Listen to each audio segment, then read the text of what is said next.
Good evening, everybody. Hello and welcome to episode 28 of Cometh the Fall, Dealing with Aberrations. Good evening. Hopefully you all are having a good night. Hello, Zebus, Guido, Luna, Prostar, Anubis, Ladavian, Jacob, thank you very much for the resub for 6 months. I appreciate that. Thanks for hanging around. Hello, Chris, Dr. Beardface. Hello. How is everybody doing this fine Friday evening? I myself am having a very good day. I get to play Dungeons and Dragons, and I'm very excited. Hello, Broken NPC. Hello.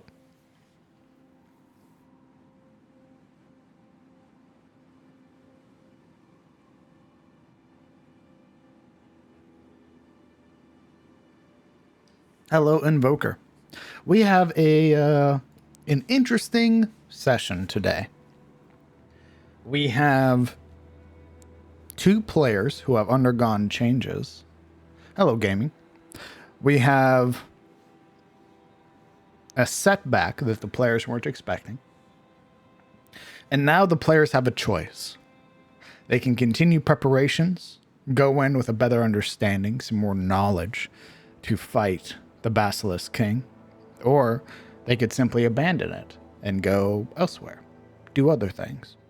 The choice is theirs, ultimately.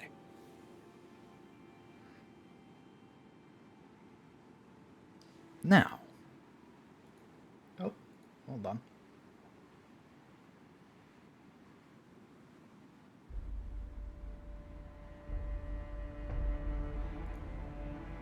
Ah. Okay. Aside from that, I think we're good to go. I'm very excited, obviously. Love Dungeons and Dragons, and the more I get to play, the better we are for it. Couple of updates before we jump into it. I am working on a 3rd campaign that will be using the Dark Souls module.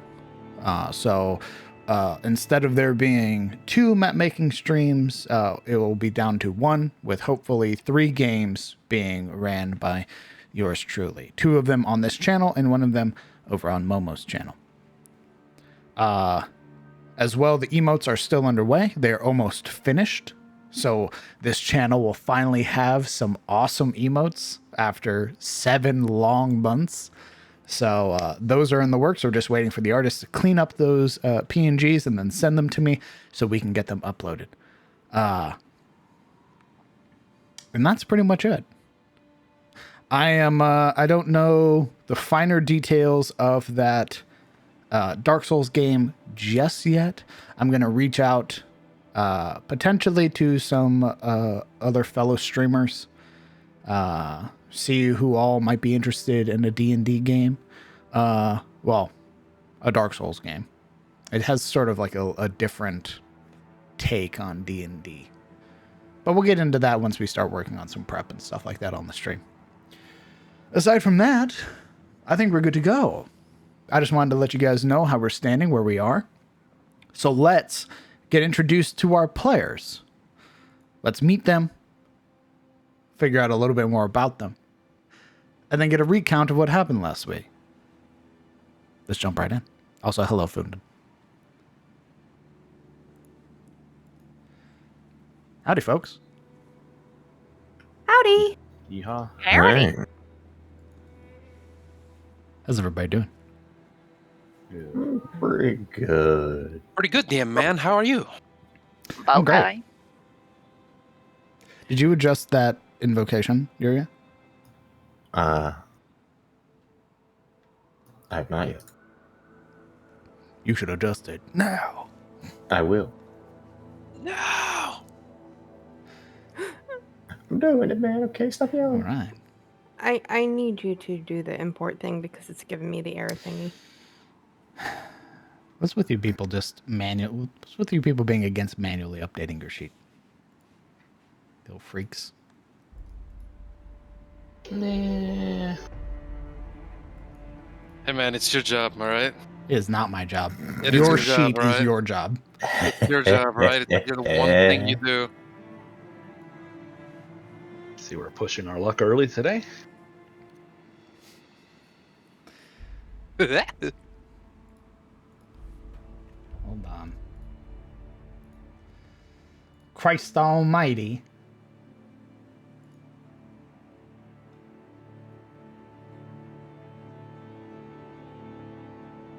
What unique items do you have on your sheet? The sage's breastplate is the one unique, That's it? and I have a healing potion. Don't you That- also have the mirror shield? He handed it over, didn't she? Not I yet. tried to. Oh, Yeah, she tried to, and Reynold said, Yeah, "Nope." mirror shield's there too. Yeah. Give me a moment.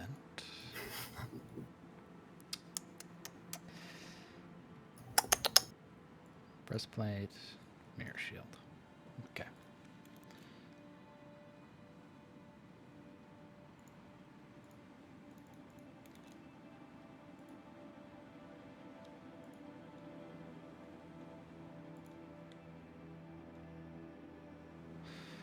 Okay, should be level 4 now. Edge breastplate, mirror shield, and your cloak that you forgot about. Okay. With that out of the way, unless there's anything else. No? All right. Too scared to troll. Let's go ahead. Let's get introduced to everybody's character. We'll go down the line. You're going to tell me who you are, what you're playing, race and class, and then a little bit about yourself. We're going to go in reverse this time. Yuri Aziri.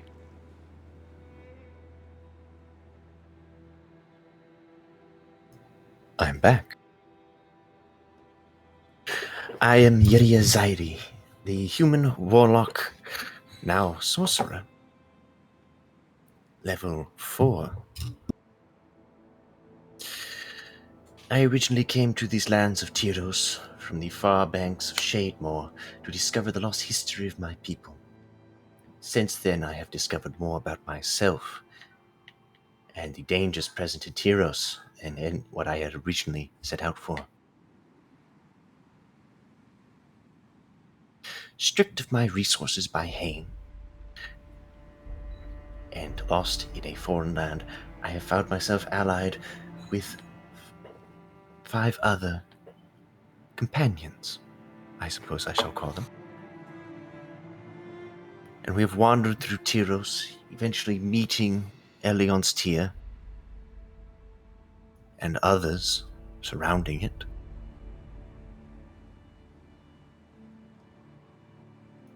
To embark on a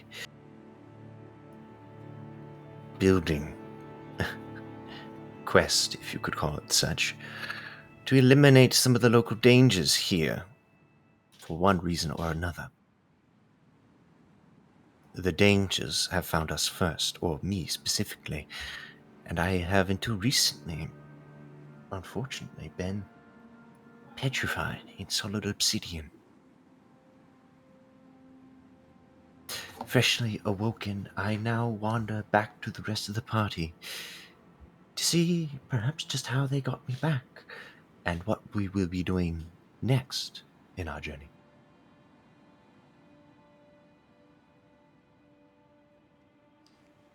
Thank you. Silura. Greetings. I am Cyril von Ashford, ward of House Ashford, this one blades. I am a level 4 higher fighter who finds beauty in every battle. I would lay my life on the line for house and home and our ideals. I endeavor to seek the truth of the hidden malicious rot that finds itself squirming through my family. And I will stop at nothing to find out why all of this has happened. Thank you. Sabine. I play Sabine Lillian Rousser, female protector ASMR, and level 4 devotion paladin of Sariel. Born and raised in Katarina. Given to the Order of the Rose at the age of 8. And after some reluctance and multiple tries to break out, she accepted it and is now a dame. Whisked away due to false pretenses to Hane Keep, I now find my current residence at the Singing Tear in Elion's Tear, and given the current situation, I'm going to try and foster as much love and beauty in this place as I can, and protect people along the way. Protecting means dealing with a few horrible monsters and Alaric, but I think I'll manage. Thank you. Marana. I play Morana Lamordia, level 4 rogue of a level 4 phantom rogue with an affinity for the dead. I hail from the distant land of Vinheim, more specifically Malgrove, where my family stands as the bulwark between us and the terrors that haunt us coming from the Grimwald. Having embarked on my first real hunt, I have seen everything that can go wrong in our expedition, and now left to think of how we can set things right again. Thank you. Kellen. I play Kellen Aldane, a variant human ranger and member of the Grey Watch. Originally with his mission to investigate the disturbing rumors coming out of the south with his team, was captured, imprisoned, and then escaped with the party, and has been doing his best to keep everybody alive in the wilderness as best as possible, while kind of fulfilling the broader scope of his order's mission to eliminate threats in the wilds and the wilderness and so on, and try to grow himself as a person. Thank you. Mm-hmm. Alaric. Hey everyone, I play Alaric Cruvane, a half-elven man of Karim, now a Varvarian, crossing for reasons not known to him into the path of the beast, wherein his body seems to have been seized by a kind of curse or predisposition within him he's not entirely in control of. Alaric hails from Karim, sure, but lately he's got more in common with the beastmen of Rofil. An irony that is not lost on him, and one he's not too keen to either. With some luck, and in the near future, he'll better come to understand what his mentor, Driosgar, meant about rage, about fury, and embodying it.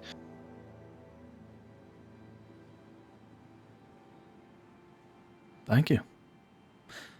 Now, I believe Yuria was the last one to recount. Indeed. Please pick As somebody else to Yorin, recount.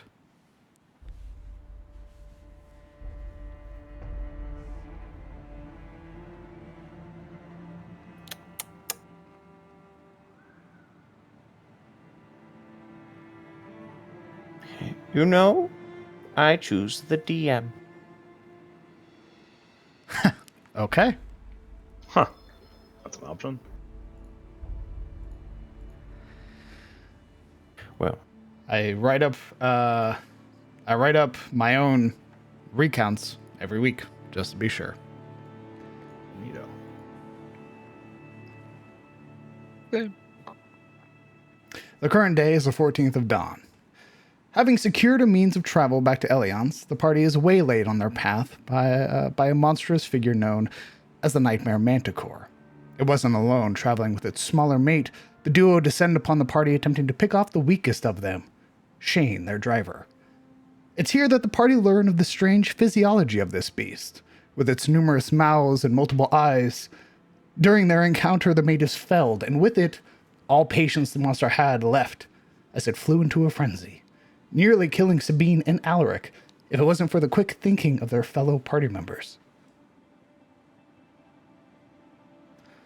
With the monster's defeat, the party decide instead to cart the monster back to Reynold, after realizing it's one of their marks, and he promised to get them some unique rewards if they brought it back. It's here that the party learn more about one another, and continue their travels through the countryside, discovering tracks that denote the passage of the rock who had accosted them much earlier in their travels, thankfully heading elsewhere and not in the direction of home. Arriving in Elion's tier, the party breathe a sigh of relief as they arrive at Reynolds to unload both the slain monster and their petrified ally, Uria. They explain what they encountered and learn that there's monsters, at least the ones that they are hunting, are mutating. Changes to their forms are causing them to grow in power, and if they're not dealt with quick, the Basilisk King will surely unleash his plan onto the countryside. Returning to the singing tier to get some rest, the party plans their next course of action. While, elsewhere, in Reynolds' home, Uria and Alaric undergo changes unseen by the eye. Alaric, finding this primordial rage resting deep within him. Unleashed in a moment of frenzy, he finds that the images he had been seeing were nothing more than an illusion, imposed upon himself through tiredness or exhaustion. It's not clear. Elsewhere, in her petrified state, Uria finds resolution, a means to continue on, and finding strength where previously it had been waning. Now, the players begin to converge. With one half of the party resting, the others begin their course of action. And that is where we pick up. Focusing on the players heading back to the singing tier. What are you all doing? Still heading back to the singing tier.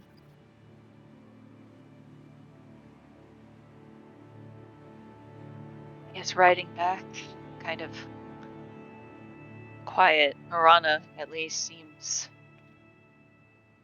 kind of relieved, as if she'd been holding a breath this entire time before they got to Reynold.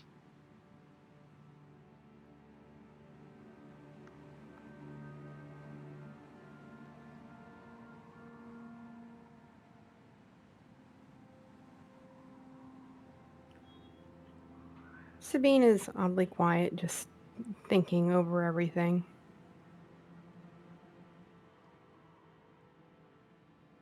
Keeping up with the party and trying to gauge all their feelings along those lines.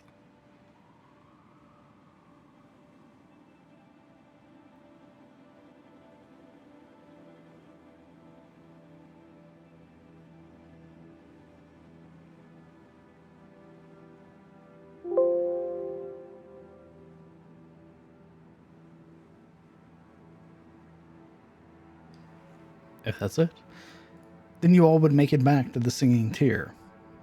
It's well into the evening at this point. Many of the townsfolk already asleep, and the tavern itself all but empty. You would find that, at least down there is Gerald, who's at least not open, but in the back, cleaning in the kitchen.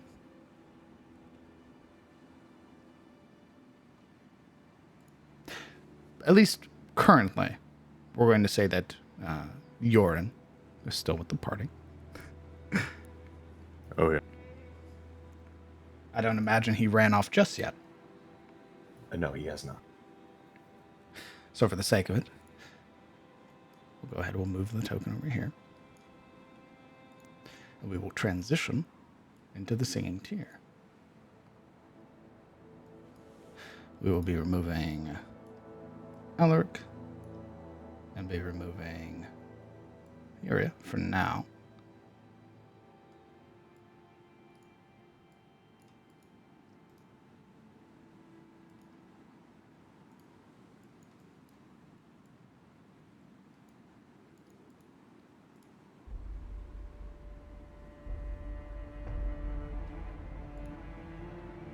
Wish there was a better way to convey the rain and not have it inside the building, but I can't.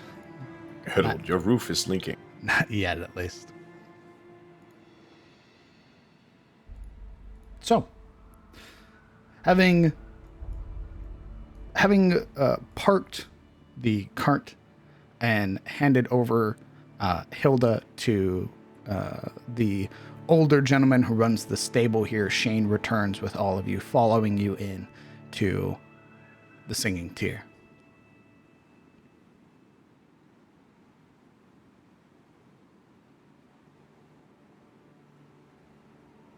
You all should be able to see the map. Yeah. Marana kind of looks to the others. Very nervously offers. She's going to be okay, you know. We did it.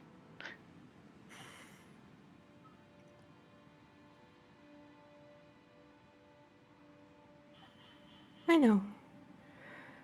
It's just a matter of let's try and calm everything down, because now it's just a waiting game. Not too much longer, at least. Just to next morning, and I don't know about anyone else, but I could use some rest.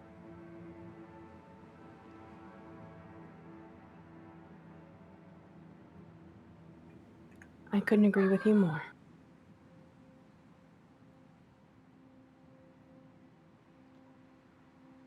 Sabine would walk in and trepidatiously look around and let out a soft enough as not to disturb the upstairs hello.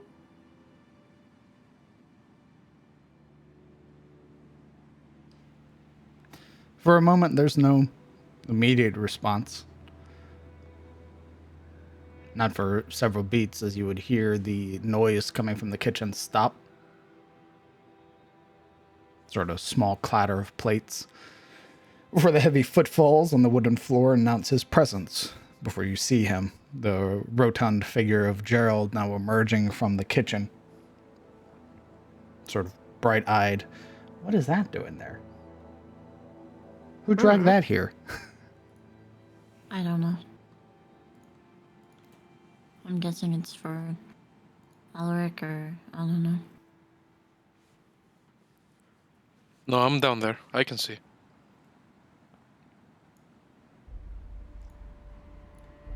Hearing the kitchen, she'd make her way over towards the bar beside the kitchen. As you all step in, Gerald's expression is sort of one of relief, but then only seeing a handful of you does a quick head count and pauses. Sabine would raise her hands, seeing him trying to count us. We ran into a few problems. Yuria did get petrified, but we got what we needed. She's at Reynolds. We're getting the situation handled. But thank you. Thank you so much for sending help. And as if on cue, Yoren, with cloak overturned upon his head, steps inside.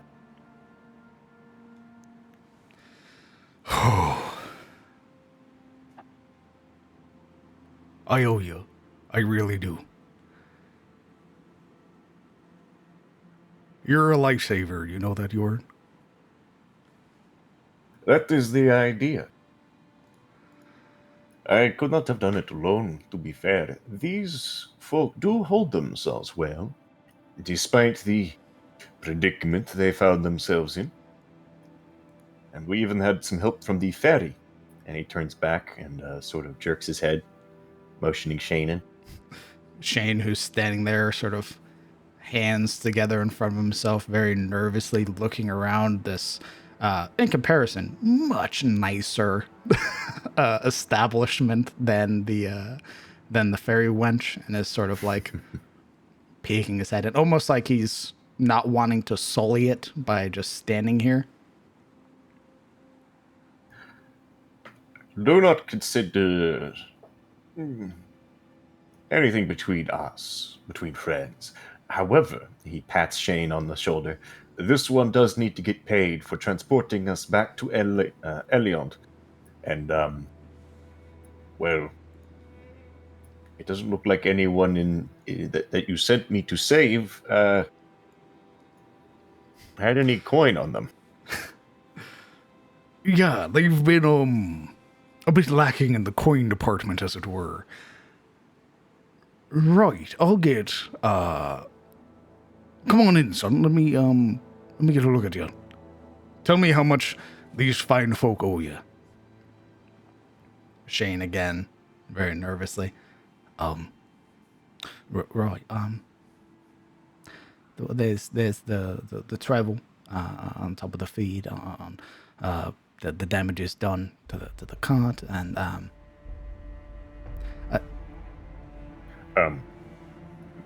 But regarding the damages, I think I can help you with that. At least a month. Actually, right. Urian, without even being told, would go and try to find the cart, and he would attempt to use men to heal the gashes in the cart. Oh, perfect. There you go. He would sort of like, what's up? Aren't they already mended? Oh, did you mend them? Yeah. You have mending? We already established that I used Presty to fix them. A Presty doesn't mend.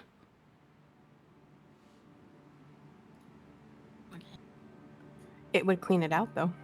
Yeah, you'd have. I remember you cleaning it, like the blood and the puke and everything like that. But like the cuts from the claws and everything like that, that would have to be mended.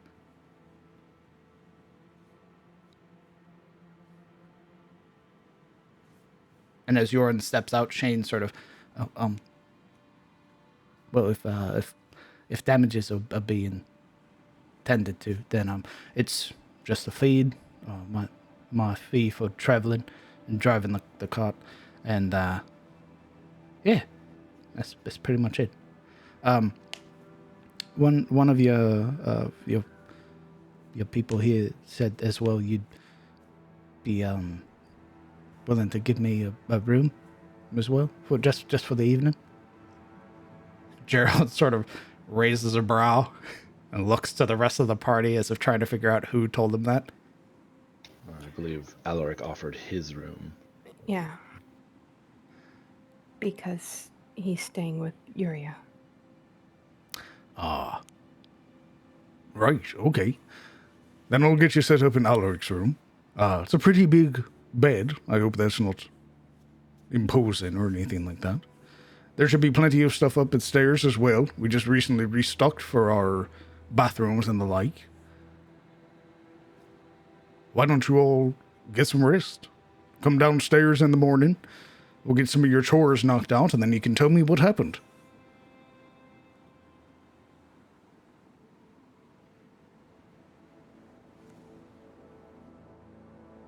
Sabine would go over and give him a great big hug.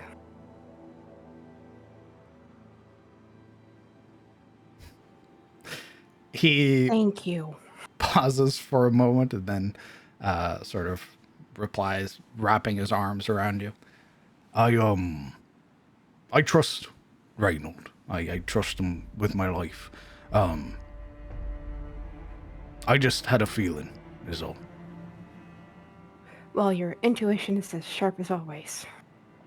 I'm glad to hear it. Oh, again, why don't you all go upstairs? You smell like you've been traveling for a while.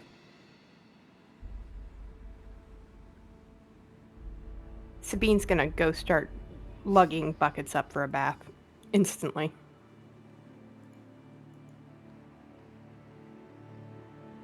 You're able to easily, with mending, buff out those deep grooves and the marks and everything like that. Even sort of mend like the axles and everything that are down there, which had been damaged by carrying that much weight. Right. I think it's like a foot per minute. Yeah. So it might take him a few minutes to. He'll still be out there, basically doing that. Basically working on the car in the rain. Yep. Cool. You guys have made it home. Is there anything else you guys want to do?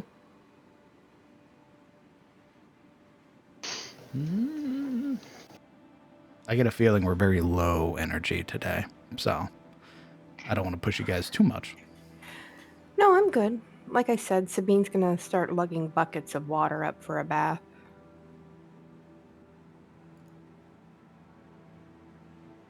I'm sneaking a burger at the moment. Okay. And she It's gonna take a little while just to sit and just relax, kind of stress ball pet one of the cats for a little bit. Yep. It's like the moment you sit down, there's like that magnetic attraction where one of the Mancoons jumps up onto the bench and then just works its way to sit on your lap.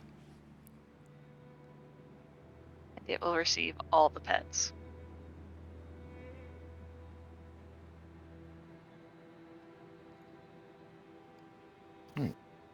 Sounds like a good plan.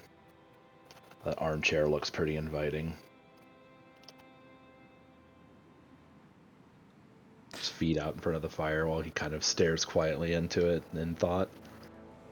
If you're hungry, I can sort of whip something up for you. I haven't finished putting away all of it.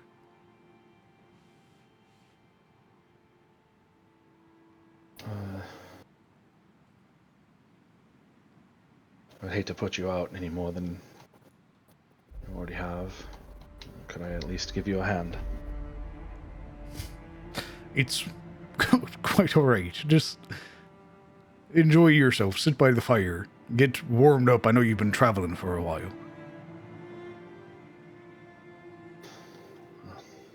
We have some things we might be able to sell in the next day or so to at least start to repay your kindness. So I'm glad to hear it. For now, at least. Just relax. thank you again. And Gerald is going to go into the back and start whipping up some leftovers from dinner, effectively.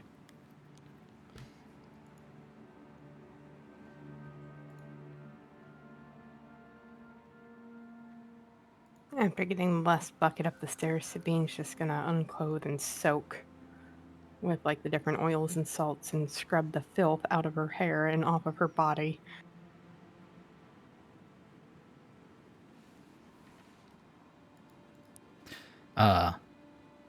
As you all are inside, just before Shane is about to go in, he sort of pauses. Miss Silver, are you all right staying out here? Yes. I just need a moment. There Yeah. would be expression of shame on her face. And she will sit there. Alaric's room is upstairs. It is. I'm sure one of the others will show to you. He nods. Right, don't don't stay up too long, yeah? You might catch a cold or something like that. She smiles almost like, uh-huh. And I really didn't get to say it before, but thank you for saving me. Of course.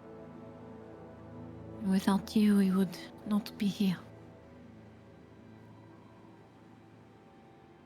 You're very important. It would have been a great loss to all of us had you perished. You see his face, the sort of like color turn his cheeks, and he just very quickly nods and then very quickly steps in.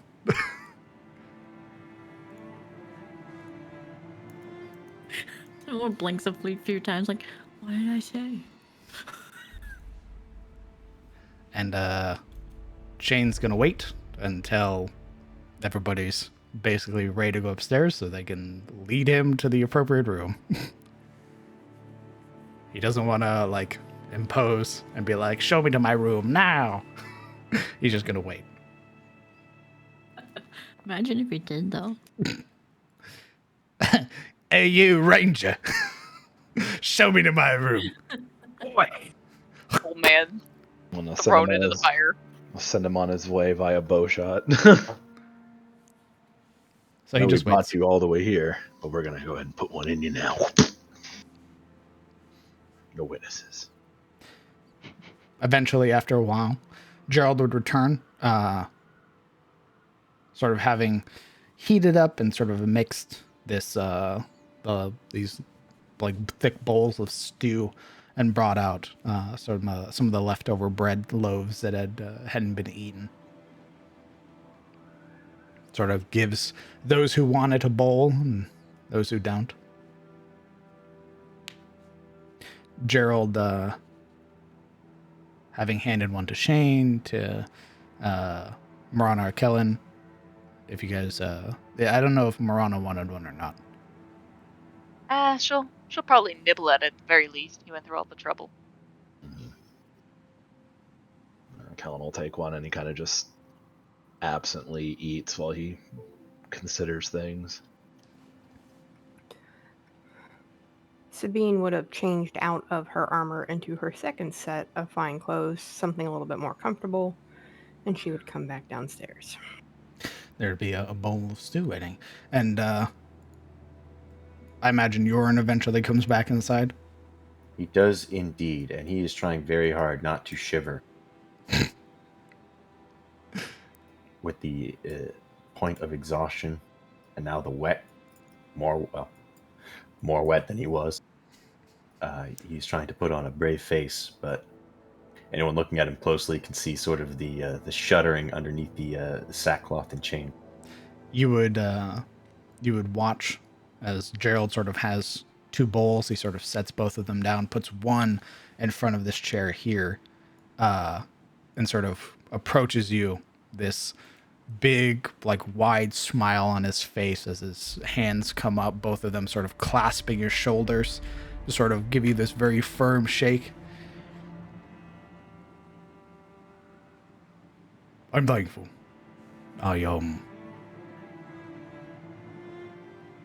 Thank you. Truly. I appreciate it. Yorin, his shivering lessens as he focuses on Gerald. He gives one firm nod, and then the amusement spills back into his face, at least as much as it can for a draconic visage. Think nothing of it. It is my calling. And it is good to see old friends, and they warm in. Well, like you know, you're welcome here any time. The meals are always on me and Guinevere. You'll need to stop putting so many meals on yourself, friend. Just call me fat. You're a dead man. He laughs. You just dig at me right now while I'm being kind to you, Well, telling you how I care about you. well, we are Tarosian, are we not? There's the hands come down again, these very firm pats to your shoulder. I'm gonna be honest, you look haggard. Just rest. You're done. You don't have to worry no more. At least take a day. Just rest.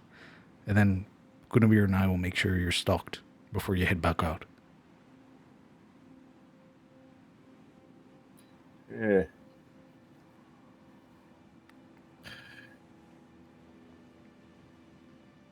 I think that is a wise move.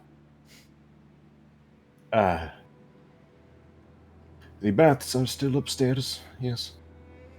Aye. I'll bring up a couple buckets.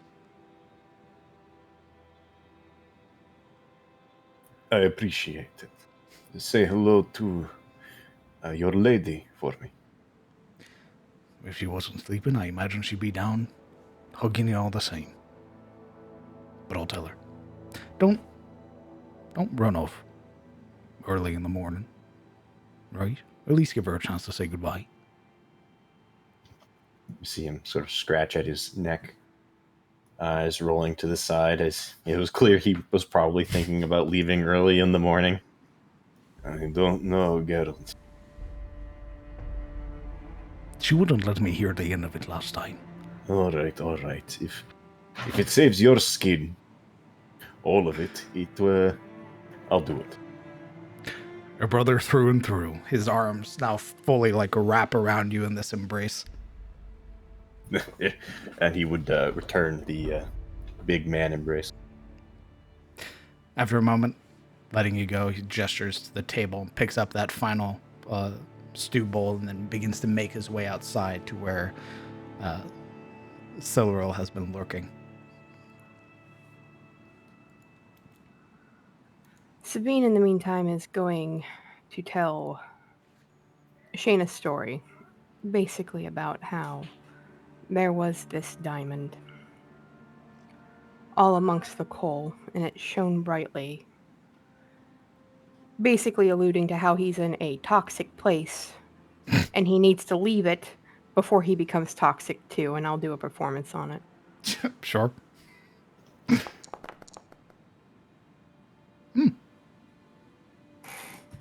Trying to be subtle about it, not trying to be like, hey, that place is a piece of shit, you need to not be there. Gently. We'll get to that in just a moment. Stepping out through the doors, sort of approaching through your periphery, Silveril, you would see the large figure of Gerald holding this steaming bowl. Silveril she has her elbows on the table, looking like this way, right? And she is just like cheek squished against her hands, eyes closed, like corner of her mouth open a bit as she is just asleep in her hands. There would be the very gentle resting of the stew on the table. And a large hand coming down to very, almost surprisingly, gently touch at your shoulder. She will reactively reach for her blade and wake up. Is this how you treat all of your friends who wake you up? Yes.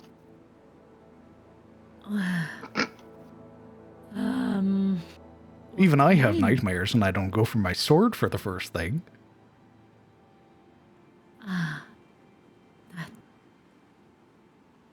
Sorry.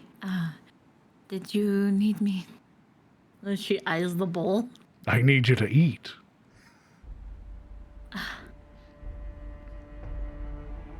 Say no more.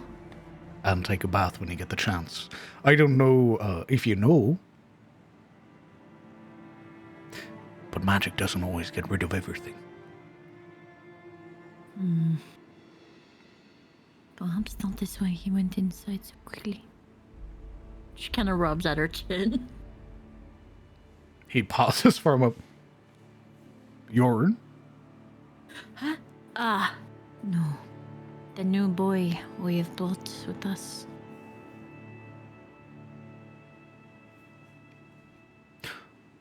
Oh. He gives you a look for a moment, sort of hand coming up to rub at his own chin, sort of studying your expression. You think he ran inside because you smell? Who knows? Clearly you don't. You don't think maybe, oh, I don't know. Could be because you're sort of letting it hang in the air to let you finish.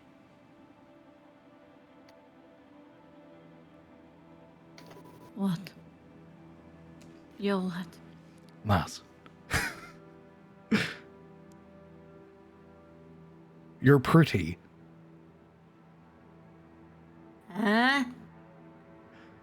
You don't think Like boys the that corner of her mouth and pulls up, and she's like, huh? That is why he went inside? have you not been around younger boys? Crazy. The poor boy's going to fall all over the place in this town. Maybe. I think he'll have more concerns when he's dealing with you and yours.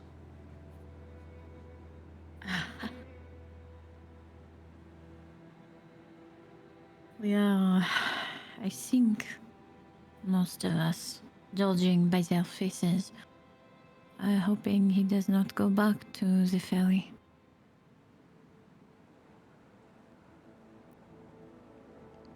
That sort of warm, jovial expression that Geralt afterwards sort of settles for a moment. His lips purse. I haven't been in quite a while. How bad was it? Apparently, they are not so fond of this place. Well, that's not all too surprising. They've tried to take some of our farmland before. They always get pushed back. Little neighborly disputes, as it were.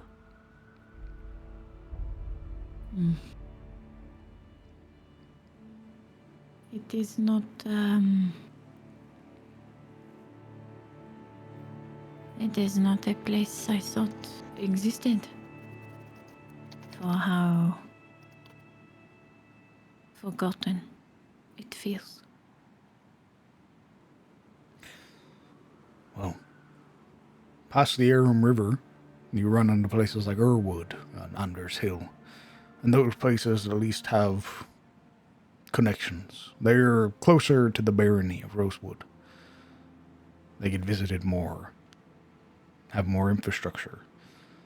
But out here, separated by the rivers, we've been on our own for quite a while. We tried to get help from Rosewood, and it never came. We've had to rely on ourselves for a while. And the traders that come through every now and then, using the ferry.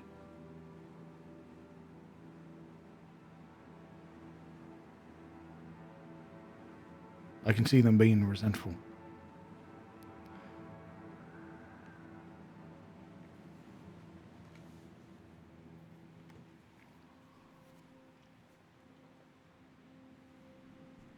DM. Yeah. Is Rosewood a part of... Is it under Ashford? Absolutely. The Alright. barony of Rosewood is a vassal of House Ashford. It controls a large segment of this southern area.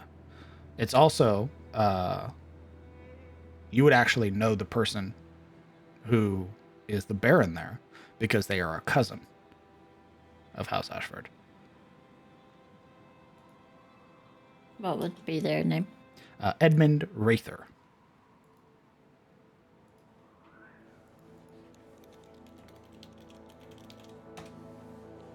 And his proper reference title would be like Baron Edmund Rather. Indeed. Okay, cool.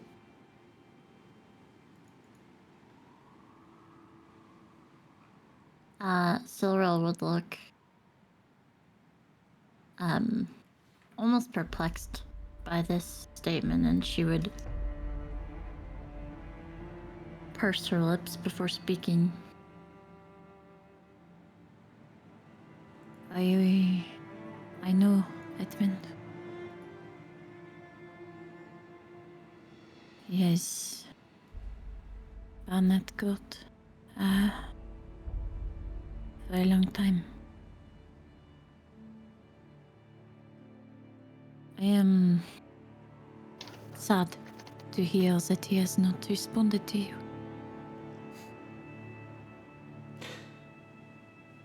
Not all too surprising.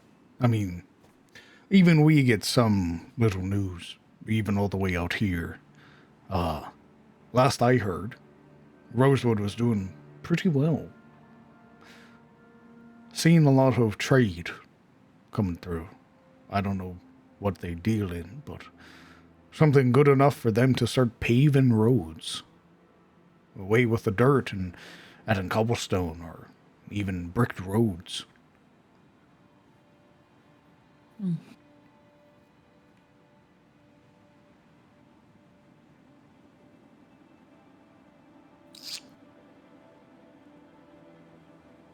I will make it my duty to check in with him. He would be a fool to refuse my request.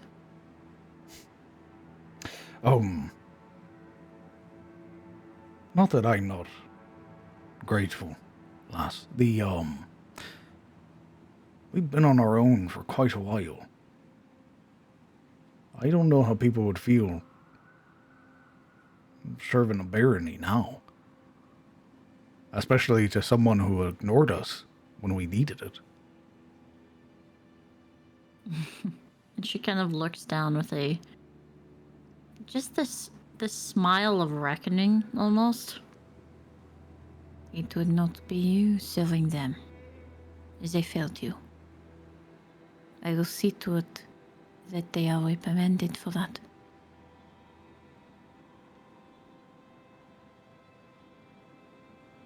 We did not give them land and people for them to neglect them.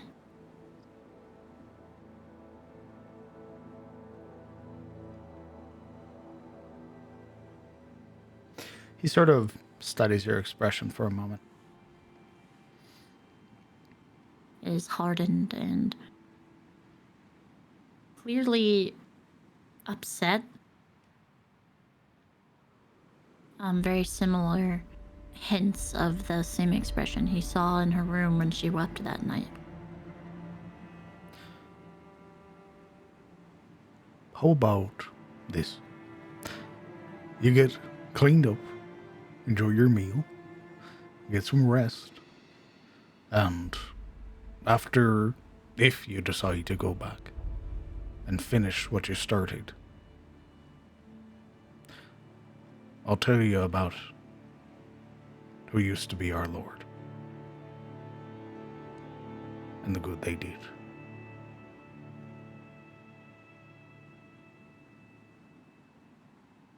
I would like that. As much light can be shed as possible on our inadequacies would be great. Greatly appreciated. Very well. Consider it a deal then. Enjoy your stew and please get some rest. She quirks an eyebrow. This too part of the deal? And she grins. His head tilts to the side, this small grin forming on his face. Yep. In fact, you have to eat every bite. I will compromise, I suppose. Bread too? She'll lean over and take a bite and start eating. There's that firm pat on the top of your back as he then makes his way back inside.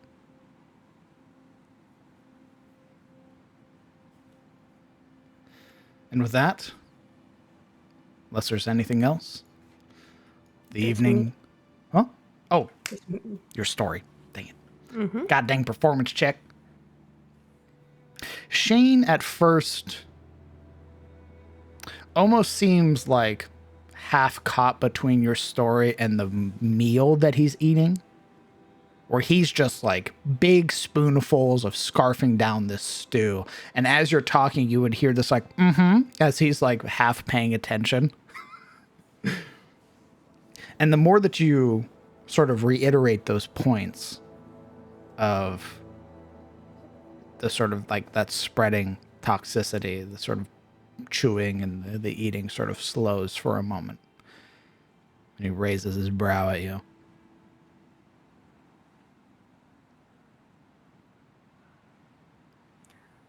It would be a shame if your shine were to be lost. And she'd smile softly.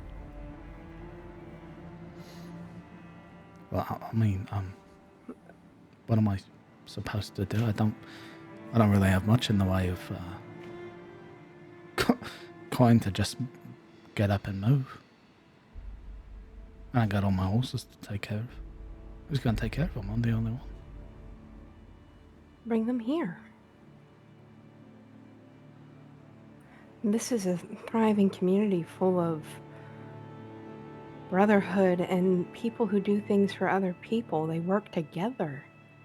I'm an outsider. I'm not from here. Do you think we're from here? I'm from Katarina. I don't know where that is. Then she'd explain to him what Katarina is, how beautiful, how it's art and everything like that. And this place is warm and inviting, more so than a lot of places I've been. It's always hard to take that first step. I mean, it is amazingly hard. If Katarina's that nice, why are you here? I wouldn't leave. I'm here because I have found friendship and something I was lacking for a very long time. Gerald and Guinevere are two of the most nicest, most benevolent people that I've ever met. And I think you being there, a person can only put up with so much for so long. He sort of like scratches out the side of his face. Before you become angry. And you deserve better than to be angry and feel alone. You deserve better. I don't. I get you being nice. But I don't got friends out here. I don't know nobody. Then we'll have to make you some. You like horses. You're a hard worker. And you were brave even when you didn't have to be. Those are qualities that speak mountains of a person. And you shouldn't be looked down upon because of them.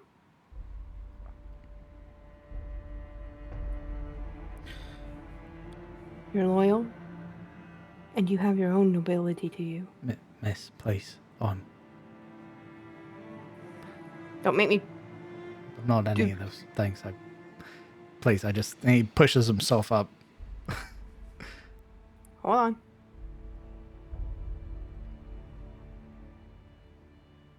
Keep on pulling up the wrong thing.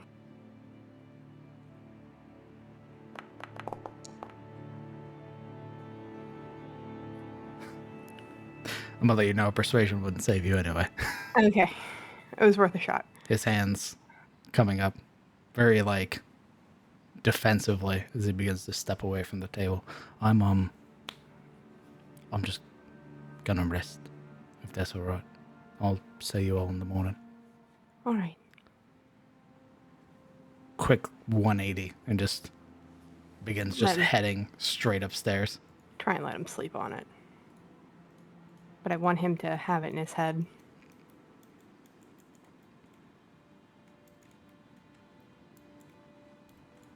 Poor boy must be tired. He's practically running to the bed. Something like that.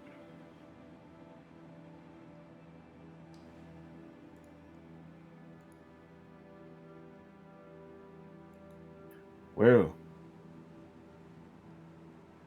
I'd love to ask you questions about your life and how Katarina is, but I need a bath. I will talk to you all in the morning. Understood. Yorin Yorian. would also would also go upstairs.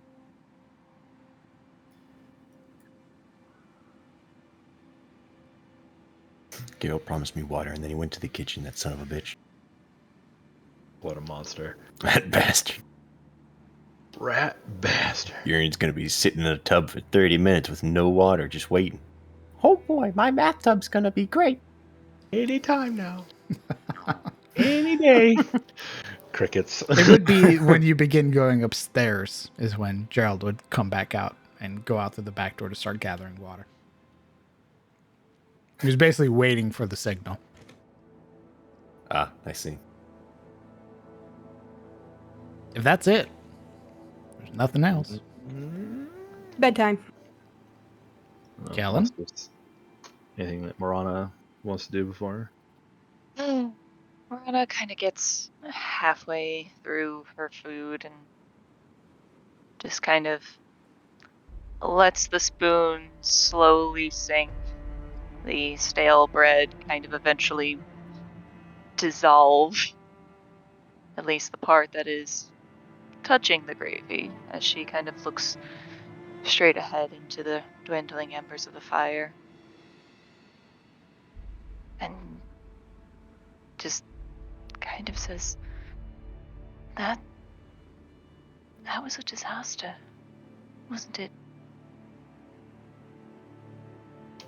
Colin kind of huffs a big sigh and lifts a hand up to like rub the bridge of his nose and then between his eyes.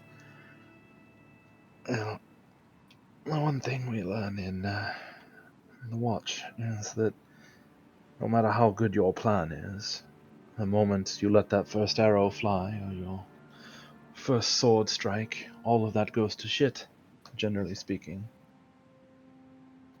Still, it could have been No. better.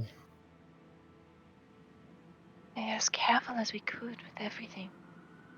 And it still came to this. The truth is that we were unprepared, woefully so. There was nothing that we could have done. I mean, we had the information that we had from Raynald. He told us what he thought was the case, and it wasn't the case.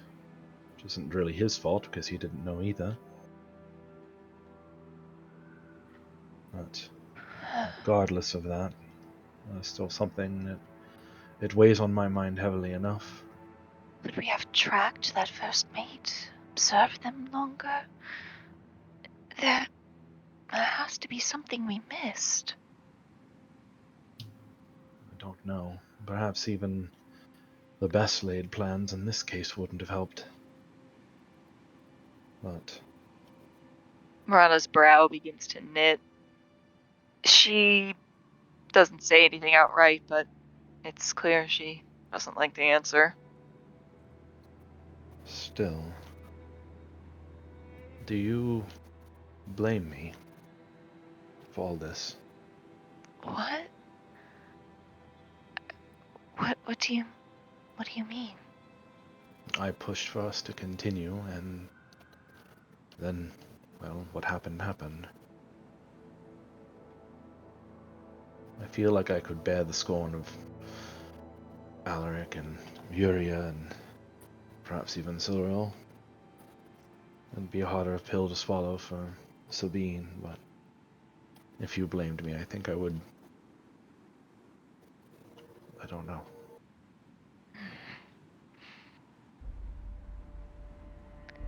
For what it's worth, I too wanted to continue the hunt. I thought maybe if we were quicker, if we were faster, if we were more clever somehow, some way, we might have gotten the jump on it. But after that creature was in my mind,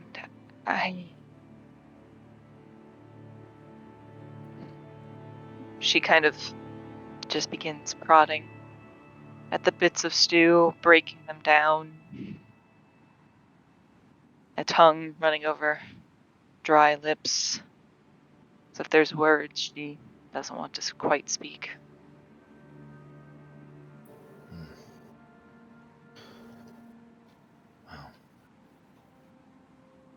regardless of all of that, we did survive, more or less. We didn't lose the area permanently. But I think we learned of quite a few things over this. And despite the tragedy, I still wish to continue the hunt. In fact, perhaps even more now than before, knowing what a danger it is.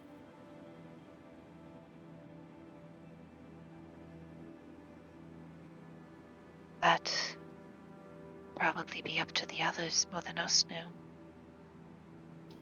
Likely.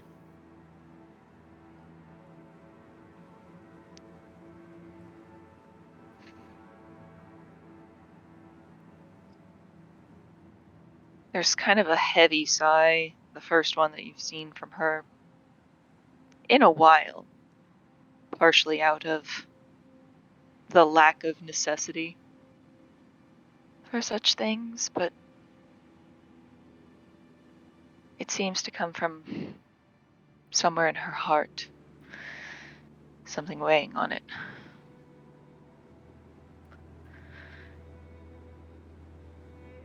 I think I'm going to tell Reynaud the truth. And, well, the others.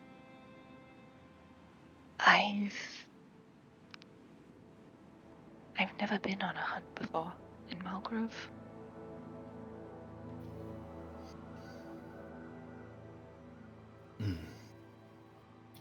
Well, My father never allowed me to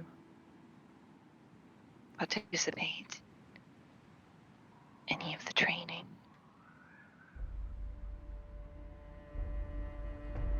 What I know was bits and pieces that I could observe, things I could sneak away and hope one of my cousins was feeling charitable.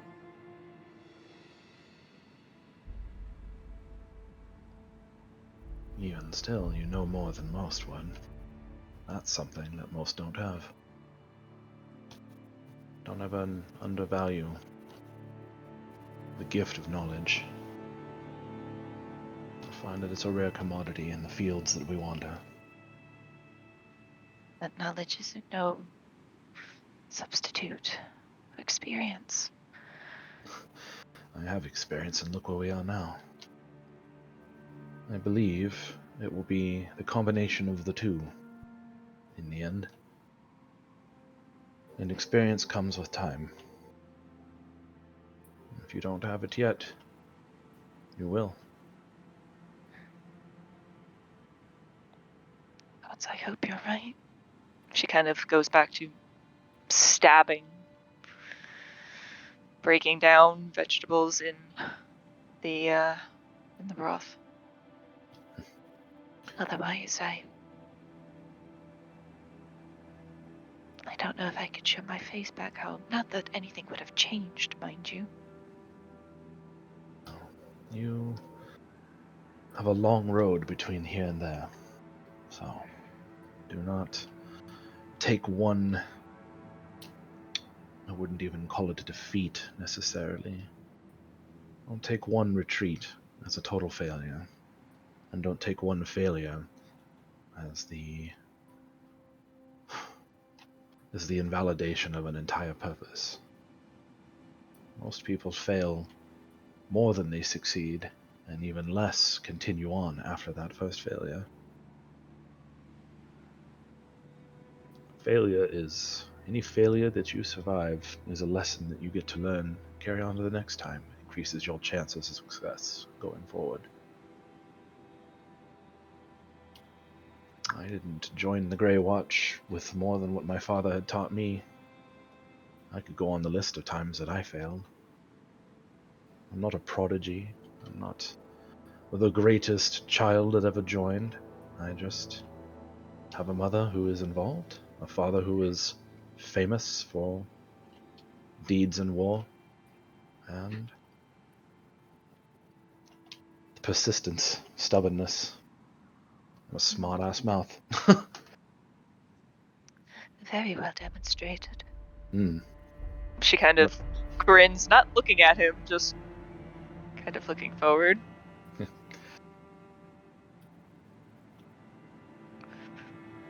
When you said you were going to tell them the truth, I thought you might have meant about, well, you know.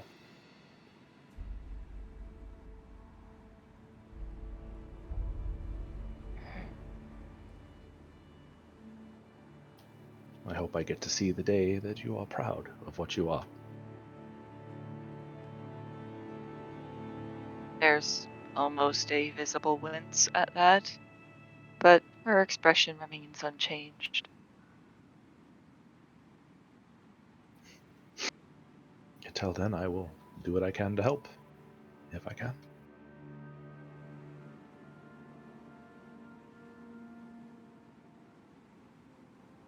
There's just kind of a smile in regards to that.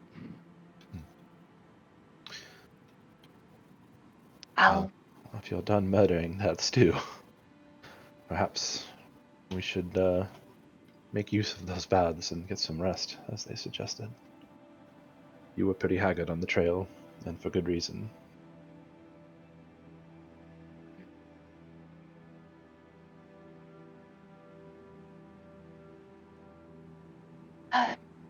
after you. I'll be a little longer.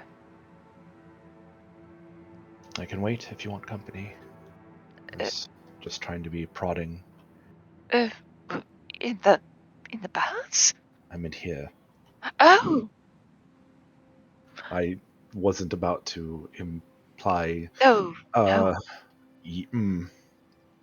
I'll just I get should go. water. Yeah, I'll get water for both of us, and you can go first. Yes. Okay. Completely flustered, he stands up and stiff legs his way to the well.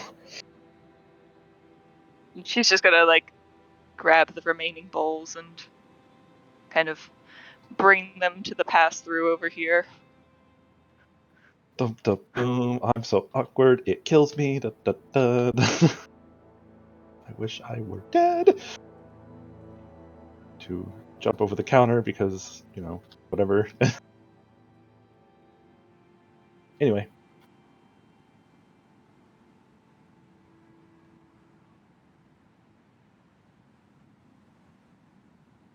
Okay.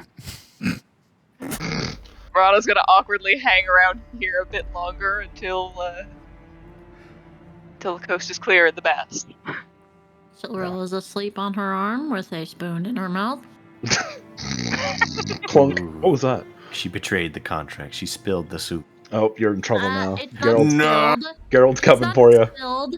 Oh. There's just a spoon in her mouth. You're level 1. Yeah. Geralt's punishment is swift. You didn't know this, but he takes levels for those who break contracts. No, Shit. it's a devil. He's a monster. Call me Asmodeus. No. Damn. Okay. How could he? With that done, let's go ahead. Let's have everybody mark a long rest on their character sheets, please. Despite your best wishes, Silverell, even if you attempt to sleep outside, you will eventually wake up in your bedroom.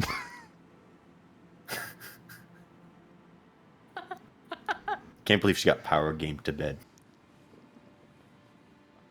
It is very much the situation of as a child when you fell asleep on the couch and you magically woke up in your bed. And then she's gonna magically wake up in her bed. What happened? Who did this? Where's my sword? It's still outside. Geralt's bleeding next to you because you drew your sword while you were sleeping. Caught it with his Right in hand, his just throat. like, listen here. You get one for free. I had to take you to bed as he keels over. What have you done? I doubt I could break his AC. Have you seen him? I don't think I could break his Or AC. he just catches it with his teeth.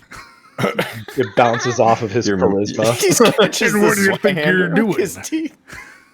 Just bites it in half. Oh, sorry about that. Don't even You're My Yeah. man's The Ashford My sword man's shatters on his beard. Fucking this man's The quickly beard. becoming Gaston. Holy shit! Yeah, he's got the warrior Oh my beard God. from WoW. Flicks it. Who would like People to die. roll a D100? What? I will. Perfect. Let's see that D100. Very well. Rocks fall. Everyone dies. Shit. Much worse. Monster. 30? Okay. Teen romance. Even worse than that. No, fuck! Okay. A 30. The weather outside doesn't change. Weather outside, still hot garbage. Understood. It's not hot. It's cold. Oh, cold garbage. Ew, I don't know if that's better or worse. No, I take cold over hot. Yeah, 100%. It is still raining.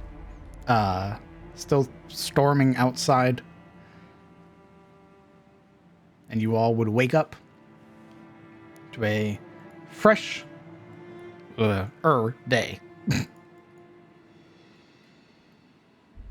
With half of the party being over at Reynolds, and this portion of the party being here at the Singing Tier. Sabine would try and rise early to go help Guinevere in the kitchen per usual. You would see that, unlike usual, where if you guys would drag your tokens over to the stairs, please.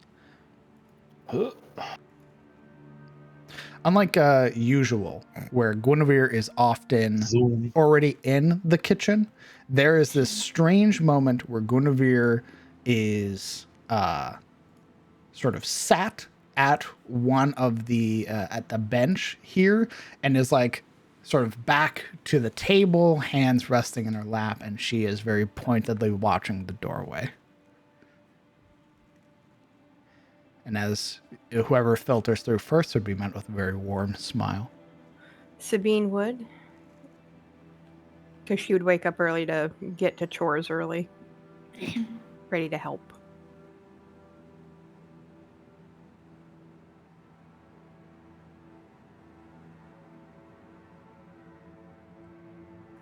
Good morning, Guinevere. Good morning, my dear. Hopefully you rested well. Yes. Thank you for sending help. Where do you need me this morning? I believe Gerald will handle your chores for the morning. I'm waiting for somebody in particular. Adios, mío. Hold on. Foundry's being wacky with me. Gerald behind the counter sort of waving you over. I'd walk over. Where can I help, Gerald? Right. I don't imagine we'll get much in the way of morning people coming through and eating breakfast and the like, given how poor it is outside. But even just in case, just helping back here, I need, I think we'll be doing an omelet. Omelet and something else for the morning deal. So, if you'd be as kind and gather some of the eggs from the coop out back. Gladly. I just imagined Geralt bunkering behind the fucking bar like a foxhole. Dude, it's almost as you would walk up, Sabine, he's sort of like he's very She's much still out there. using the bar as like a barrier.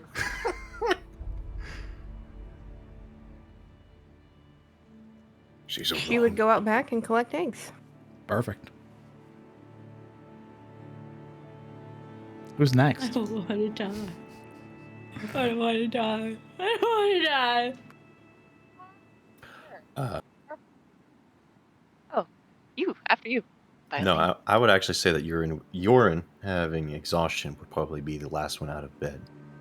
Fair. He did have exhaustion, didn't he? He did. He was very cold. Mhm. That lizard chill. Indeed. Yike. Yeah, he was one of the few people on the last leg of the journey to get exhaustion. Indeed. So he would be, and it's been a very Oh, long and Shane. time. Shane would also have exhaustion.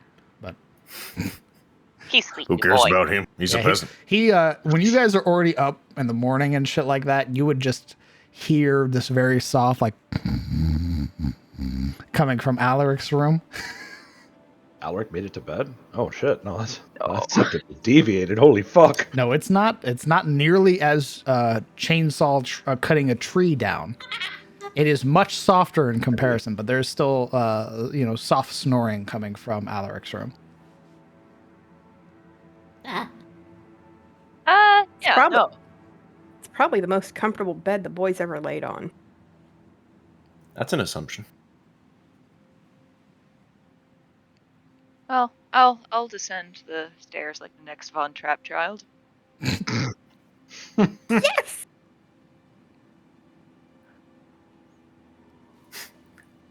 please Just- be here. Please be here. Please be here. Tiny little steps. Take her.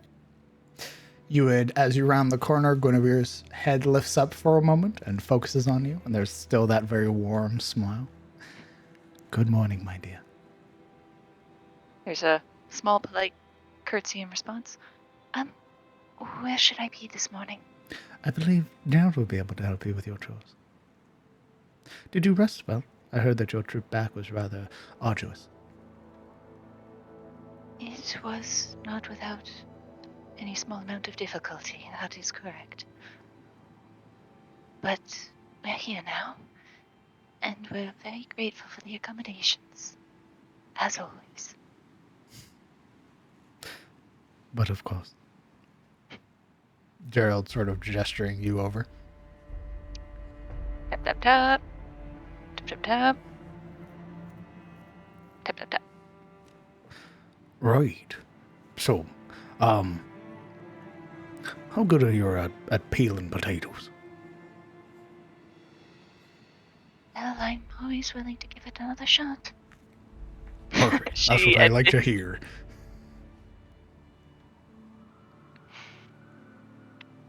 And I assume she is directed. Into the kitchen. Yep. You would see that on the table there is this large bowl of these, of all of the spuds that are just waiting to be peeled. There's about 3 dozen. Whew. Alrighty. Who's next? Sure. No, I Oh, can go ahead. sleep in. I can Well, sleep. Well, I'll go next. Oh, then. can you miss 4 hours? Doop doo doop doo. Not Random. feeling very elven today. Rounding the corner, you would be met very similar, warm smile. Good morning. Hopefully your rest was well. Good as always. Good. Can I be of assistance this morning? Gerald will be handing out chores this morning.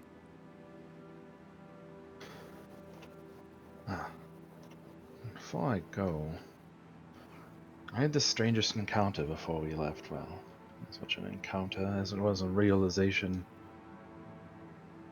I didn't want to burden Gerald with a ever-increasing list of preposterous notions as they are. He is the mayor. That is his job. Well, be that as it may, perhaps I'd run it by you first before I bring it to him. You are,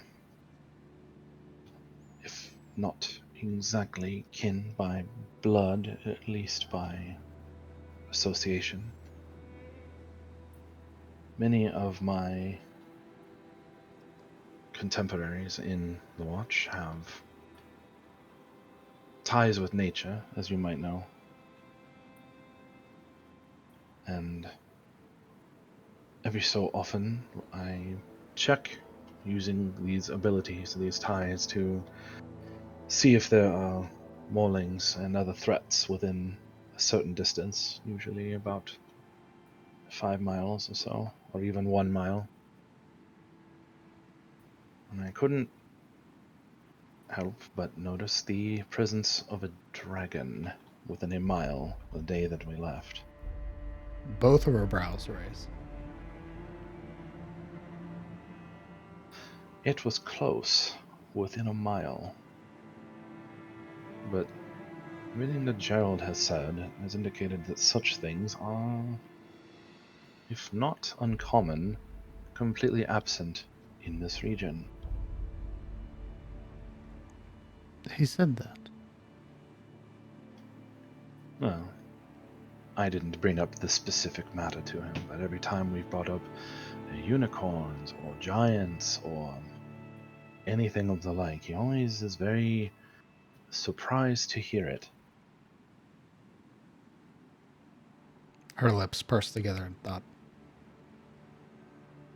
I don't suppose you would know anything about that. My dear, I run an inn. I'm not a hunter or a ranger. I will inform the others. I doubt our militia would even be capable of fighting a dragon if it decided that we were a morsel or a meal. Well, if there was a dragon within a mile of here, it would have attacked already if it had any intention on doing so. I'm not concerned, or more curious. You should be. Very concerned. If the As I dragon's said- not visible, the only thing they can assume is that it's beneath us. Well, it just doesn't see it as... Yes, well, I guess some dragons do err on the side of arrogance, as I've heard, but some that are benevolent. Very seldom few. Well, if you know nothing, then, and if you wish for me to bring it to Gerald's attention, I will. See that you do.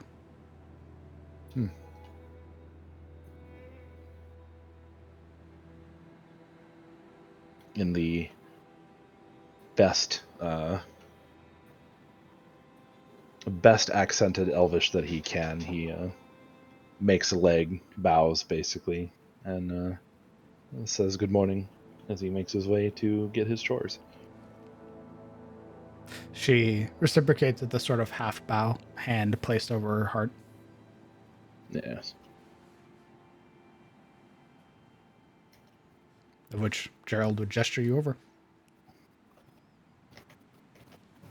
Fucking dragons in this place. No one cares! Just kidding. Now, she's the only one who's shown concern. That's true. Yeah, she's like, are you serious? What the fuck? Our militia can't fight a dragon. He was like, well, I didn't say they should. Holy shit. Fight dragons, you nuts? Innkeeper. Holy crap.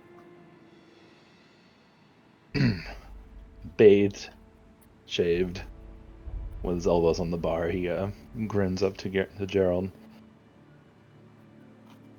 How can I be of service? Right, you'll be helping Mr. Broadhurst this morning. He's asked for a favor, and needs a couple strong hands. And given that one of your more larger companions isn't here, you and Silver will be helping him again. I think we did a good job last time. There won't be any pay this time unless he pays you. This is purely a favor. Well, if it's a favor to you, then it's payment for room and board, yes? At least. Aye. And if I had some odd things to sell, like the hide of a basilisk and teeth and claws and things of that, like, who would be the best person to go to? He sort of scratches at his cheek. You know, most people ain't going to buy something like that. They're generally gonna give you a very perplexed look. Many of these folks haven't ever seen a monster, let alone seen what it's like being carved up. I can think of maybe 2 or 3 people at most. Maybe Roy would buy something. Mr. Duskbrand might be willing to buy a few odds and ends. Reynold. He's always interested in monster parts. I don't know her all that well. He sort of pauses for a moment, reaching up to sort of dig those fingers into his beard to sort of scratch at his chin. Man, how do those fingers survive that?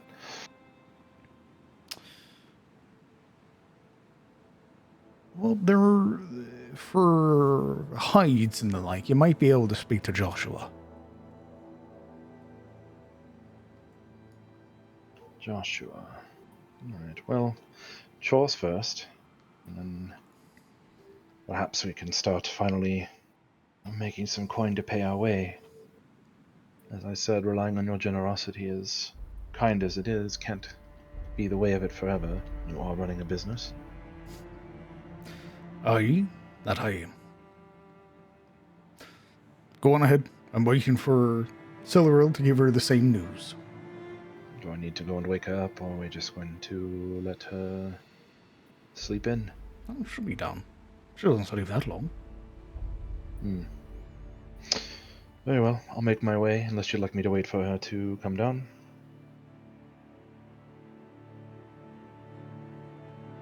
One more time?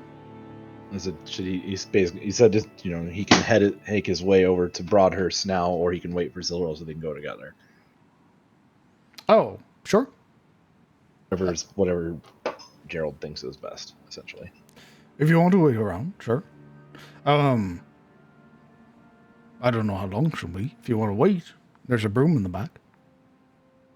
Keep you occupied.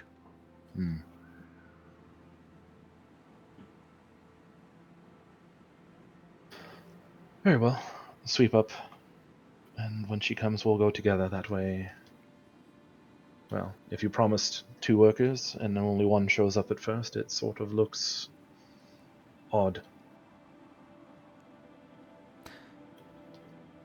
He gives you a nod, gesturing to the kitchen where Marana's already at. Make his way around to go do that whole thing. Who's next?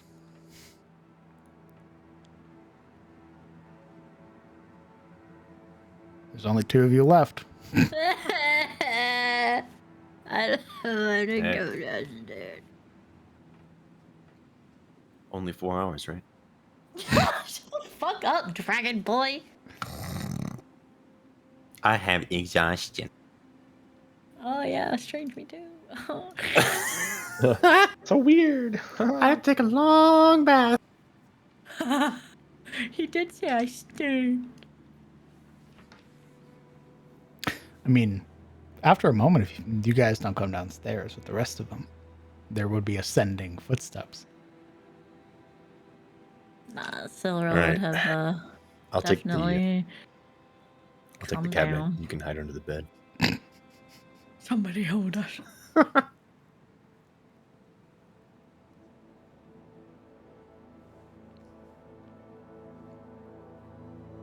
Silver's the next one.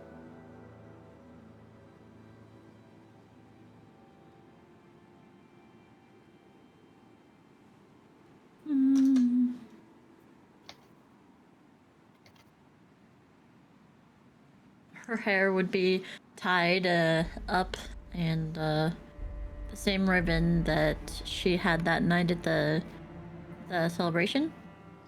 That one. And she would be in her casual wear, without her breastplate, but still with like her greaves and her gauntlets. Rounding the corner, you would watch Guinevere's head, having been craned to the side for a moment, settle on you. That warm, welcoming smile spread her lips as she pushes herself up to stand and moves to meet you halfway.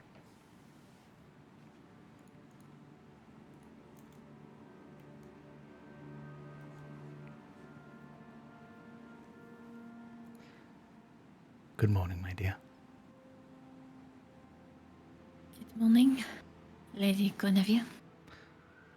Did you rest well? She would kind of stretch out her arms. Check her little golden tattoos. I think so. The accommodations are quite a fair better than that I have had in the last few days. No, I quite imagine that sleeping on the ground is very poor. Not all too good for your posture. Among other things.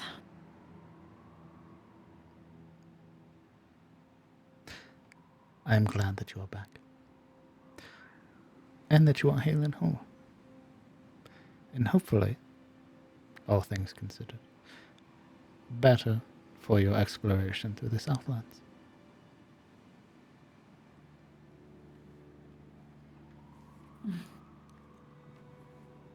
Thank you. I would have brought great shame not to come back.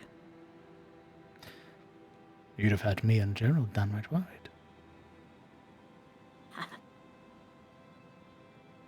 But I think we know better than that.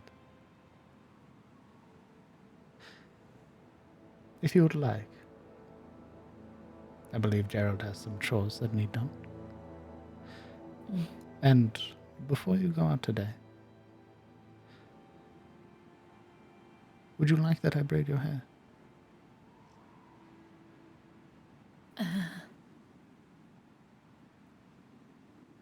I have noticed many among you who have their hair that way. You can say no, my dear. You're not beholden to follow our traditions.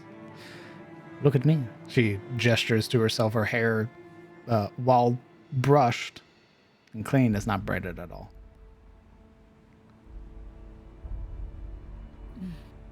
Is it...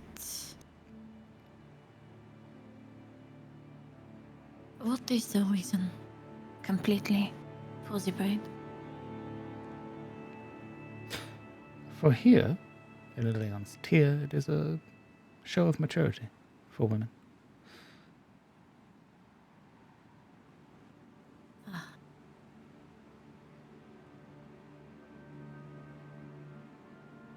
And why do you not braid your hair?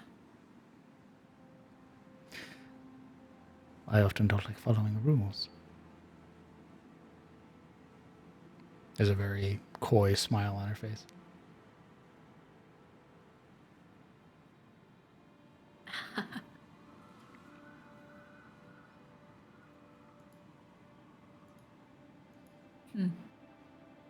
I think I would prefer it not to be braided.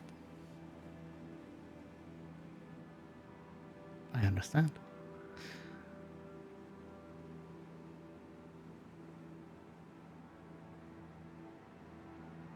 I am glad that you are back.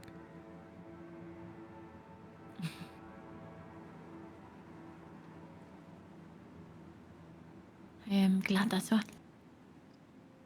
It was a bit...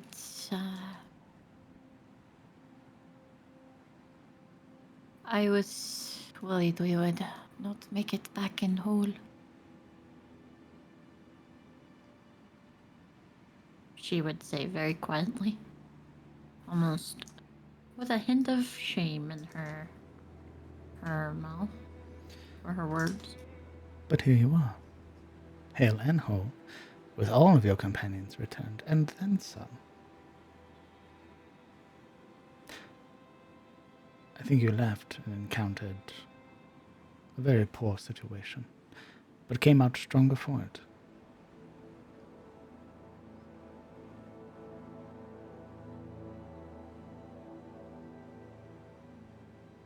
Do not be so hard on yourself. I'm afraid that situations like that will lead to a spiral, and every situation that you find yourselves in will compound. You'll feel less and less about yourself, until you're nothing more than a husk. Take the victories that you've earned. Don't wallow in your failures.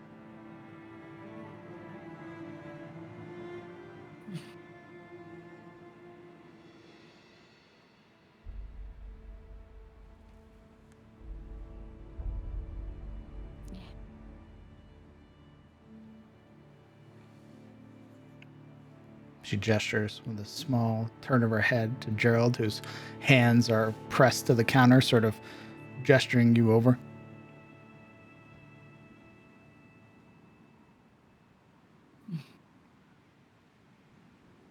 She herself... She a good morning. And she would step her. She gives you a very similar elven greeting to that she gave Kellen, the hand rising up over her chest where her heart is, and sort of bowing at the waist. This, Silra would not give any indication that she knows what that is. There's no look on Guinevere's face that denotes any feelings towards it being reciprocated or not. It looks incredibly formal. She would then return a very caring, formal human greeting.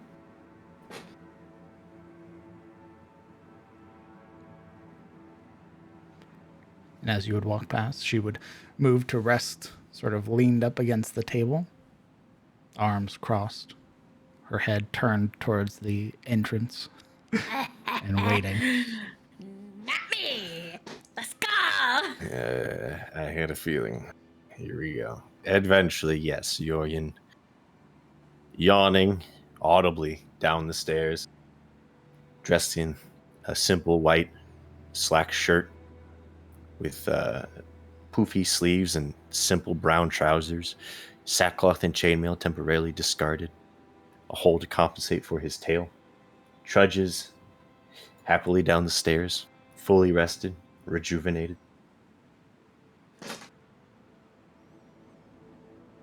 Good mo. And then he sees Guinevere. The expression on her face, that warm smile, immediately settles as she levels this death glare. His jaw clamps shut.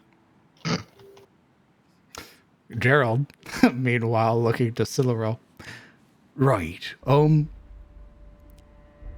you remember Mr. Broadhurst, the man that I introduced you to who runs the general store? Yes, of course. He's asked for a favor, and I have said that the two that helped him before would be returning to help him this morning. If that's all right with you, you'll be working with Kellen again. All right then. That is, of course, acceptable. I wouldn't tell it any other way. There's a warm smile until his head looks up past you to see Yorin entering the room. He is frozen like deer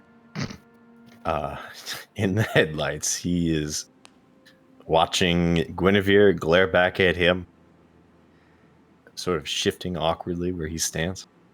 Well, good morning. How nice of you to show yourself. You weren't thinking of running off again, I hope. Why? No, of course not. No, of course not. No, why would you? Pushing herself up now, arms uncrossing. She brings a hand up and beckons you forward. He sheepishly comes up to her. Sort of as he approaches, you can sort of see his snout lower more and more until he's basically looking at the floor like a child. It's almost like the stature of Guinevere, already a tall woman, almost becomes twice as imposing. To everybody watching, this like looming presence now as it almost seems like she grows several feet in height, but it's purely just the sort of aura. So we'll give Geralt a look like, You can see him sort of bring a hand up to like hook a finger into his collar to sort of pull it to the side, sort of clearing his throat. It's probably best you take Kellen. Of course. Duty calls. She would like slide around the counter. He's nodding vigorously in agreement. Kellen. And she'll like reach her head through, pushing the door. Mm-hmm. Kellen. Sweeping quietly, like, huh? What? Huh? We Are we going? We should go. Is that trouble? Her lips are kind of pursed, like very small, pursed as her eyes are very wide. Not yet. Not trouble. And she'll kind of like, it's like she pops her head in and says that, and then she just goes and like pops back out. Leaning the broom against the wall, he gives a short wave to Marana as he makes his way out. Duty calls.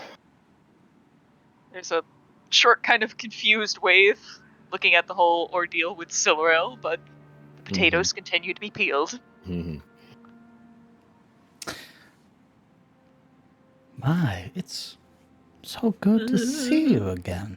After, I don't know, feeding you, housing you, giving you a place to rest, and you leave without so much as a goodbye last time.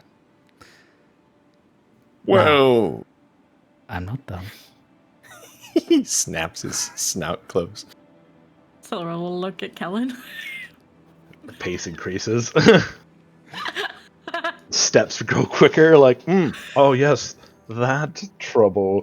Yorin dash. Yorin has the look of like a private being grilled by a sergeant. He is just staring straight down with eyes wide. We would like to take the dash action as a full action. Out of everybody that we've shown kindness to, you, I expected, would be a little bit more considerate, a little bit more thankful, perhaps. But you run off like a child, not saying a word, not saying where you've gone, leaving me to worry. The hand, sort of, both hands coming up to sort of begin like adjusting the collar of your shirt, sort of like smoothing out the wrinkles on your chest. His head leans back as far as his neck allows. So fucked, bud. And there I waited, worrying. Not a letter, not a message, no bird to tell me that you are right, not dead in a ditch somewhere. No, I'm left to worry and worry for months. I believe it was even a year. Has it really been that long? Feels like only yesterday. Oh, I'm certain it does. But, Gerald sends a letter, and you come running. I wonder what that's all about. Too good to say goodbye?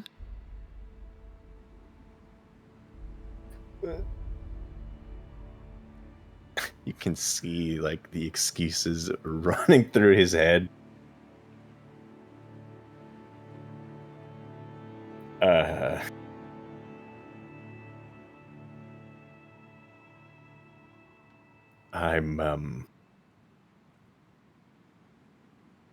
He deflates. I am sorry, my lady. I did not have a bird with me. I'm on the road. It is hard for me to get communication, and when Geralt sent word, it was just so happened I was close by.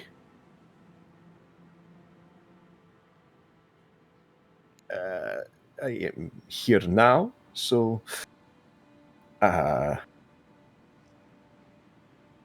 So?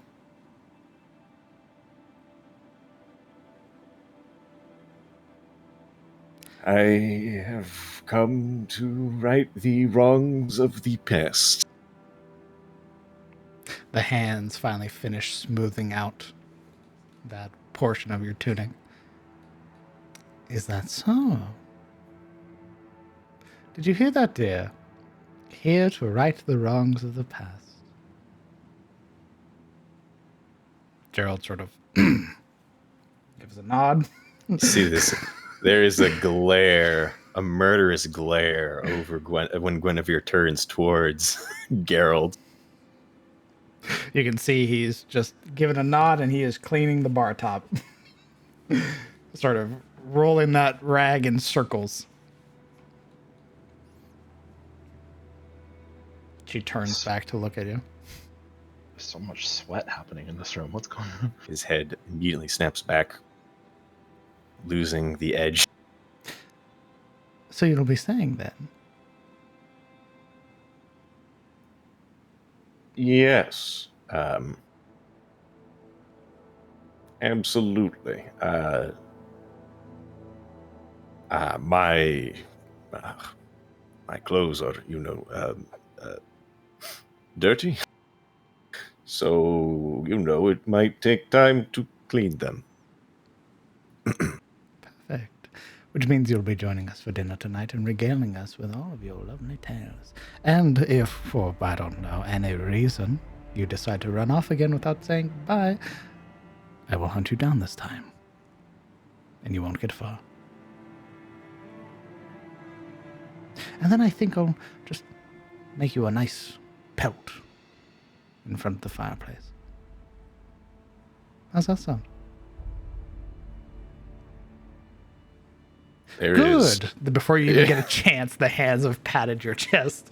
There is this sort of like warming, like you see the top of his head starting to like warm. Mm-hmm. He's just nodding. All of that like murderous intent that had been expressed on her face immediately falls away to the smile again. If you need to leave, just tell us next time. I don't want to be worrying for months if my friend is dead in a ditch somewhere. Please. You see his shoulders slouch. Of course, my lady. I am truly sorry about that. I did not realize it would have left you so worried. I have never been the one for goodbyes. She sighs, giving a shake of her head. I have seldom few friends in this world. I would like to know at least who my friends are. Yorin grimaces. I am honored that you would still consider me a friend. I was very close to not. There's this sort of like teasing expression. There is almost injury, and then realizing that it's a joke, he relaxes. Yes, of course. Well, I'll try,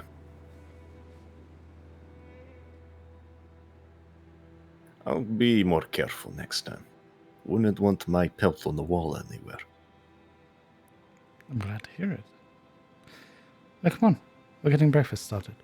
I believe the others are getting ready with their chores.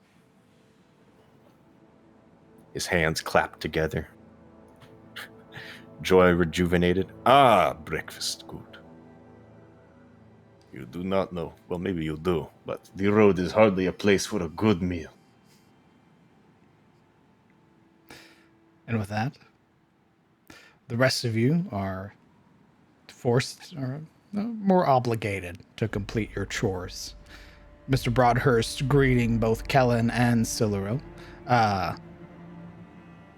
And basically pretty much performing the same task you guys did before.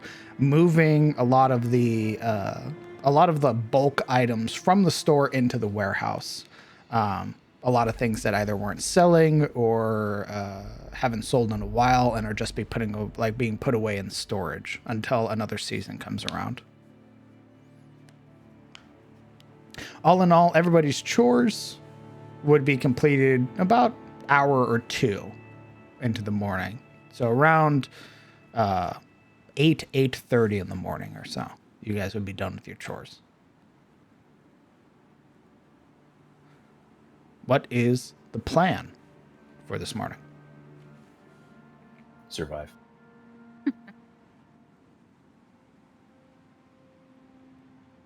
I would think after breakfast we go and see Reynold and our friends. Yes. Mm-hmm. And probably bring a spare breakfast or two for them. I imagine that man does not do much cooking.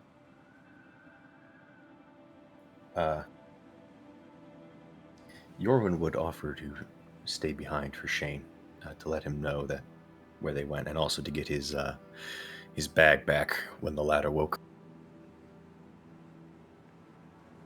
and to continue to help around the singing tier if it was needed. Perfect.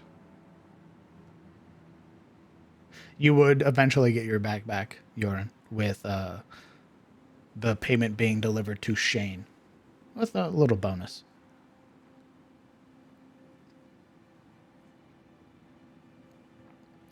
The rest of you,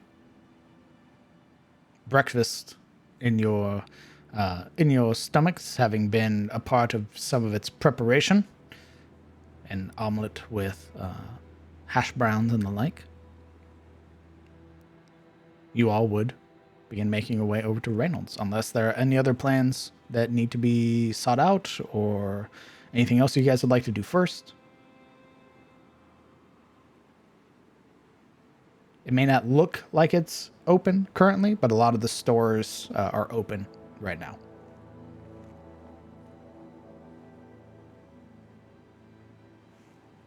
I mean, we still don't have any money, Lieutenant Dan, so And we have some stuff we can sell, but it's probably more important to go say hi first. we'll get our wayward party back together. Okay. And not being murdered by angry mom. Yes, exactly. Agreed. You guys will have to walk as Shane is asleep. He wakes up damn much it, later. Shane. Fucking Shane. What are you good for? He was hiding under his bed. He's like, "Are they gone?" Catch him trying to leave, slip out through the window. Okay. You guys begin the trek through town and into the countryside, making your way to Reynolds' home. And you would see upon approach that there are already lights on in the windows. And after a quick knock, it wouldn't be Reynold that answers the door. It would be either Alaric or Uriel. So you both choose. Well, perhaps Juria may have been sleeping still upstairs. Who knows? I do know that Alaric is sleeping by the couch, so he'd be the closest. Could he have borrowed any kind of shirt from Reynold? It would be very tight. That's hot. How about a jacket that he doesn't button? That's even hotter. So your bare chest is visible. Sure, Whoa. brother. If Well, you want to all look the like hair. the front of a Oh, God. like romance novella, then sure. Right. It's not that he wants to, it's out of necessity. Sure. I say the same thing. And with how dense his body hair is, it just looked like he's wearing a kilted vest below it. So it's not that bad. Then it's Anyway. Alaric that opens the door. Yes. Very slowly you hear these heavy, almost grinding footfalls on the inside as Alaric hauls himself over to the door, throws a hand over its handle, and very gently pulls it open. Too gentle. The hinges very jarringly sound out as he peeks in through the opening. Sees the party. Oh. Hey.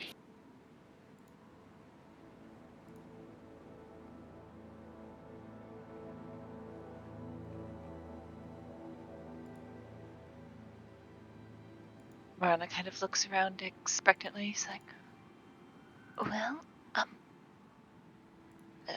can we come in?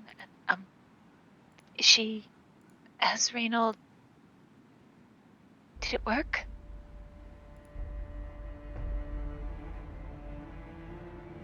His eyes go slightly wide. Wide in comparison to how narrow they've been, so tired as they are. Well, I suppose you ought to look for yourselves. He steps further in and drags the door even more ajar, kind of motioning them inside with a very subtle tilt of the head.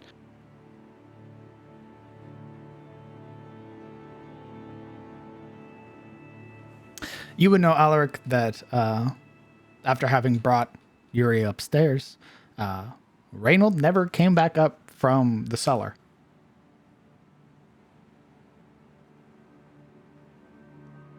You'll want to see her. She's upstairs. And I wouldn't go down. The man hasn't come out since last night. I believe he's busy. Busy still.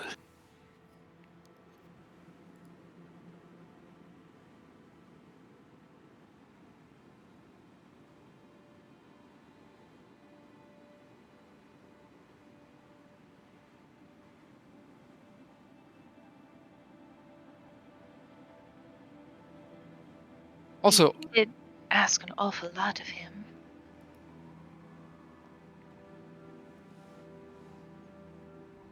you mean bringing him the beast and letting him make the things out of it?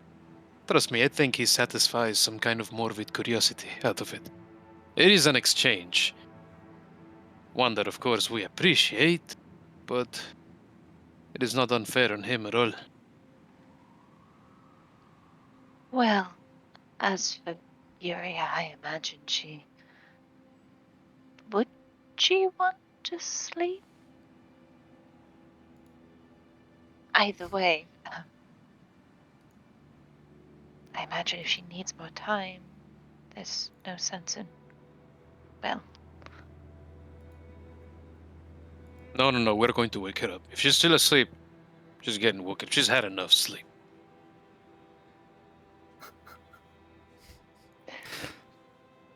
That would be, yeah. You'd have been petrified before your rest, where you were on watch, so you would still have been hit with that lethargy that comes from a full days of travel and walking and scaling up hills and shit.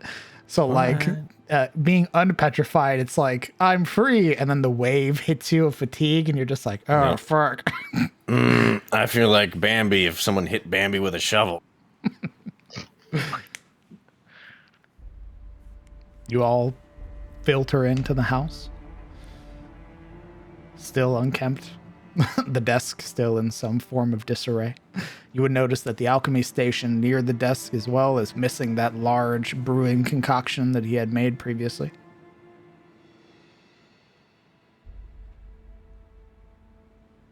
Do you begin to guide them upstairs? Yes.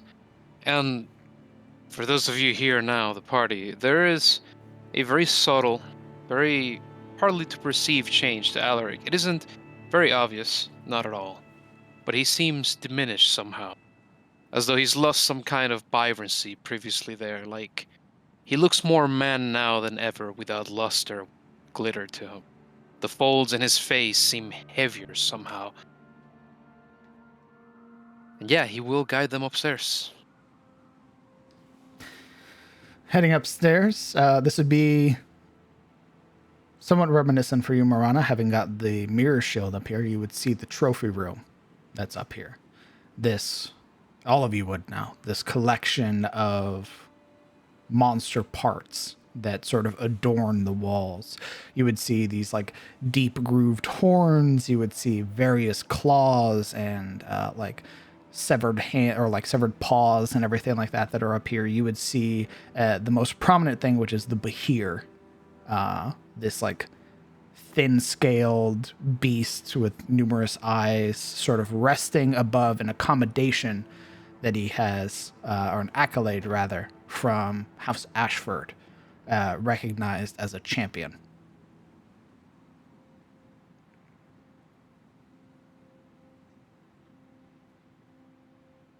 As you all make your way past, you would make your way to Uria, where Uria is in, again, probably the most pristine looking room in this place. Are you awake, Uria, or are your ass still asleep? She is sort of just. She's in this sort of half sleep where you're awake but you don't want to be. Sort of staring up at the ceiling. All her limbs either sore from petrification or the exhaustion that took before, splayed out like a spider's web. She managed to get like the armor, but like everything, like the blouse and everything still on. Like she basically went to sleep in her adventurous gear, half stripped down. And if they barge in or knock, all they hear is a.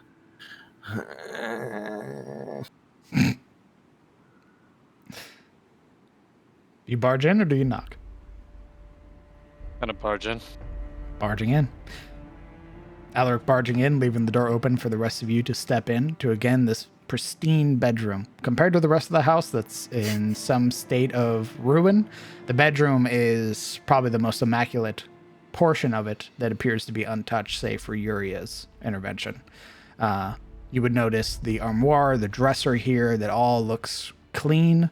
The bed still partially made. Probably not even in that bad of state, given probably how little Uria moved around. So the four corners are still there. And you would notice that beside the bed is a small, what appears to be like a small painting and a small set of glasses.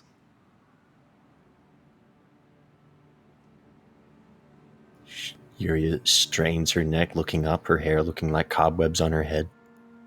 Are you here to kill me?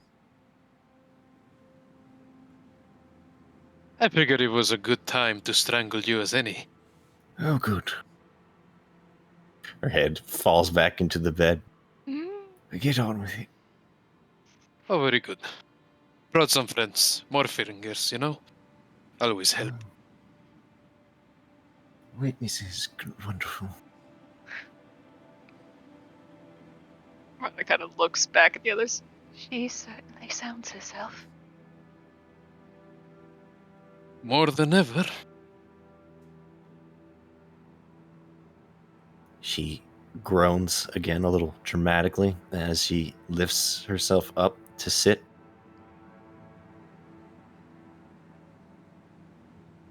Wonderful thing about petrification. It is not technically sleeping, and you will feel just as exhausted from whatever you were doing when you get out of it as you were when you become petrified. You see her stretch her limbs.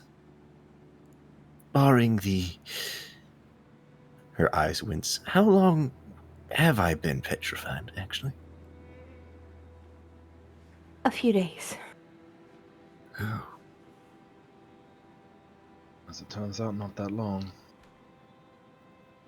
Probably feels like you just woke up. Not exactly. Well, more like no time has passed, I meant. You see her open her mouth and then clamp it. She just gives a soft nod.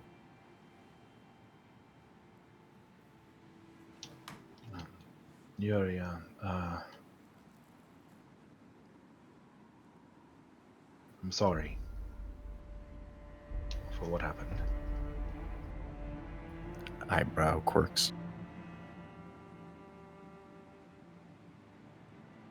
I pushed everyone to continue on, and then you got hurt. So. She rolls her eyes. All right, let's do this.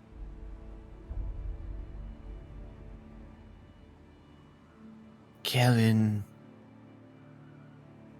we were all pushing towards our deaths in one direction or another. Just because we chose your direction, that does not mean you are at fault necessarily. Besides, I really only gave you enough rope to hang yourself. And you turned around and hung me, which I suppose is just.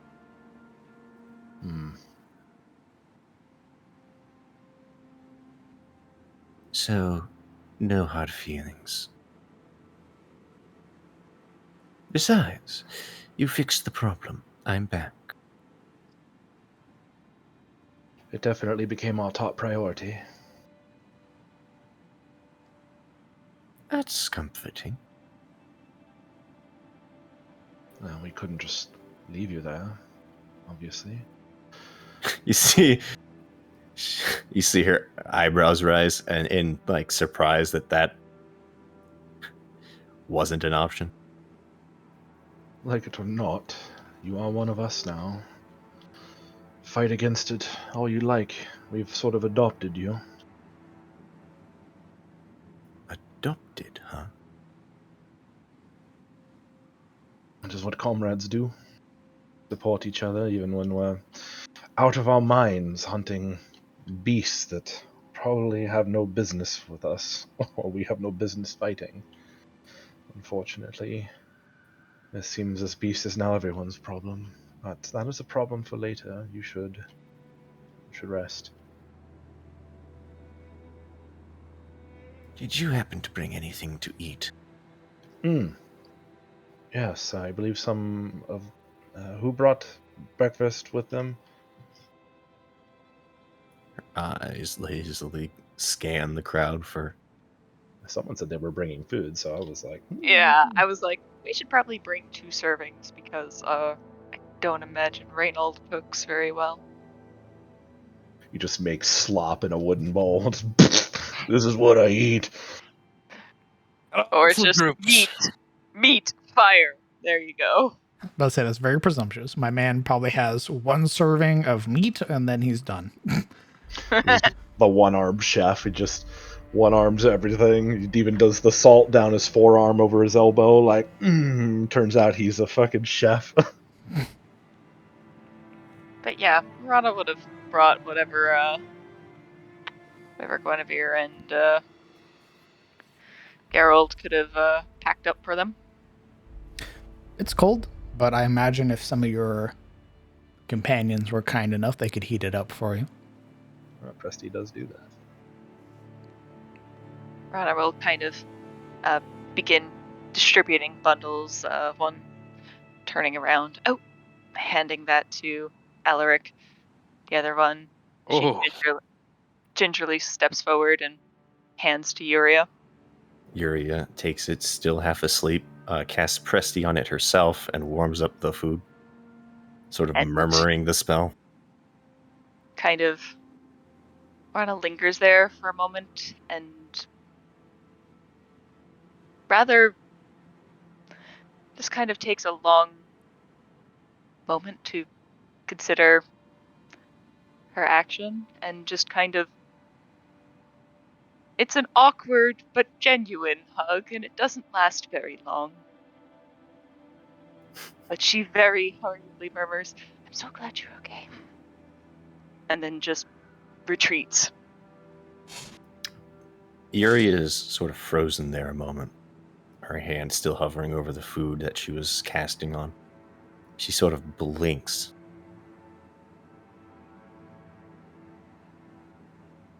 Did you actually just hug me? Adopted.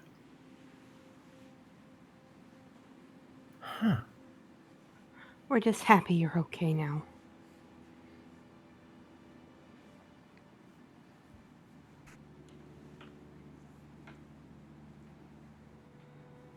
You see she licks her lips.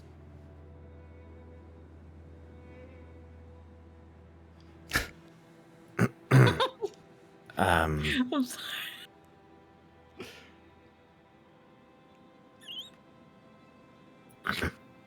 You can see she's like trying to like clear her throat, and then she opens to speak, and then she just ends up clearing her throat some more.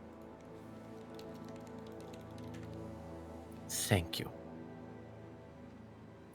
I think. I'll roll with Presty and heat it up. I think she did it herself. She was about to, and then Morana hugged her, and then she kind of like froze. Yeah. And then you there like it beat her is. to it, and she looks down at the food that's suddenly hot, and she's like, "Oh." She murmurs another thank you, Alaric and then kind starts of eating. leans in, holds up his bowl as well. It's a sailor roll with a mousy look. Microwave, please. Please eat. Silverl sighs and rolls her eyes like caringly. If you can caringly roll your eyes, and she'll look at his bowl and it'll become warm in his hand. Oh, need to learn that trick. Violent eating begins. I would teach you, but unfortunately, I don't actually know how I learned it.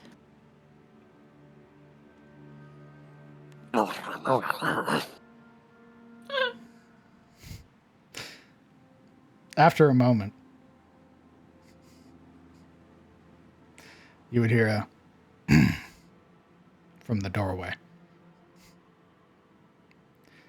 Silverl's expression would harden.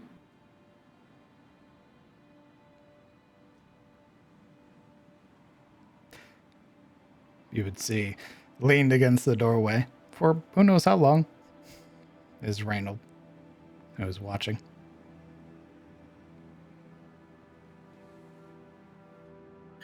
Oh, breakfast and bad news in bed. Wow, I really am being treated. Ain't nothing bad, I'm afraid. Good news, you might call it. Her brow raises dubiously.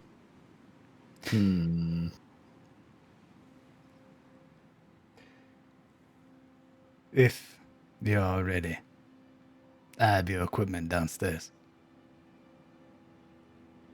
Can you walk? Can I eat first? Can't eat and walk. She looks down at the bowl. I guess. She nods and handing the bowl to whoever's nearby, probably either. Alaric, he's there. He's got it. Yeah, she sort of offers it, and then it's immediately just snatched up. Already, you can see his spoon coming out of his empty bowl into hers. And he begins eating it. What? No. She offers it, murmurs like halfway through murmuring a thanks as she like shuffles her legs out, and then realizes what he's doing with it. That's mine! She shouts as she leaps up to grab it from him.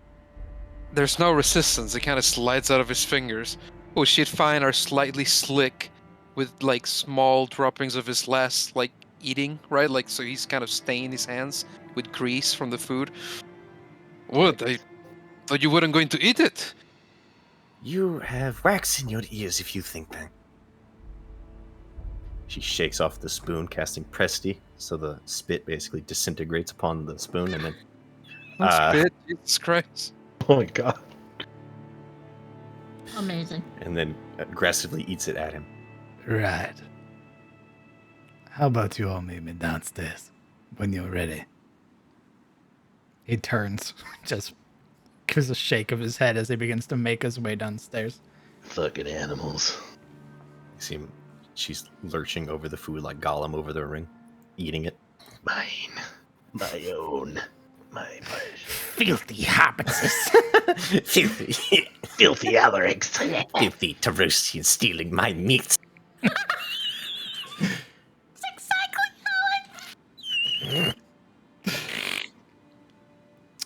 how With food consumed, either walking or not, Reynold will be waiting for you all in the cellar. Woo, spooky cellar time. I don't know why I'm going down there. I think we all head there, except Silveril apparently. Should stand at the mouth. Because nothing terrible ever happened in a cellar. As she lags behind, hovering behind her, Alaric kind of leans over and around, looking down at her. What are you doing? What do you mean? What are you? Oh, Come on, we're are going. we not going? What? We are going, right? Right. Blink, blink, blink, blink, blink, blink, blink. Correct. Come on. Down. After you, Prince. After me. No. You first. Princesses first, always. No, you are crazy. You first. You are crazy? You first. Zaten is think of it as an order. An order. Would you two move? Yuria shoves them with an elbow, cradling the food in the other hand. Stomping downstairs in irritation. Right, but only because you ask. Because no one ordered me around. Alaric follows. Just so I understand, Silro, you're saying out of the cellar? She would come down after them. Unhappily. You would be, all of you would be greeted with a mostly intact manticore skeleton.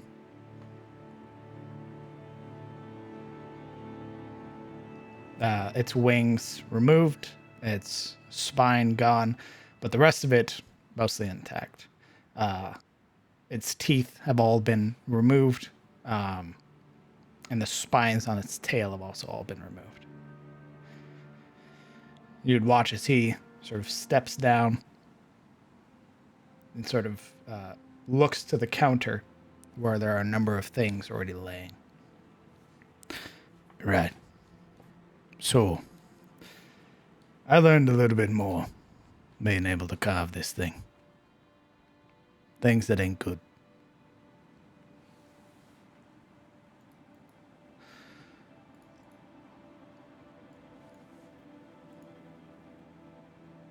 You see him sort of pause for a moment. I wait on bated breath for the horrible news. Listen, I've been up for a while. I'm trying to consolidate my thoughts. So, the manticore, at least the manticore. It ain't what I thought. It's not just some run-of-the-mill aberration. Somebody's been fusing monsters together. When I pulled it apart, I didn't only find the manticore parts. I found it been spliced with something else. Means whoever's making them is very creative. And very sadistic. Judging by what I found, means whoever was melding these things did it while he was alive. Sort of vivisection.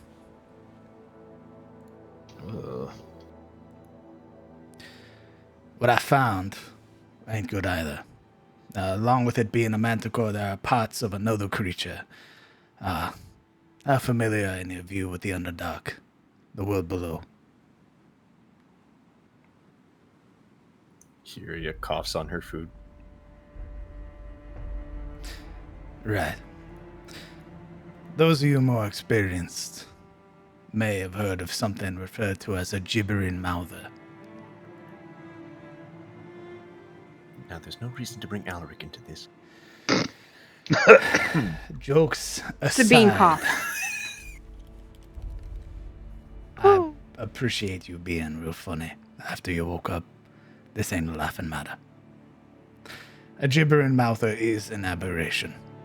It's an entity that resides within the Underdark. Now, whoever did this took its form and melded it with the physiology of the manticore. It explains the mouth and the eyes. They're nasty. These aberrations. They're wicked. It's mostly eyes and mouths in a gel-like form. Doesn't have like a body. It often clings to surfaces. And the way that it draws in its prey is it talks. It's comprised of the things that it's killed. So, when a gibbering mouther eats somebody, it gains a new mouth and new eyes. It gains another voice. And more insanity.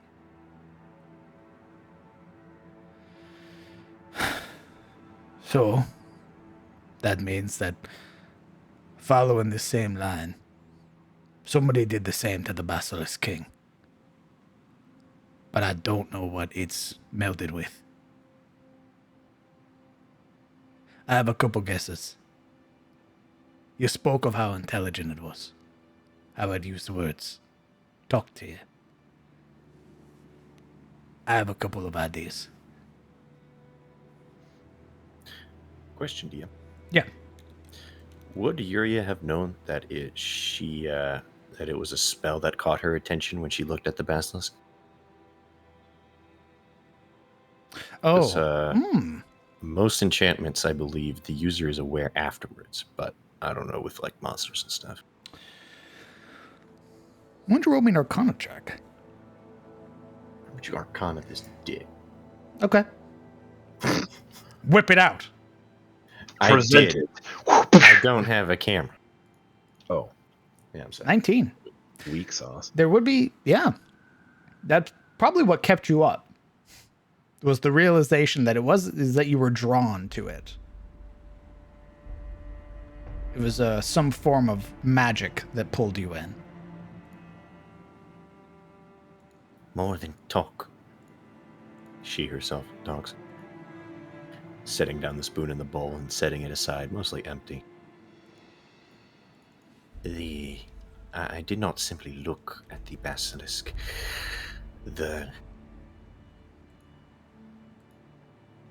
It was subtle.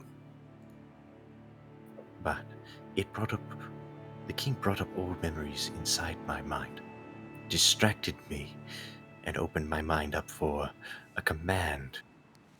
I was compelled, I think, through magic, to look into the eyes of its mate.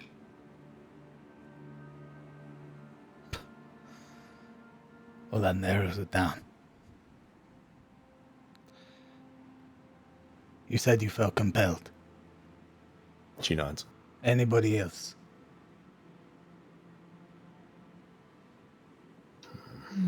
You experience any strange dreams, visions, things you shouldn't have seen? When it Yeah. dug in our brains, like for memories, would that be something that we were aware of happening? I think I described it as your memories being pulled to the forefront of your head. That wouldn't really come off as strange, though. Just kind of like you randomly remember would be- something from your childhood. It would have been strange when Yuria and Sabine told you that it's trying to get into your head, remember? Yeah, Ah, yeah, because okay. we're the two that made the same. But for Marana, who failed, it was like almost oppressive. Like all other thoughts were being pushed aside. It was only these memories being shoved to the forefront. Sabine would speak up. It tried to get into our heads. I don't know what the effect was, but Yuri and I noticed it. Was this before or after it talked to you? Or Before. like it was looking for something, and when it found it, His brow raises. it knew that I had killed the one maid we encountered before. And then it just started looking for everything else. Like opening all the doors in a hallway. Yeah. That settles it.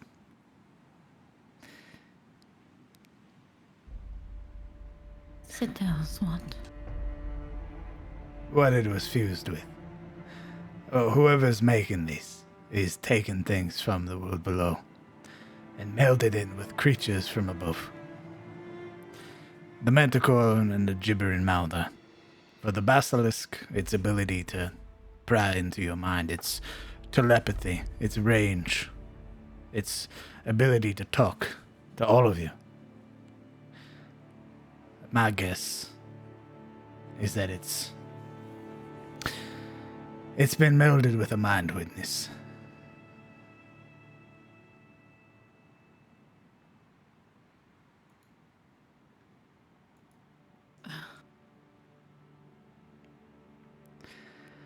A what? What does it mean? It means it's a very strong psionic. So, mind witnesses is actually pretty gruesome. The way that they're made is if a beholder is stunned, they get taken back by the more nastier things in the Underdark. Things like illithid, mind flayers. They'll take it and drown it. They'll plunge it into their pools. And they'll force tadpoles to do all manner of nasty things. When the beholder comes out, it's not a beholder anymore. It's enslaved. It belongs to the elder brain.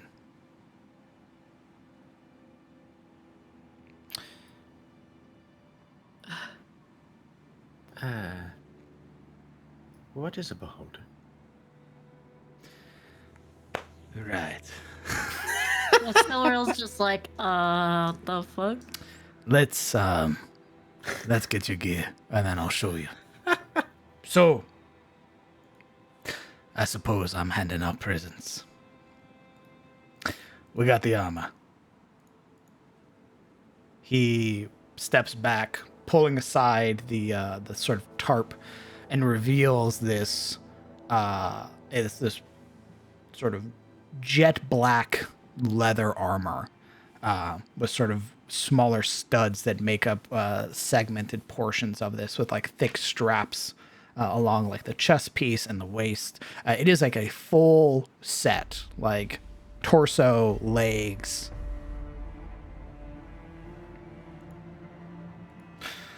So I've managed to carve out a part of its hide to make this. It's light, and under the right circumstances, it will sort of blend or compel the darkness to hide you.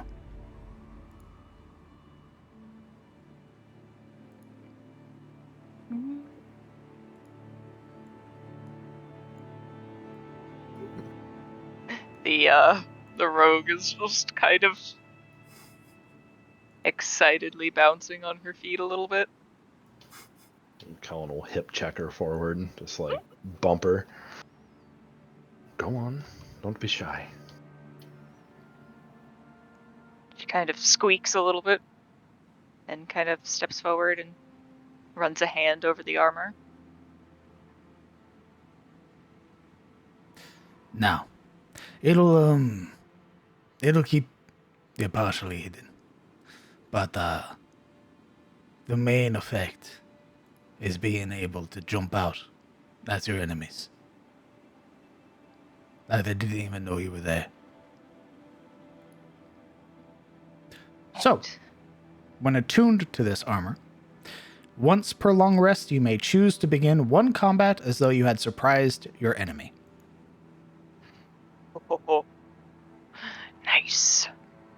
Practically screams for Sneak attack. sneak attack. Yep. Stepping to the side, he pats this very thick folded material with a hood that rests on top of it. This is what I believe one of you was asking for. It's a cloak made out of its wings. I've managed to inscribe some sigils onto it to keep its power intact. Should give you a chance to slip out of some tight spots if you're fast enough. I've also went ahead and took some of its mantle and put it on top. Give you a nice Tarosian look. The Cloak of Favor allows you to, once per long rest, reroll one failed saving throw. On top of it being jet black, just like the cloak, it also has a thick manticore-like mane on top, so like a fur collar with a hood.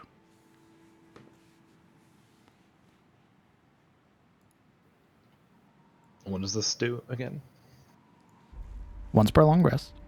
Right. If you fail a saving throw, you can expend the property of the cloak and reroll.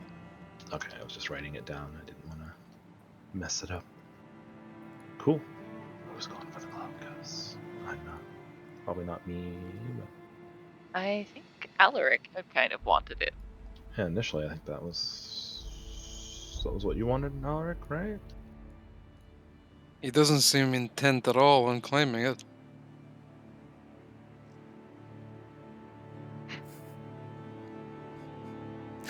Reynold just like skips a beat and then goes to the next one. I managed to imbue some of the spikes onto a kite shield. Provide some better protection as well as giving you a chance to deflect those more lethal blows. I believe you had wanted this. Yes, please. So, whenever you are subjected to a critical hit while wielding this shield, you can use your reaction to gain resistance up to a total of 5, so negating 5 damage from any damage you take until the end of your next turn. That's nice. If you take 10 points of damage, it's instead reduced to 5. If you take 8, it's instead reduced to 3.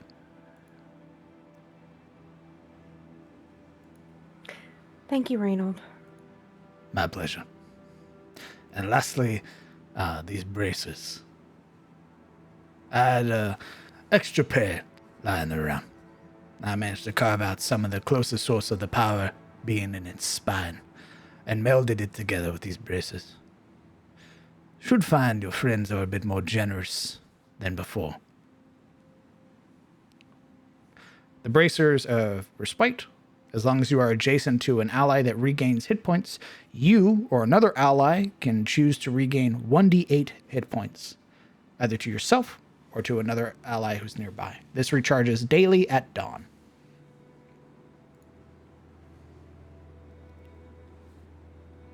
I think it was potentially gonna go to Siluro. If it has the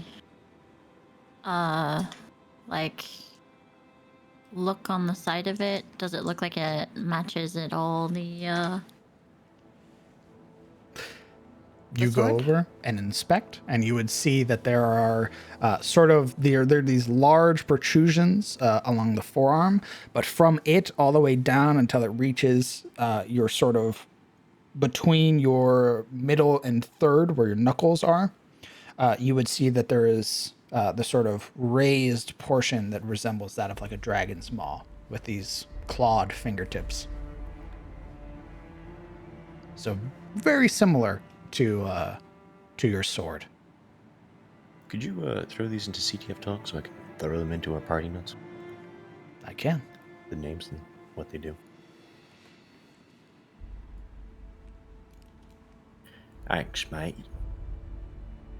I'll even give you pictures. What? Who What? needs those? You what? And I assume they'll be airdropped onto our character sheet soon. I hope they're like big and fuzzy, like big cats that you wear. Like, you know, yeah. Yeah. Die. The cloak comes No, with that's little fair. cat ears on top.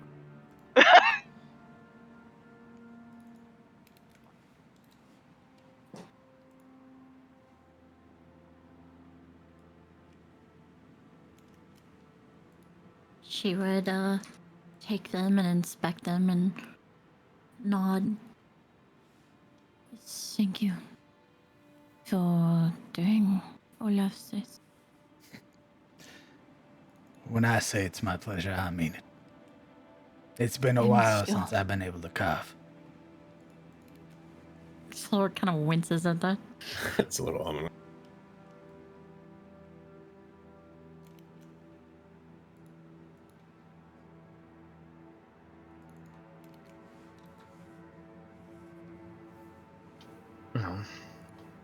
If we run across any more strange beasts and the like, should we continue to bring them your way so you can continue to carve? You'd be spoiling me. But, aye, if you're feeling generous, you can even try carving yourself. If you're feeling up to it. You mean bringing you back the parts rather than the whole carcass? Aye. There are others as well that are skilled in manipulating, taking parts from aberrations, from monsters, and making them into something else. I'm just one of a handful. It's good to know. I'm always used to hunting and, using as much as we can from what we kill, except for Morlings, which we generally just burn whenever possible. But Now, I should preface, there are limitations. It's not every mundane creature that I can carve. If it's unique, an aberration, for example, most or some monstrosities, even other creatures, more aggressive or evil, like some dragonkin, preferably chromatic. I'd rather not want to carve a metallic and get old Bahamut pissed at me. can't imagine we would have an excuse to, to want to be carving anything like that. That sort of seems unlikely. Also unfortunate if it were to happen. I don't suppose you might give me some instruction to fine-tune my skills. Not to inscribe. I know you said that was a trade secret. No. I'm not giving you any tips either. It's something you have to learn. Through experience, through failure. Breaking a rib bone when you should have saved it. Severing a spine because one of your companions was too eager. It's all stuff you learn, and with enough time, I imagine you'll be a better carver than I ever could have been. Especially given you got 2 arms. Seems like you make do quite well with only one. Well, I don't suppose you would know who would like to trade some of these materials we got from the first basilisk we killed. The hide, the teeth, the claws, that kind of thing. You didn't try with Roy first. Oh, we haven't been that way. We were too eager to see Yuria.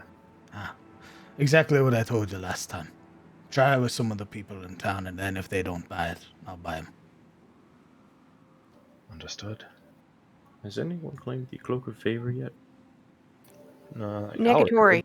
Elric originally wanted it, but I don't know if he wants it anymore.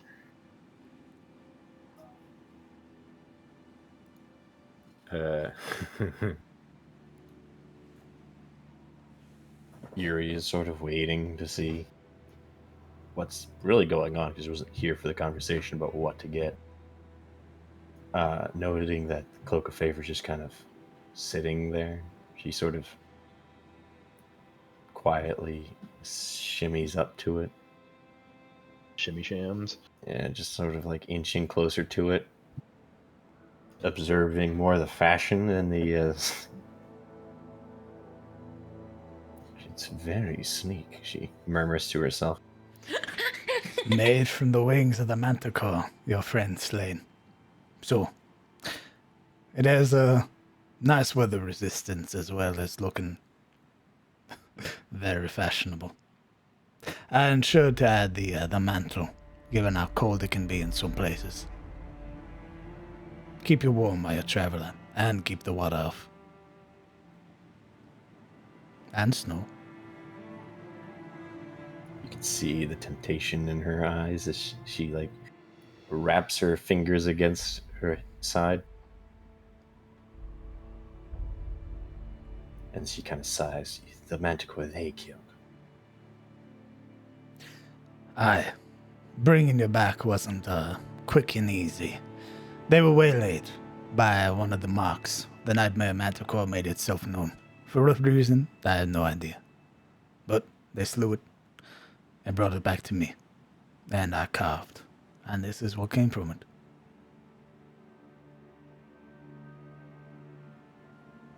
Indeed. See her sigh and give up on it. So who's taking it?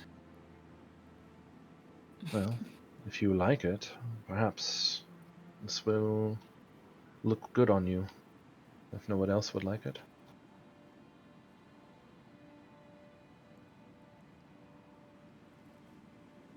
Maybe a good welcome back present for you.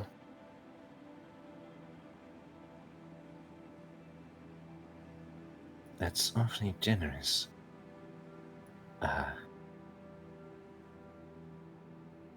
Her eyes rest on.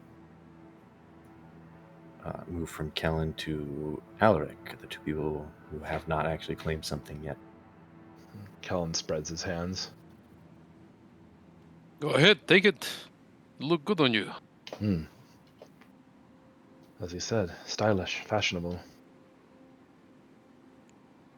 She gives him like almost like a suspicious look as she reaches with one hand to grab it, and then snatches it and with a flourish wraps it around her. Sort of wraps it around herself over the pauldrons, black on black. It's almost seamless. There is this noticeably like silver chain that sort of keeps the two sides together.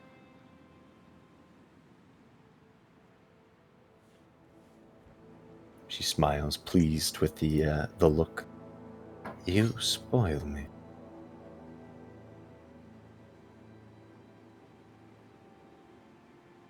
I should get petrified more often.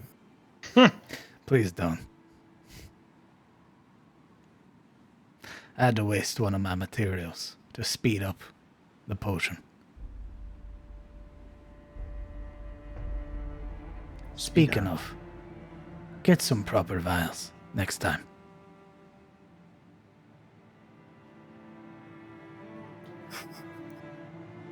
Rana kind of just cringes. Sorry, I was running low. Who in town sells such vials, anyway? I'm afraid we had to impose on Marana for her supply. We may need to get some more. Roy sells it quite a bit. If not him, maybe Mr. Duskbrand. We don't really got much in the way of alchemists, save for me or him. So, maybe Miss Calvert. Maybe. I know she does sort of horticulture, herbal medicines and the like.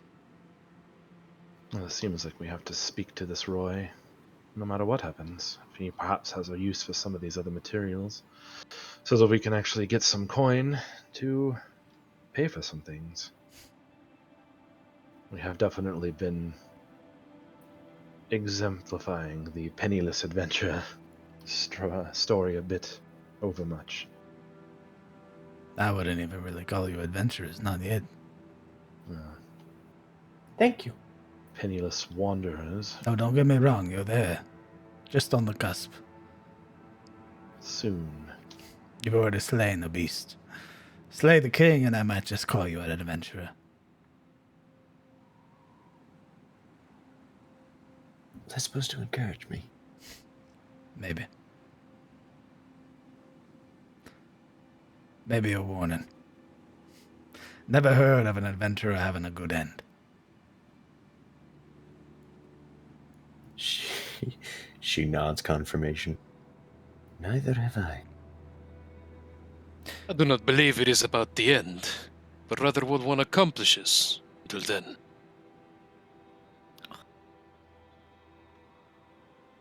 If that's how you see it. No. Who would go into this life hoping to end it on some bed, old, full of regrets? Yuri raises her hand. I know quite a lot of people that would have preferred to have died with regrets on beds instead of bleeding out on some field. Then they chose the wrong profession, no? Should have stayed home. Tilled fields. Aye, Ruled. that's what I'm saying.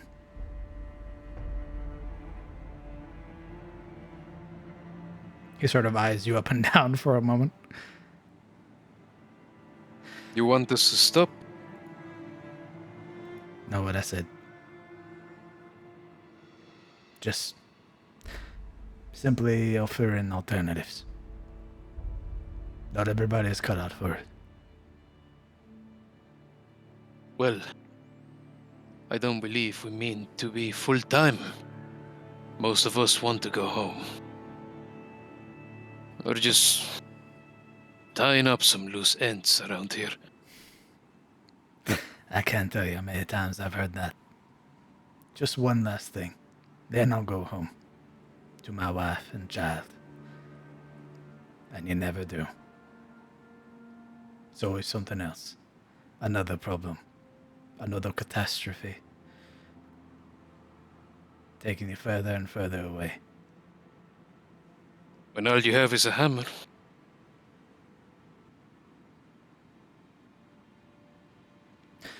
Yeah, maybe it'll be different for you. I got something else as well. Something that'll help you. Given what we've narrowed it down to.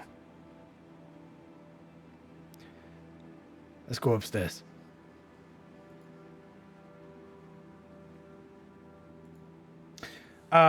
Each of these items, save for the bracers, the cloak, the armor, and the shield, all need to be attuned. The bracers do not.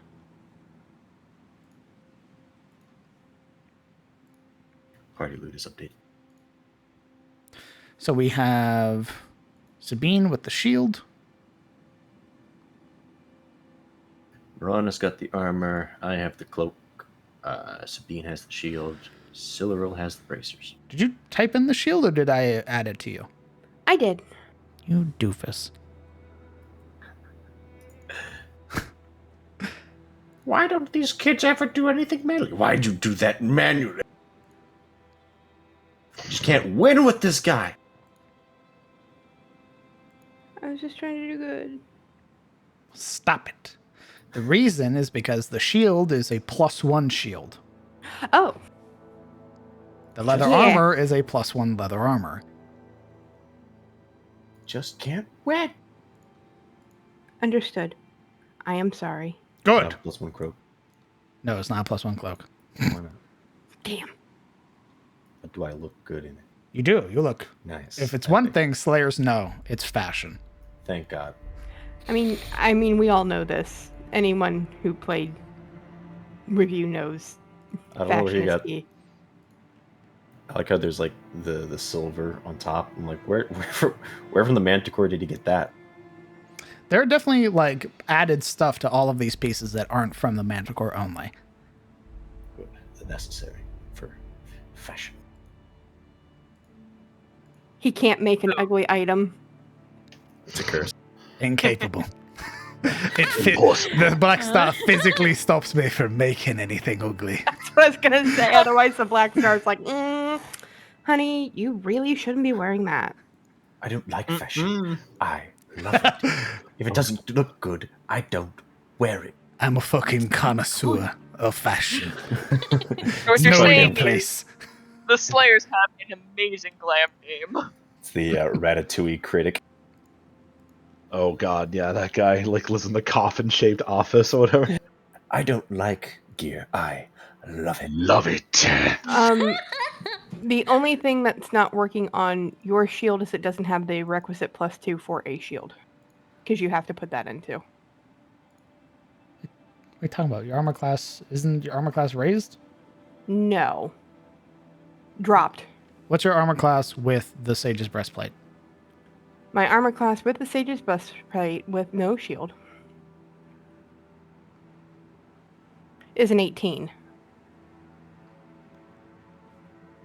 18? Yep, 4 for dex and 4 for the breastplate. She put 2 points in dexterity. She's at 20 now. Mm-hmm. You know a breastplate is 14 plus max of 2 dex, right? I've got the Sage's thing on my character sheet as you put it on there. Your Sage's breastplate shouldn't give you any bonus to your armor class. You should have an AC of 16. It says 14 plus 4 dex. Hey, It is if you giving don't, me my full dex. What the You have to- fuck? Oh, that's why, because it's marked as unlimited. Yeah. Somebody removed the +2. Okay. So now, with Bloodguard someone Shield, did. Only takes it up 1, which is the +1 you gave it. okay, so it needs to be She can't keep getting away with it. there. Should have a 19 armor class now. Yep. I need to get myself some leather armor. I need to steal your shield. I imagine Yuria will be taking the mirror shield. Oh yeah, there is that thing. So we'll give Yuria the mirror shield. Damn, Daniel. Damn. I'm man. looking flashy. Looking fly. You look like a AF. Slayer. It almost is worth the trauma of this mirror shield. When I look into it, I see the eyes of a basilisk and horrible memories, but I look good, so I deal with it. Okay. Your armor class should be improved. So we have the bracers given to Siluril, the cloak given to Yuria, the shield to Sabine, and the armor to Marana. The women are clad in gear. As is tradition. For delicious definition. All right, you guys will have to Make mark them on your so sheet attuning to your respective items. Yeah, Morocco's just not going to Uh, change into armor right here in front of people. Okay. Rana's We're waiting. holding it. She's like We're all just holding watching it. her. Mm. We're all wearing our new items. They're like, go ahead, go. It's like, ah. Go change with the manticore. With all of the equipment handed out, you guys are led back upstairs into the main room, of which Reynold How do I begins. attune? Your bracers do not require attunement, Pog. so you can take them off, hand them to somebody else. You don't have to worry about attunement slots with that one. DM, how do I attune? There should be a little star next to the item on your list. On my list. Should be in your equipment. I see. Let's see. I'm looking at items. I see a shield, the little edit, trash can, and a fist. Okay, hold on. Okay, I'll just attune you manually, I guess. Man. Cloak of Flavor. Well, I'll just manually attune. Hey, actually, you guys should be able to just go through and edit it to attune it yourself. Mhm. Cool. Oh, okay. I can finally downgrade to studded leather. Taking you all upstairs, you would watch as he begins sort of sifting through a number of books and pulls up this almost like plated book. You would see that there are segments of sort of metal accents on it that make up this very heavy grimoire. And as he pulls that, he sets it down. This heavy thud on the desk and begins flipping through. Right. So, if it's able to prod your mind and pull up memories, talk to you, you're gonna need a mind's eye tonic. It's well, it's probably the best we can make all the way out here. Without access to a scholar's workshop, we can make do. But it will keep you protected from the prying eyes of the king.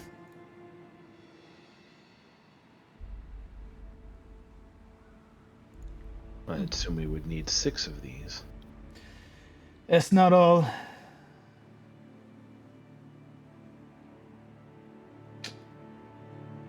I need snakeweed. Snakeweed. You'll find it generally out on the rivers, out in the plains. Be the best place to pick it. Means you'll probably have to go out and travel. And bring a bushel back. Enough for me to be able to make 6 of these. On top of that, I already have the watercress. I have enough of that. And I need aberration blood. And the manticore you brought in is more than sufficient. I assume that, or is it safe to assume that Kellen knows snakeweed? Roll me a nature check.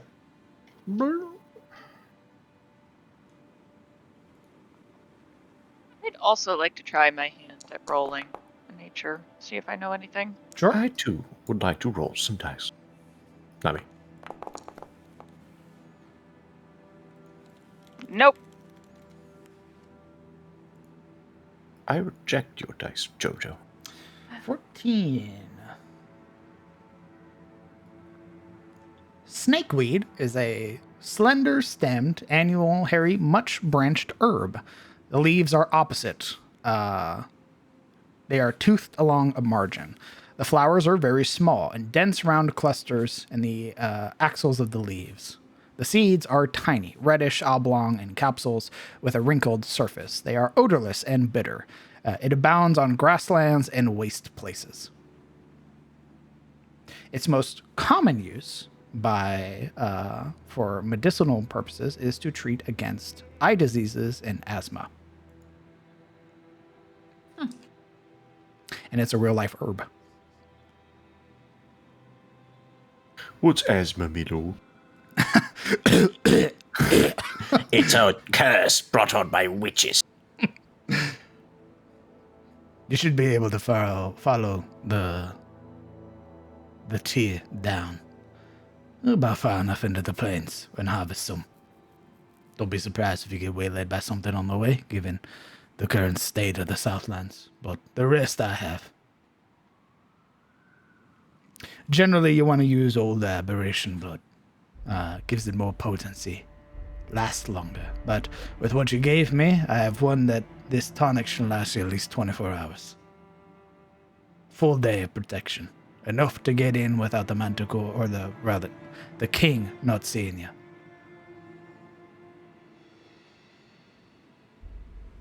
What about this mind's eye? Never mind. What? Sorry. So you only need the snakeweed, nothing else. I have the rest. Otherwise, I'd be sending you back to the ferry. There's a farmer there who sells the watercress that I need. But I have some, so you're fine. Well, if we're out and about looking for snakeweed, is there anything else that you might need? And you're helping us a lot, so perhaps we can keep our eyes peeled for something else that you're short on. That's tempting. We're already going to be on the way. We do need coin. Perhaps we could do a more traditional deal. Well, we Something- do have some pots to sell, possibly to Roy as well, so. But Oh, I understand that sometimes more is always better. What we'll see, if he is helping us, he is making us lots of equipment and these tonics. But anything else that we find, perhaps there's some medicinal herbs that the town might like to purchase. Maybe you know some of those. Person to be asking about helping the town would be Alexander. My tinctures aren't really used by the public. Especially given the one you're going to be drinking is made with aberration blood. Yeah, I'm sure that goes down smooth. All I'm saying is you might want to take it on an empty stomach. I just ate. You won't be drinking it now. Can we not talk about it? Fair enough. No. See her, meanwhile, in her fashion, however, her hair is still a mess, and she'd be like trying to like smooth it out with her hands at the moment. Is there anything else? She talks as she fiddles with her hair. Anything else we could use? Anything that could protect us from, its eyes, besides not looking at it? I'm afraid I don't know of any real protection aside from not looking. I can try and find something while you all are away. What I'm offering is to not be compelled by it while you're there. Not be Well, so forced to look at it. So we won't be forced to do it, at least. That's And you'll be good protected stuff. from whatever other effects it may have, being that close. If that thing is able to command you with a spell, it probably has something else up its sleeve as well. This will keep that from happening. Will it protect us from it detecting us, or just its compulsory magics? Unless it sees you, physically, it won't know you're there. It won't be able to detect your thoughts. You'll be, for all intents and purposes, invisible. But if it sees you, it'll know. Do you think its mates are smart enough to report to it? I don't know. Any of the mates you've had, they have any similar powers? Any weird mutations on their bodies or otherwise? The only thing I noticed was spitting poison and turning people to stone. That's the venom eye. Yeah. That poison, if not careful, will seep into your skin. And you'll start acting like, sort of like a bomb of sorts. Anywhere you go, you'll be subjecting other people to that same fume. Potentially spreading it if you manage to touch somebody else. His queen, at least, the one we slaughtered, seemed pretty animalistic. It mostly tried to flee from us. That probably means it's more feral. More akin to what a basilisk should actually be.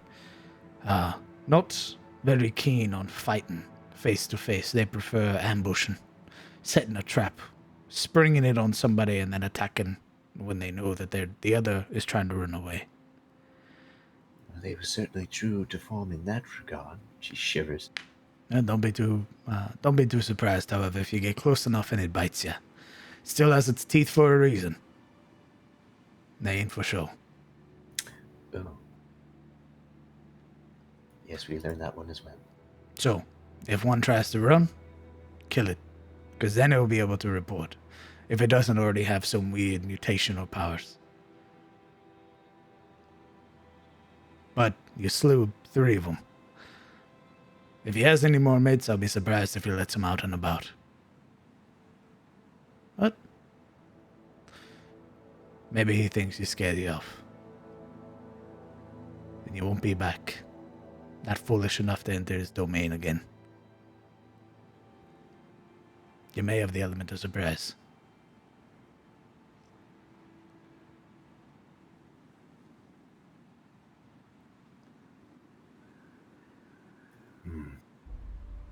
Seems like we have a lot more preparation to do this time.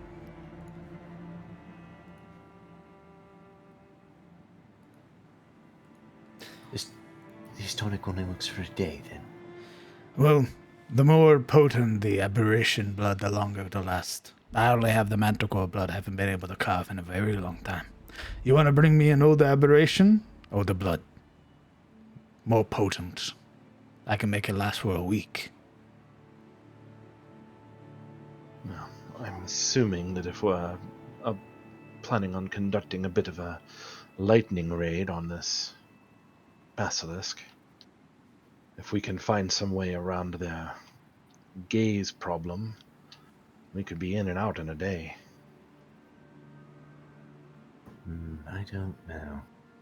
Well, it depends on if we can find some other protection, but perhaps we can beseech Alexander and see if he might have something like that. Most things that come to mind also hinder the user. Being able to slather an oil over your eyes makes it so you're not affected, but it'll affect your motor functions, your ability to move your hands in any skillful way of fighting. So, Example, you ranger, slather it on your ass. You won't be seen, but you try to draw that bowstring, you'll hurt yourself. You try to cut with your saber, you'll hurt yourself.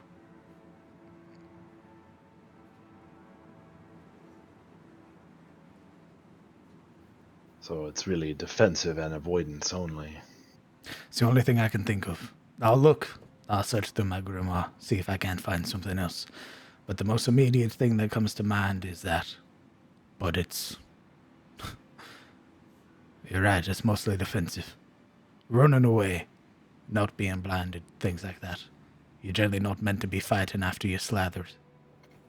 Yeah, it's escape and evasion, E&E, all that. So, maybe we're back to the hogweed arrows.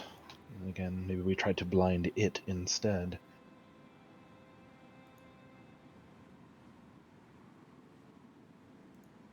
We'll see.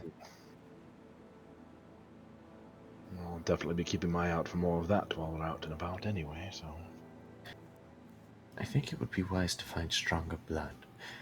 If you remember our last trip, we never even got close to its lair. We were stuck when they attacked. 24 hours seems like a long time, but it may not be enough to be able to, get within range of his psychic abilities and to sniff out his lair, which we have never met. I have a fairly decent idea of where it is.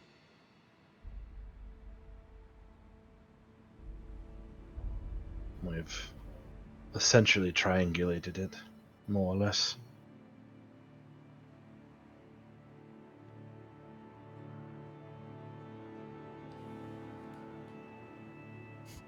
The only other creature I can think of for older aberration blood might be the spider. But I have no idea. It could be just as fresh as the manticore.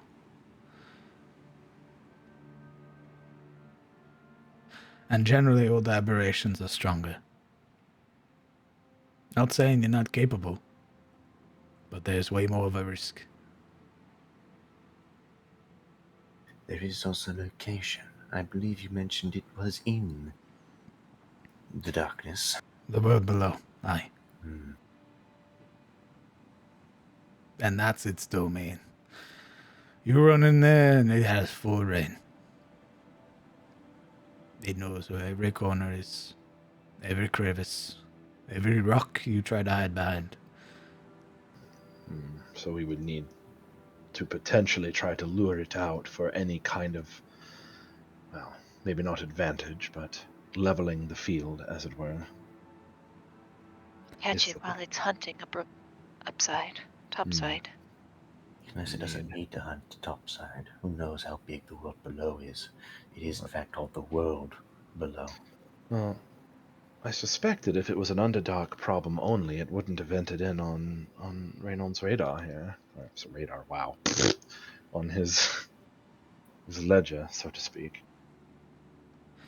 It has been poking its head up above. But aye, it's still a problem in the world below. More of a problem there. But things like that often come topside. Pushed out by something bigger, scarier. And what was something that was, runner-up down there in terms of strength is now king up here. Has no challenges. So do you think this spider was pushed out by something stronger? Maybe. Hard to tell when it's mutating. It might be trying to get back its territory.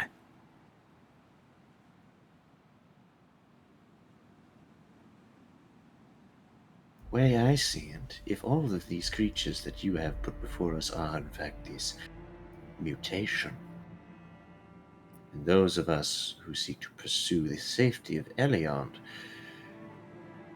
wish to see it actually safe, we will have to pursue the spider regardless, won't we?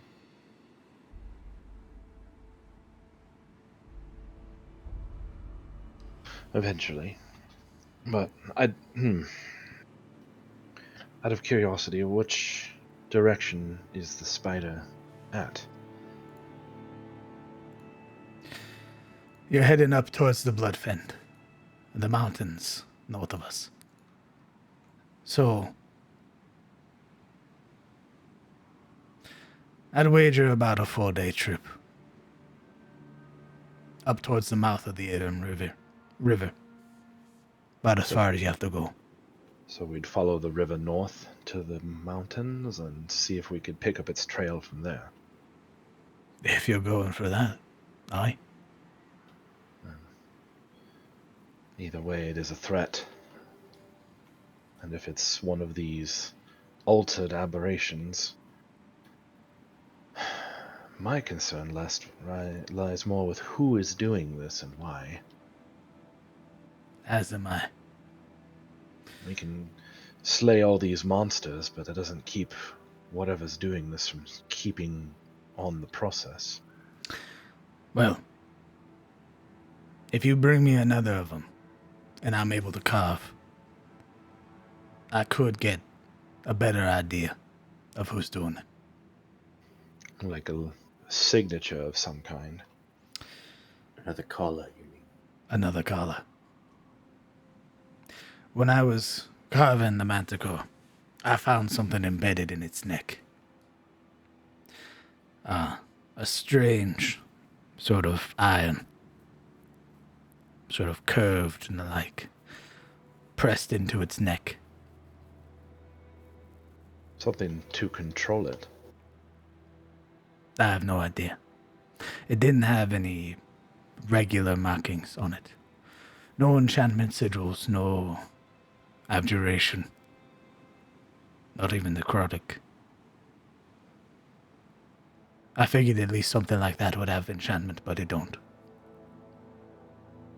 Some kind of vanity piece, maybe? That's a wicked piece if it is. I'm talking embedded, down to the bone.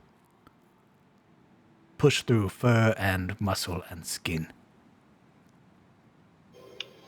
Is it possible that whoever did this tracks them with that? Even if it's Maybe. not enchanted, they might... I don't know, I've heard of some of our druids being able to find things with mundane objects, but I don't know. Yeah, So much potentially. magic is beyond me.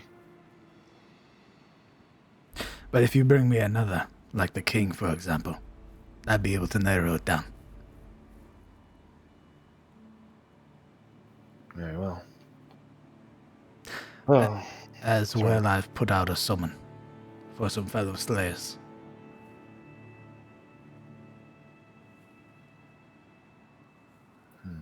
Well, I don't see how having more would be bad at this point. We'll see if they answer.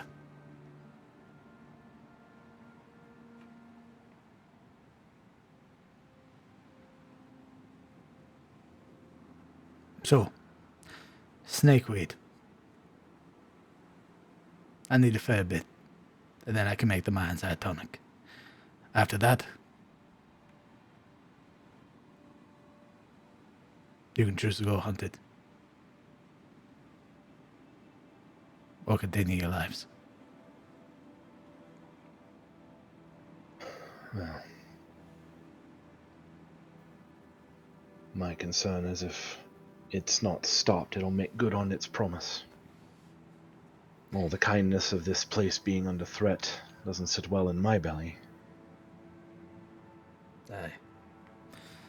Neither mine. I wish I had some contact with my brothers and sisters in the Watch. But I suppose you all will have to make do with just one of me. I know, it's terrible. His brows raised for a moment. His partially amused expression. Right.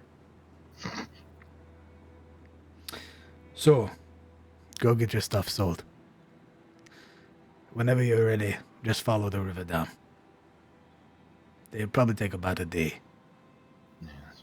We'll make some inquiries about some other things while we're in town, and If you're up for it, Yuria, we could set out or wait until the morning. How are you feeling about traveling already?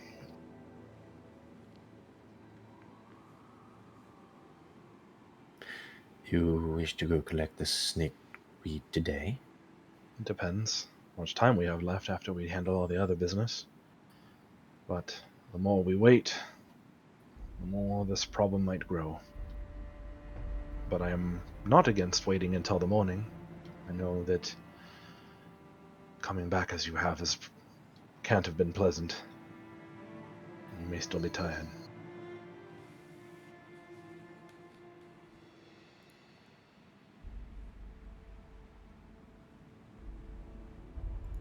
I would prefer to wait today, but I am mobile. If I can get my hair straightened, I should be ready. How do the others feel?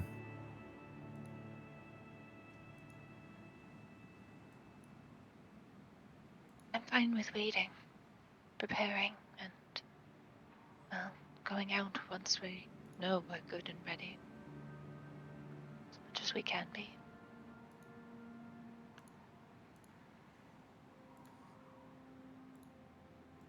Still, we should see what we can sell, and see what other gear we might be able to provide for ourselves.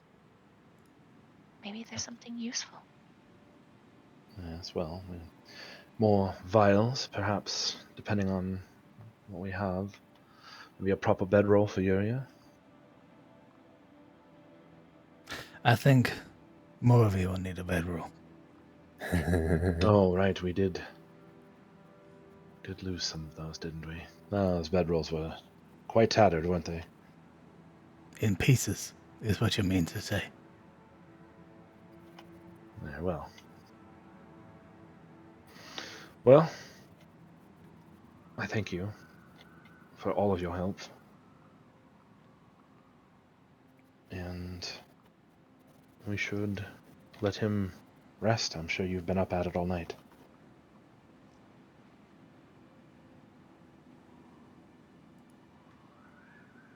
He sort of pauses for a moment. Right. I suppose I am tired. And it's just now that he realized, like, the fatigue begins to set in, or he's like, oh. Oh, shit. Right. I really did stay up all night playing Monster Hunter. Yeah. Oh, fuck. I'm not tired, you bitch. I'll do it again. I'll do it again. You watch me, bitch. That's what he was doing that whole time. He got the Manticore shit down in 5 minutes. He was just in the corner gaming. All right, done. Pulls out the Switch. He was just up. He was like, "Oh, I got this new game on that summer Steam sale. Now I'm gonna be at it all night. Holy shit! Oh, I was supposed to help those Avengers. Yeah, it'll be fine." Yeah, that's the real reason his fucking garden is trashed. He's a gamer. It is, again, there are 2 rooms in this house that are immaculate. It's the cellar and his bedroom. Everything else, a mess. He was like, "I don't give a fuck." Especially after Alaric. God, Alaric. So, with your new equipment and some pieces to sell, you have your objectives. Gather snakeweed for Reynold, and he can make you some Mind's Eye tonic that'll give you 24 hours of mental protection against the Basilisk King. What's the plan, party? I think unless anyone objects, I would say maybe we should hit up Roy, see if we can get some dosh. Shem coin.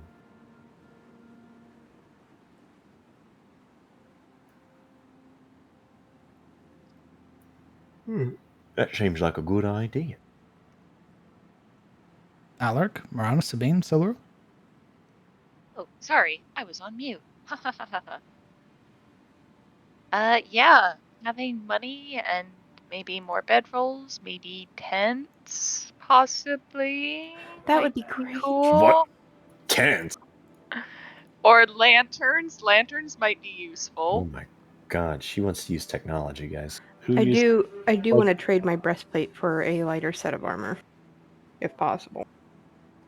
I would offer you my leather, but I don't think it would actually fit Sabine. It's okay. It's okay, Apples. I got you. Wow. Jesus Wow. Christ. This Wow. That, expression Marana will confuses me. remember this. Flashes at the top of the screen. Remember, Roy and others have told you they're not going to buy your magical items.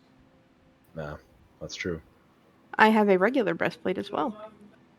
much armor do you have on you? Where? Just Where did you carrying get all another that shit breastplate around. from? Where did you get another breastplate from? It's my original breastplate. You don't start with an original breastplate. Paladins start with chainmail. I thought there was chainmail or scale mail. Well, I mean, it was confiscated. I mean, all of our stuff was confiscated. Leather. But I had thought that you basically like ditched your original breastplate for the magical one that you found. I didn't realize that you tried to keep the original armor. Where did the other breastplate come from, Sabine? Who It's gave what it to I you? had. Who gave it to you? You did when you I gave me did our items. not, you liar. You're a fibber.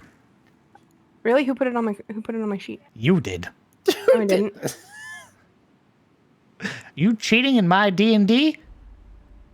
Uh-oh. I've been having you transcribe everything. Who gave you this? You did. I bet this came from your imported shit, didn't it? Is this on your D&D Beyond sheet? Let me look. Uh-oh. Detective DM is on the case. He sniffs out trouble. Sniffs. Who's the fibber? Listen, One of you I'm is- going by what you put on my sheet, so It's you. You're the fibber. Ooh. It's Why would I on your fib? D&D Beyond sheet. Root out the source. Pull it from You the don't root. have another breastplate. You've only ever had one. Damn. Get that out of here. I guess I'll get rid of my plate mail then. I swear. listen, I don't add the items except that last shield is the first thing I've added manually. So, Why didn't I add to your D&D Beyond sheet? So where'd that come from then? You show me a ghost? An item ghost added it to your sheet? Oops, bug. it was probably in my original gear. You don't know no fucking original. I swear to God. There's no breastplate. You don't start with a breastplate. So, the plan is to go speak to Mr. Broadhurst, sell some items, get some gear, some tents, some bedrolls. Let's do that then. Yes, let's. After we take a 15-minute break. Oh, thank God. I gotta take a huge shit. Thank you for sharing. You're welcome. You're welcome. Thank you for that. I appreciate that immensely. You're welcome. I imagine Yuria saying that in character. Yep. In Fury like, just oh. breaks out. I have to take, as you say, a huge dope. And I was like, what? Thing is, with Tarosian-sized portions, you take Tarosian-sized dumps. Yeah. Did it? We'll be back I've in got it. 15 minutes. Fury is like, I hate Tarosia so much. I'm going to go take a Tarosia right now. Like, what's that mean? It means shit. Look at I'm me, gonna go take a shit. king. I'm shitting on your lawn. Fuck you, Alon. Remember that? Remember all that basilisk meat we ate the other day? That hasn't gone through me until right now. This is what I think about your law and order. I think take this, Warden family. I'm crapping on your property.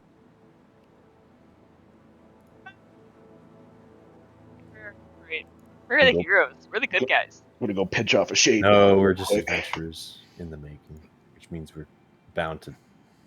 You're menaces. Yeah, like you think we're getting into politics? Our politics is the Armageddon. We're The wandering Four gremlins. heavily armed people walk into a 7-Eleven. Wandering gremlins AKs one step about the away from murder hobo life. And they leave you a $500 tip. Did I Yeah. get it off my D&D Beyond sheet? Did you? I'm looking. Because I don't want to have to go through this every time I level up. Yeah, it looks gone. Just update your sheet manually. What's wrong with you? I'll figure it out. Good.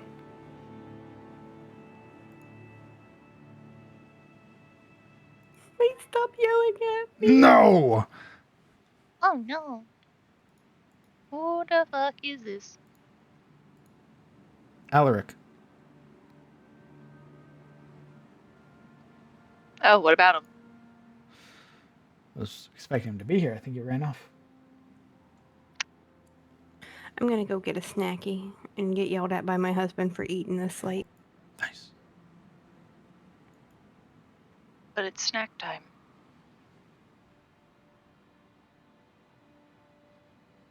I wasn't here at the start, so I want to know if Yuria slashed her blade to Reynold. Slashed her blade?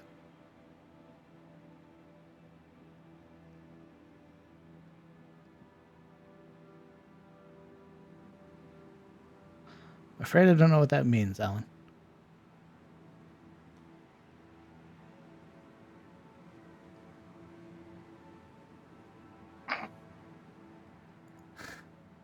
Puts on a cloak. Oh, yes, new Monster Hunter gear. I mean,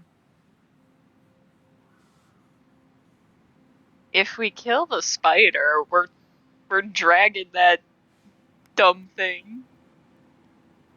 Gonna have all mismatched gear. It's not gonna look the same color for every piece. It's gonna look like the Yeah, you'll World of have Warcraft leveling clown suit. you'll have, the one set piece from the Nightmare Manticore, and then you go kill uh the spider Phase and come spider. back with like blue gauntlets that don't match your black armor. And then you'll kill the king and get Exactly. a red cloak. It's like I saw this comic where it's like gear off, gear on, and then the D&D characters look absolutely Yep. redonkulous. Yep. Gear view off. Ooh, these sweatpants are real nice. Sorry.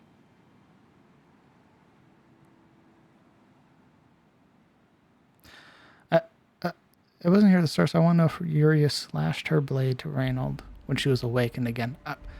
I'm sorry, I still don't know what that means. Slashed her blade? Like, do you mean stashed? Like, hid it away? I think they might be asking if she freaked out and drew on him when she got unstoned. Oh, like she tried to attack him?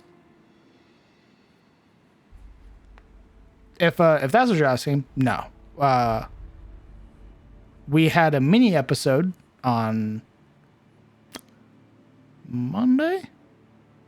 Mini episode on Monday, where Yuria got unpetrified and changed into Warlock Sorcerer, and Alaric transitioned into Barbarian. So there was a little mini episode between these two. If you're interested in that, you can go watch the Monday VOD by the first couple hours and learn a little bit about that. Sizzle made comment that she was going to draw the blade on destoning. Oh, interesting. Yeah, I think that comment was made like if we had done it just now and events that happened. If they had not happened during the mini episode. Indeed. I'm doing great, Tatsuya. So great, in fact, I'm going to go to the restroom and then get a drink, and I'll be right back.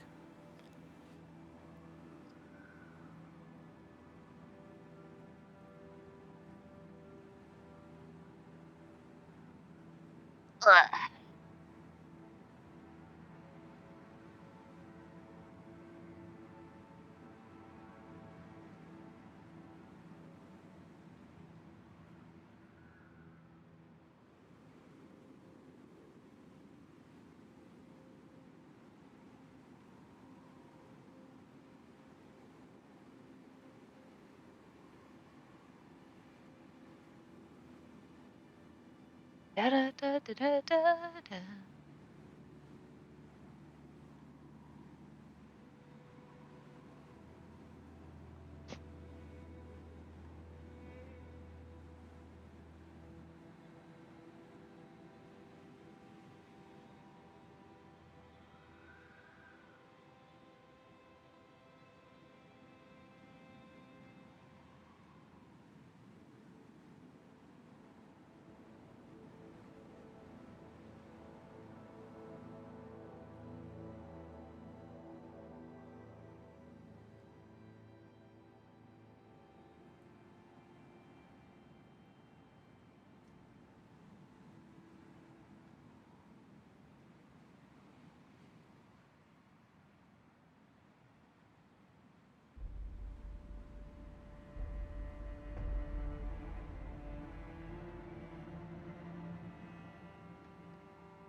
I can use the Doom music now, so fully expect that to be a boss music. Nice. Oh, shit, what changed? They released the copyright on it, so it can be played as like video game stuff. Nice. So that's pretty sick. Why do I feel like Sunday it's gonna be like, oh hey, you're walking down the street and Doom music. Like, oh wow. It would mean that there's a boss fight there. Like, what? Just itching at the chance to use it. I also found that I can use some of the older Monster Hunter music too, which has a lot of really good, like, calm ambient music for like villages and stuff. So I definitely intend on using that for towns, because they are like very comfy, like very relaxing. So Like, this is cozy as shit. yeah, which is what Elion's Tier is meant to be, is very cozy. We like it here. We like it so much we're never gonna leave. To be fair, you Oh, guys like- were in Frostwood for a while, so I don't have Yeah. any illusions that you guys are leaving anytime soon. But then again, at SOE, we're stranded. We look around at Frost. We're like, this place is a shithole. What if it was less of a shithole? Yeah, you were limited And on then we also- options. Yeah, we didn't have very many options, and then some of us had hate boners for most of the enemies we encountered there. But you guys have options here and have decided to help Elion's Tier because you like it here. So at least that's how I see it. You guys are helping because you like the town, like the people. So They're very nice to us, and they make good booze. Oh, speaking of, haven't seen Booze Boy in a while.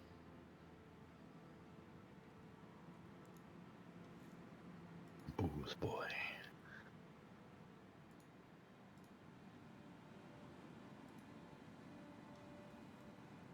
I mean, you haven't gone out of your way to go see him either. So I mean, yeah, we've been preoccupied running across the fucking very easy countryside. to assume that every time he's gotten the courage to come see you, it's like, oh, she's gone on an adventure. And he's like, damn it. Like, sitting at, like, Geralt, do you know when she'll be back?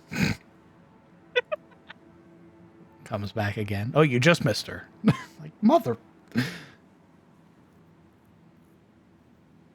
One day we're walking Elion's, it's like, make a perception check, because now you're being stalked. Through the field, you see Dominic having abandoned his chores. Full sprint to the road. Where the fuck have you been? You like food? Yes?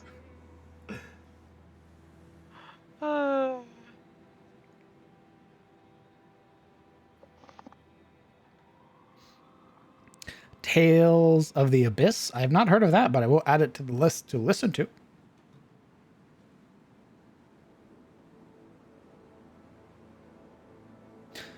All right. Is everybody back? Yeah. I have returned. Mm-hmm. Alaric? Siluro? As well.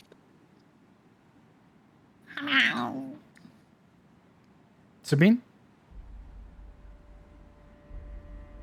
I'm back. Sorry, had to rush back. Perfect. Then we are back. Go ahead and tell me what you guys are doing. I think we were going to sell some monster points parts. Yeah, we're going to Roy's, I believe. See if he'll buy any of this shit. Because we got Basilisk parts, and we got, Manticore parts.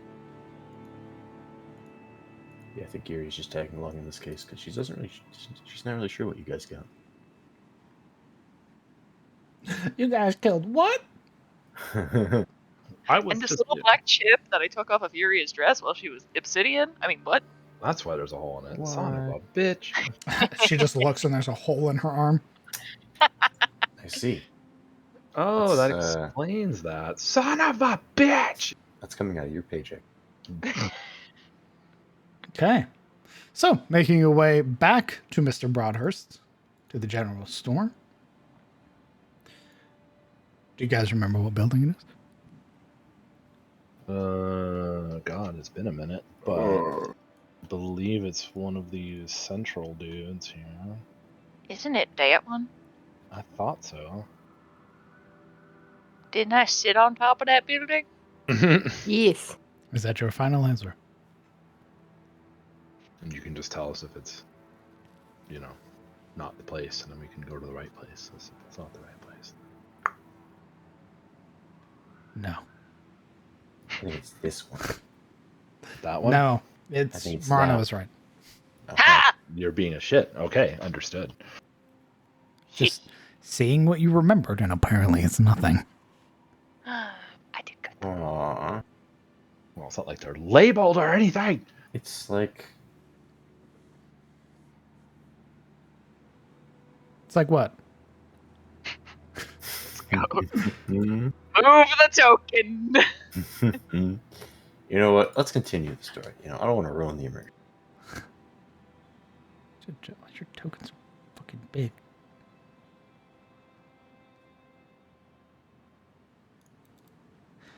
Okay. Making your way back to Mr. Broadhurst's store. You push your way inside to that familiar, sort of cramped general store interior, of which you would see the large tiefling man already in the process of stocking some of the barren shelves with the materials that you guys had sort of been moving back and forth between the warehouses. He turns to look back at all of you, but acknowledging Siluril and Kellen. Good to see all y'all again. How can I help you?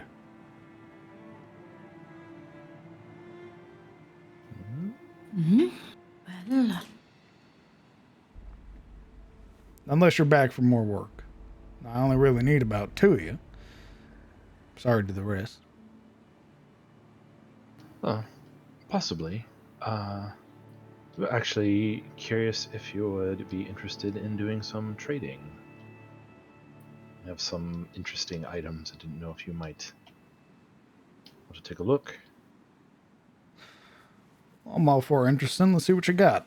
He turns those, sort of opening that small little lift, and then making his way behind the counter.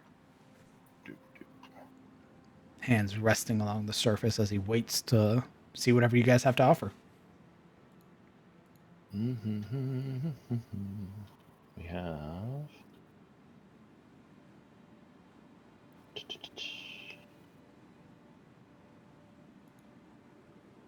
have. Okay, well, depending on who's carrying what. But it looks like we have the hide of a manticore. Or, sorry, the hide of a basilisk. Some of its teeth. This like festering hide. I mean, it's been cold out, so I don't know, whatever. There's the basilisk teeth, and there's manticore teeth and tail spikes.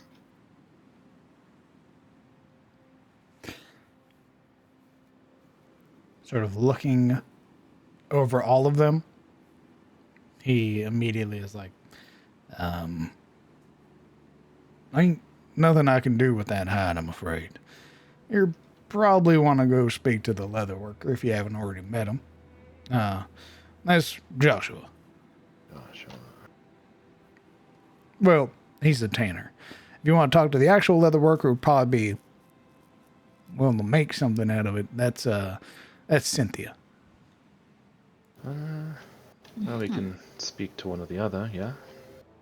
Your choice. Both. Okay. As for the rest of this, let's see. These spikes are nice. Got a bunch of little barbs on them. Could probably sell them to some fishermen. Teeth are, yeah, I mean, they're fine. Probably sell them to somebody for decoration. Same with these other teeth. Real sharp, though. All in all, I'm willing to give you about 15 gold. Whole thing.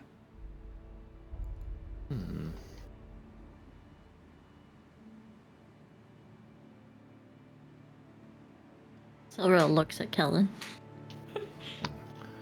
He doesn't know commerce super well, so. Neither does she. Yeah. She's like, Mr. DM. What? If you're gonna ask me what people would pay for in Shademore compared to here, How would you know that? How'd you know that? it's not at all That's gonna be crazy. even remotely the same. People Yeah, trade and that was barter gonna for ammunition and silver over there. Yeah, true. I'll take 3 vampire hearts and a shell of 18 50 cal. Oh, Give me a box of 50 out 6. got a 9mm? oh my Some god. firecrackers too. Gonna need them firecrackers. You got any flashbangs?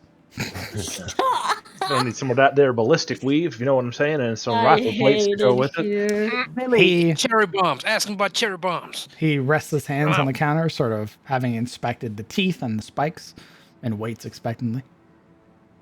About 15 gold. And I don't know what they'll pay for the hide, but well, Joshua or Cynthia might be interested. What about something closer to a straight trade? Would it be more worth to just trade items for items, perhaps? Interesting. What are you looking at? Traveling supplies and glass vials, if you have any, unless there's anything else anyone can think of. Traveling supplies like what? Bedrolls, maybe tents, that kind of thing.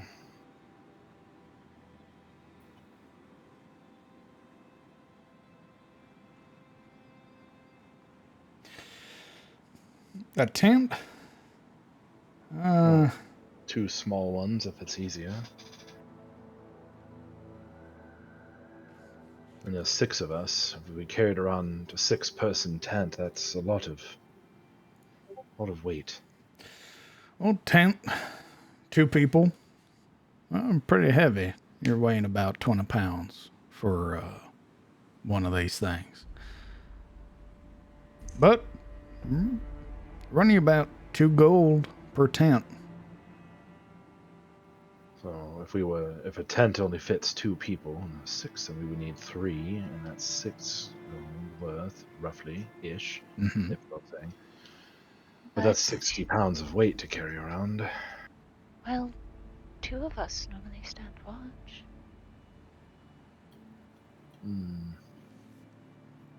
Maybe.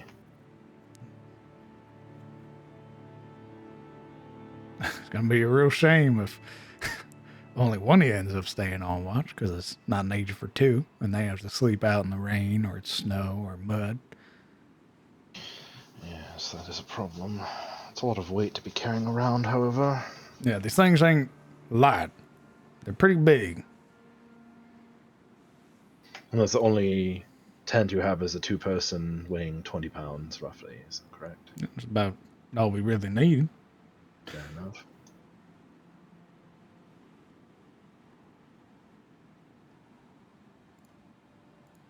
What else you need? You said traveling supplies. I assume more than just the tent. Bedrolls. We managed to ruin some of ours, and one of us didn't have one to begin with. Water skin as well, please. All right. Bedroll, they're about a gold apiece. How many bedrolls do you need? God, we trashed 2 and 1 was missing, so we need like 3, right? 3. All right. Well, that's 3 gold right there. Is that... If you have a tent, do you need bedrolls too, or I'm trying to understand, like... Yeah, it doesn't come with. It's just like a protective, just like a covering. regular tent, right? You still need like a sleeping bag. Yeah, you're basically. still sleeping on the floor. It's not like modern day tents where there's like the mesh on the ground that keeps you protected. It's literally just like something you pitch. It's like a canvas tarp, basically. With or without the stick. It comes with all of like the mantling and stuff like that. So that's why it's so heavy. Basically keeps rain out. Yep, Yeah, I it mean, keeps it's rain, keeps the elements out. If it's like the old style tents, I'm thinking if it's like a heavy oiled canvas with like wooden supports. Does it keep rocks out? No, nothing keeps rocks out. Is it? You'll have to find out, I'm afraid. Hide under the tent, everyone. No, we need at least the 3 bedrolls. The tents, we'll have to see what the full party consensus on carrying around 60 pounds worth of tenting is going to be. Glass files. You know. You said a water skin as well? Apparently she is short of a water skin. Well, water skin costs you about 2 silver. Oh, that's easy peasy. And you said vials. Yes. All right, well, I'll tell you the same thing I tell Mr. Dustbrand. We don't have a, anybody really capable of blowing glass or anything like that. So what we get is, generally what we get, they're pretty expensive. They're about $1 a piece. Are they sizable or are they small? No, they're sizable. They're not, I mean, you're not carrying around a keg, but enough to fill it up with a drink's worth or something. Are they bigger than Verana's vials? That's what I guess. Yeah, they are like normal sized vials. So like the like what you'd expect from. Yeah, let me find a picture. Yeah, Moranas were more akin to like test tube ones. Gotcha. Tall, skinny. Gotcha.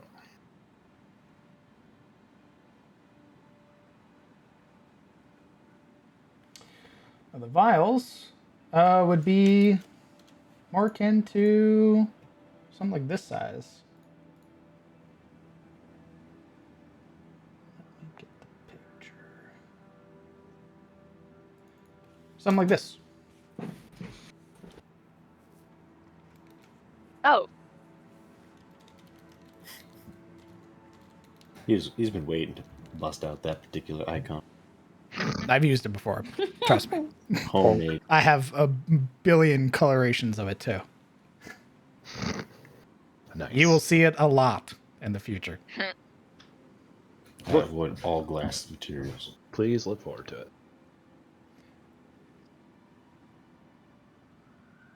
The reason they're so expensive is because they don't have somebody here who can blow glass.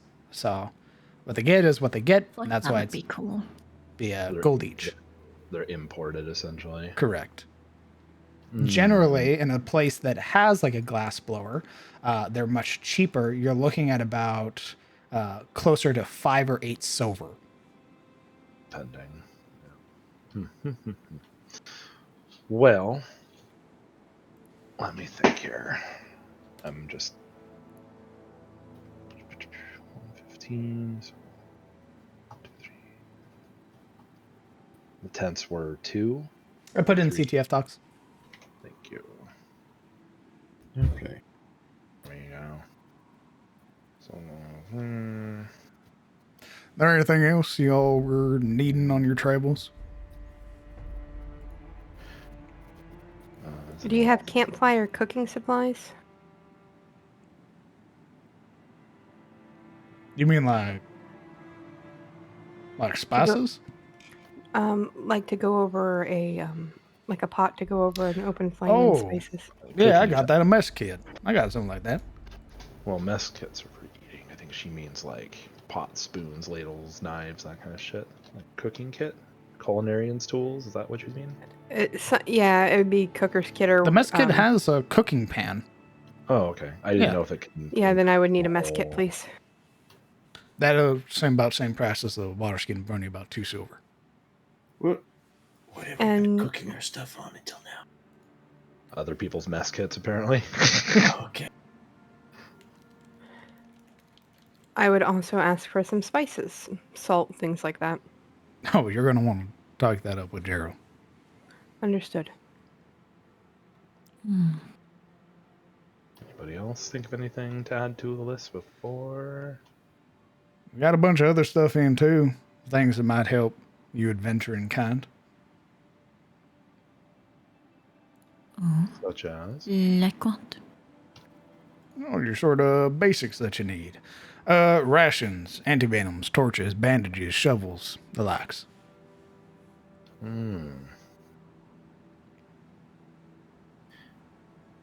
do like the sound of bandages.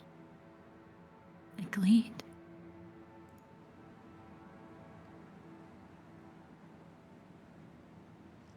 Yes, it's Well- much better to bring some than have to improvise.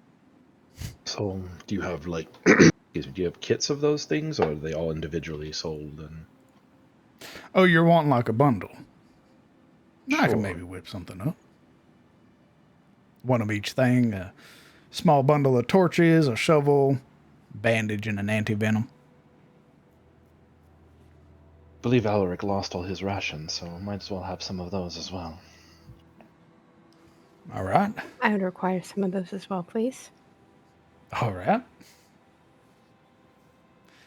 Let me see. Rations for about a day. You're looking at about all the hardtack jerky and all that. You're looking at closer about to 4 silver pieces each.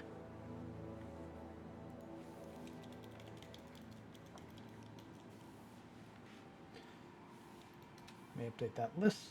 4 silver per ration. So a ration is 4 silver per day, roughly. Correct. That's assuming we actually end up using them. That reaction.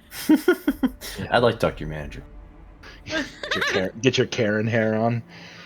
Now There's a circle. I like can sell Simpsons. you. I can sell you some bundles. About 30 rations. I can sell you for about 15 gold. You want some antivenoms? There's each one's about 2 gold each. Bandages are about 5 silver per, and shovels are about the same, about 5 silver per.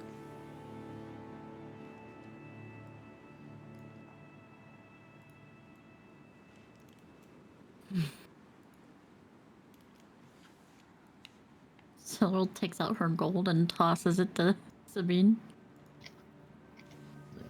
Well, if we have 15 gold's worth of stuff plus that, well, I don't know. I mean, I guess that's something to talk about. Like, what does the party as a whole feel about lugging around 60 pounds worth of tenting? Can carry 2 of the tents. Wouldn't bother me much. No, it bothered me a lot, but I could do it. Wouldn't stop me from walking. You can always trade off. 20 pounds is a weight, but in the long run, it's not the worst. Well, do we want tents or not? I guess that's the big, that's the big question. Feel as though I've proven myself, at least. I speak for myself. But I am fine with staying outside and sleeping under the rain and all, and I no longer want to prove anything. I want a tent. I never wanted to prove anything. I still want the tent.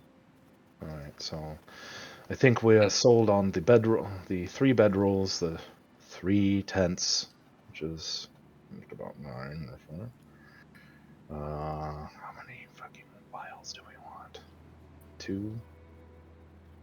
And don't forget, a shovel while we're here. And bandages. Okay.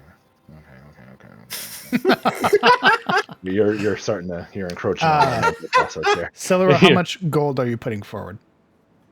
Silver doesn't have any money. Oh. She has the silver that she had earned that night singing. Gotcha. Cool. He's And like, she tossed the gold back to Sabine, so. don't spend it all in one place. Understood. Get yourself something nice, sweetheart. So he said he's willing to trade about 15 gold's worth of stuff. So whatever you can equate out to 15 gold, he'd be willing to trade. The rest has to be bought with cold hard cash. All right, well, let's see here. In my little notepad. Start fucking making calculations. Don't forget, you can also sell the other stuff that you've harvested, such as the deer hide and the basilisk hide, either to the leather worker or the tanner, if either are willing to buy it. Yeah, well, that would be the next stop to see if we can basically shore back up some of the cash flow at that point. Hurry up, accountant. My feet are getting tired. Bastard. Smart ass. Ugh, leave him behind. Yeah, get rid of him. Why did we bring him back again? Piece of shit. Okay, how many vials do we want? 2, 3? What do we...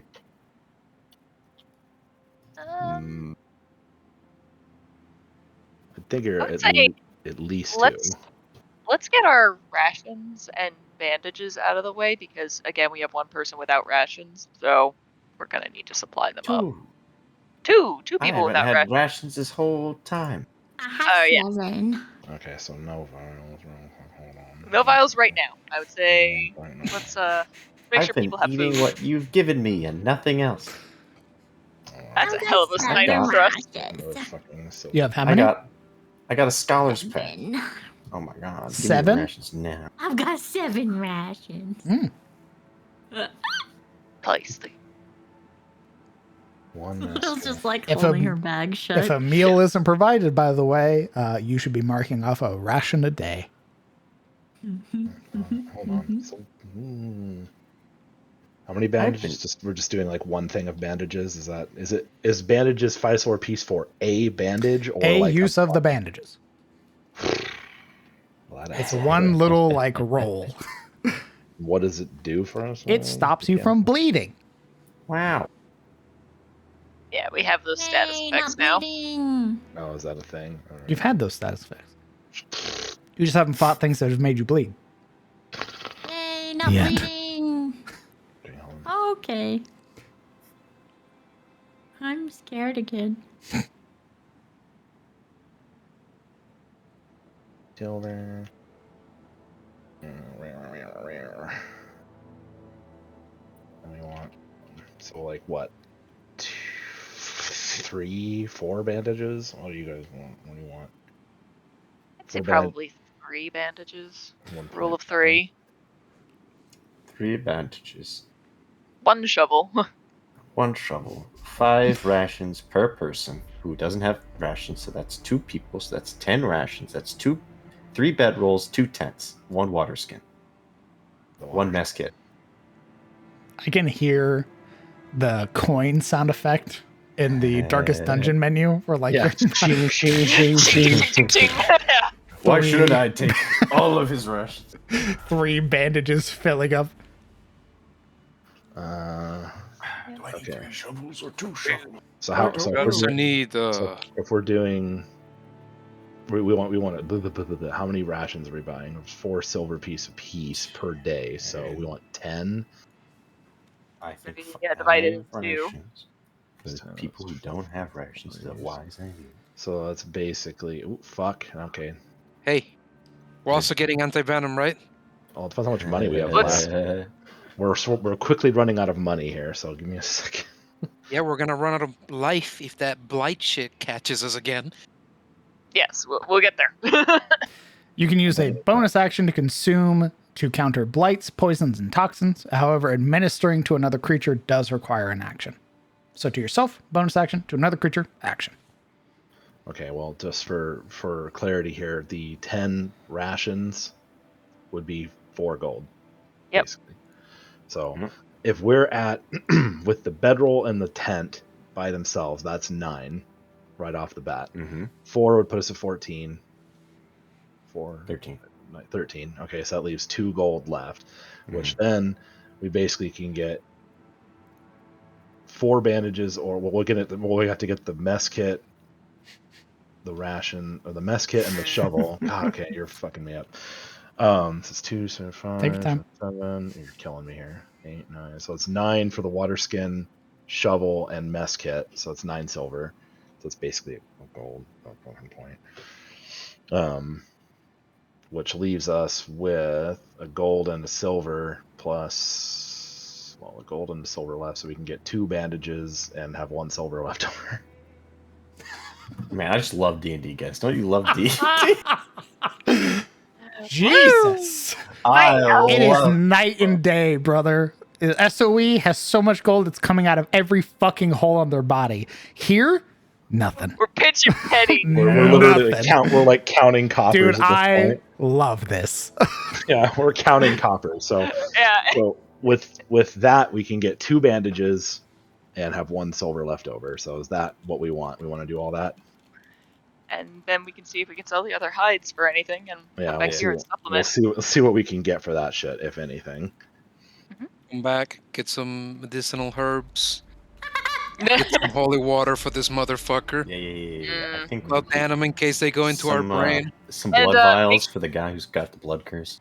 I was gonna say, make sure we Oh, bring the some of the DLC. blood with. Sorry, that's DLC. Shovels. We need a shit Hey, ton you of guys haven't shovels. reached the DLC yet. Yeah, we have. We got There's a no- cursed one right there. There's no blood She's right vials there. yet. She's cursed. She's got the blood curse on her. She's right there, guys. Can you post all the items that you're She's wanting to hiding her buy? book. Yes, I'm doing And that. that's as what we he's speak. doing right now. My Inventory I know this management. is like really mundane and really boring, but I love this shit. So like, This guy. He's Okay. feeding on our pain. He's like, oh yeah, look at them Feeding. scrounging. It's all my pain right now. I'm poor. They say so poor. So God. poor. Okay, so They really are. They are. They're very broke. shovel. 1, 2 bandages. Okay. All right. Correct me if I'm wrong, but that's what I'm looking at. 3 bedrolls, 3 tents.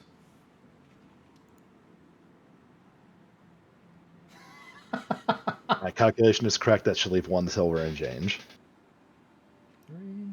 You guys realize this is what I do all fucking day at work, right? Is tabulate. What took shit you just so like long? because there's. Shut up. Okay, you know what? Shut up. Just shut your mouth. Just shut your hole. I'm coming to your location. Be right there. Welcome, brother. Hit that fucking gut punch on the way out. I just was like, That I'm looks about to sit there and justify myself, and I'm like, hold the fucking phone. Hold up. That will. We got him, babe. That'll quite literally leave you with 1 silver piece.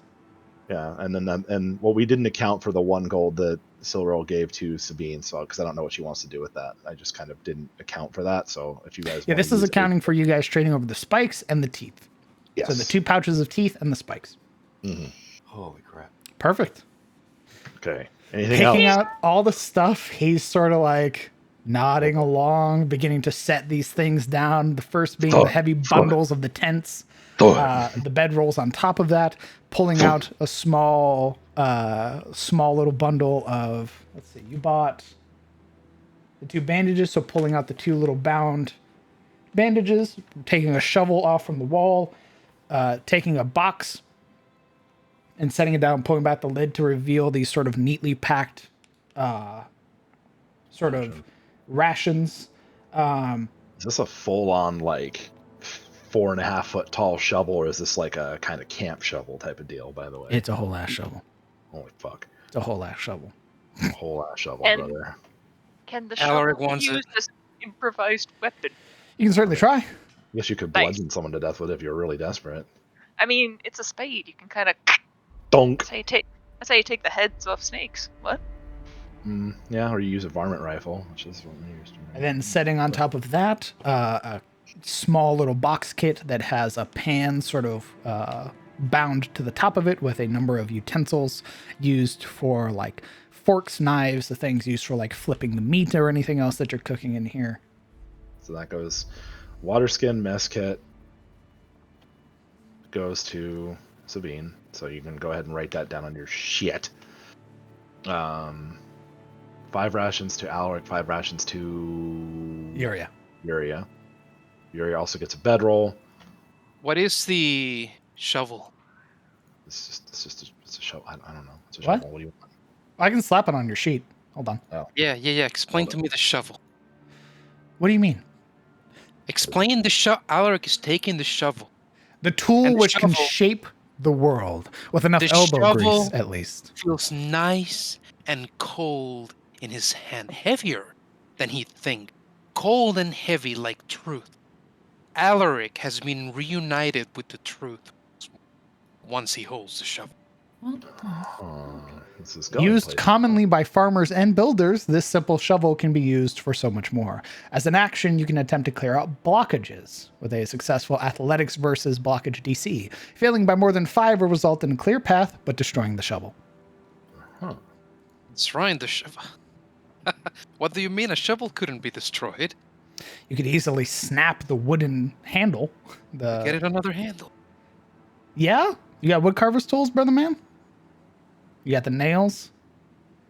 We need to invent duct tape. Quick. Quickly need to invent duct tape. Which sheet am I adding it to, by the way? Your one sheet is completely barren.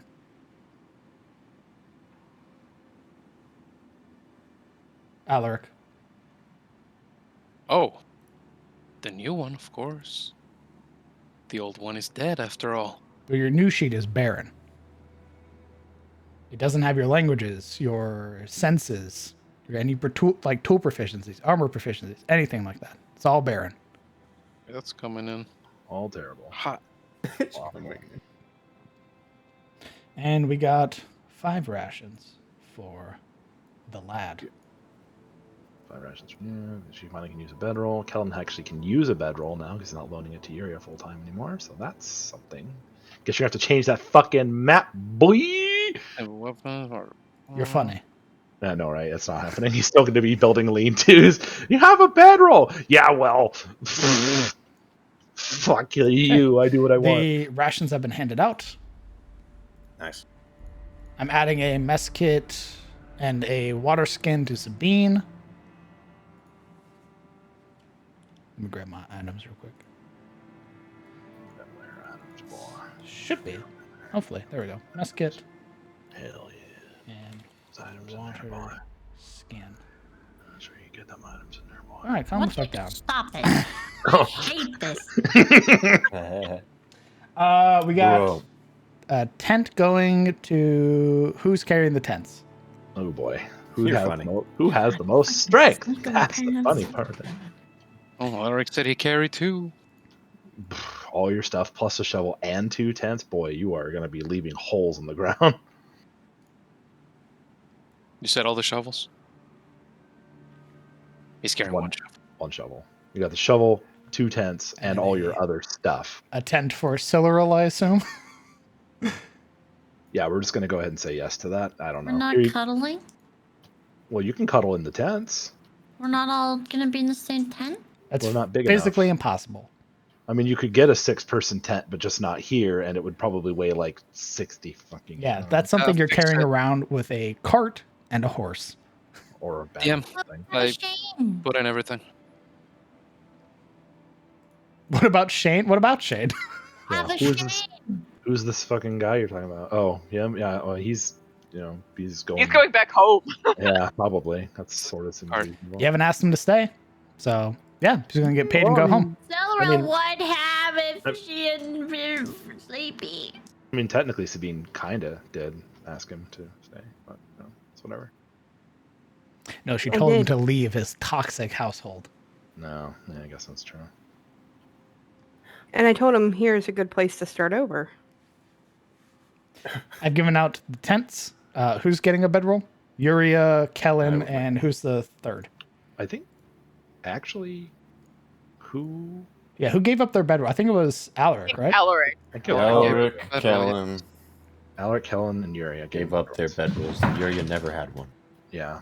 Perfect. Kellen was loaning her Boom. his, until now. So, cool. Well, tents, and then you've got your mess kit and water skin, Sabine. Mhm. Okay, and then that just leaves the bandages. And who's holding the bandages? I'm assuming they don't weigh shit because they're tiny and cloth. They do have a weight. 0.12. Oh, Oh, okay. Wow. Fucking Literally crushed. yes. Yeah, just thought on Alaric's pile and have him just be like backbreaking. Same rules apply. You use a bonus action to administer a bandage to stop the flow of bleeding or wounds suffered during combat. It does require an action to bandage another creature. So, with the rule of bleeding requiring or wounds or being that you need to have been healed to stop it. With bandages, they circumnavigate that, so you don't have to expend healing to do it. You can just bandage it and stop the bleeding instead. So who do we think would be good to hold at least one or two? Cool. I'll take a bandage. Why not? Screw it. Okay, we'll give one to Kellen. Somebody else would like a bandage. Maybe a frontliner like Sabine. Sabine Yeah. or Siluril, because Siluril got by bleed at least once. Sabine can pop a point of heal into herself using her lay on hands. Okay, so you want to take a bandage? Sure, I will take a bandage. There you go. Been added to your sheet. You should see it under your bonus actions. It'll also tell you on it how to use it. So it's always there. Same thing if you guys get anti-venom or more shovels and stuff like that in the future. They all have explanations of how to use the item, so it's always on your sheet. Neato burrito. I do believe once you use it, though, it will destroy the item. Which item? Bandages, anti-venoms. Oh yeah, I'm assuming that like once you use the bandage, you don't really recover the bandage. It should automatically destroy it on your sheet. Unless you're letting us pull some like middle-aged medicine and boil them afterwards to make them reusable. What if we, huge brain, what if after we use them, we Presti them? Fucking genius. I know. You can thank me later. No. What if we have mending and Presti and we can mend them and then Does it- Presti them? Literally. So Presti clean, They but it's still disintegrate. unsanitized. Disintegrate.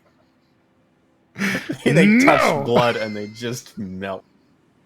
They stop the bleeding, Oh, no. they staunch it, and then it melts. My fun is ruined. Wow. Good. Can't believe it. What if I just shape You're water? being railroaded. Game over, man. You will obey mechanics. What if we do the same for the show? Maybe. We'll talk about it in the future.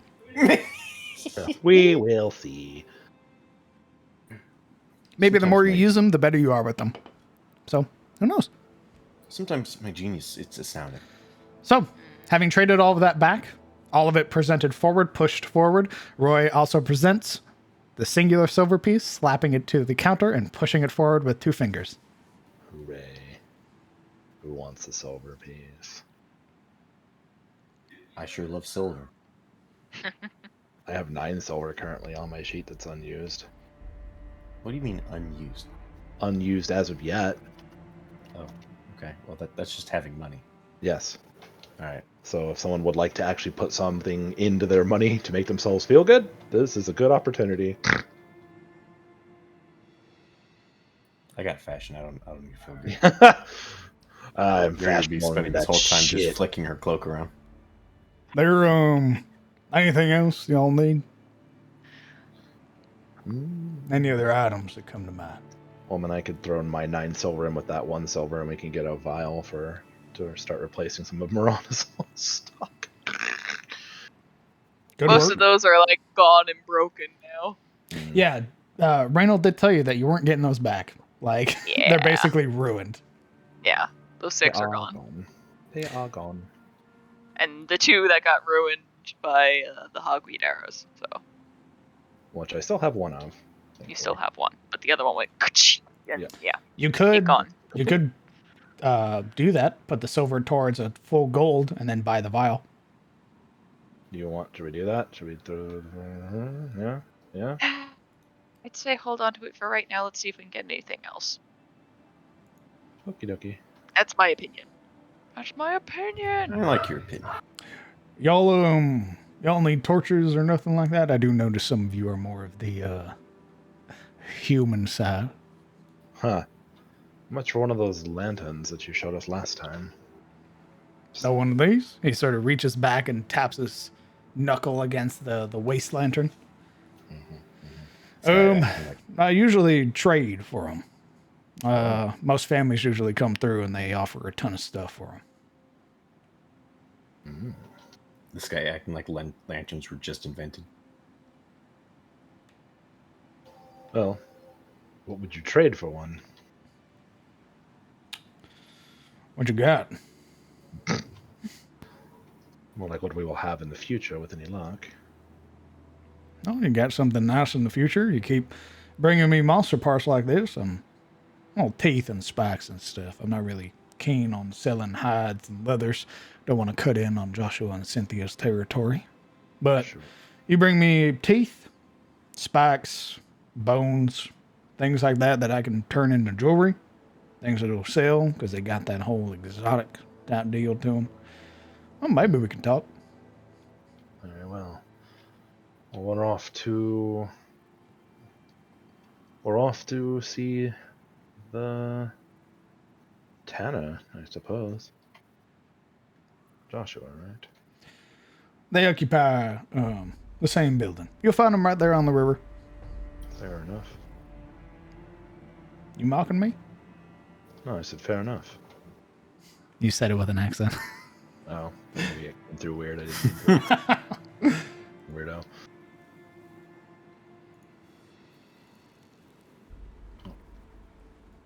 Okay. Well, unless anyone else has anything, then we should head to the Tanner and see if we can squeeze anything else out of all this stuff.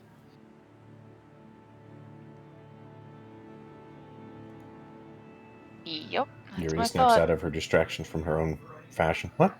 Oh, yes, sounds great. Mm-hmm. I'm not too sure about you, but I don't much like walking around without shoes on. Could we maybe go to the inn quickly so I can get my clothes? Why are you barefoot? What? Oh, Am I not you're just understanding? not noticing. Yes, apparently. I wasn't going to question it. I just sort of thought that you were just... you know what? Never mind. Let's go get your boots. I have to change into my clothes, and Alright. that's it. Well, by all means, then we can go to the tannery and Or you could go to the tannery and I meet you there. if you would like.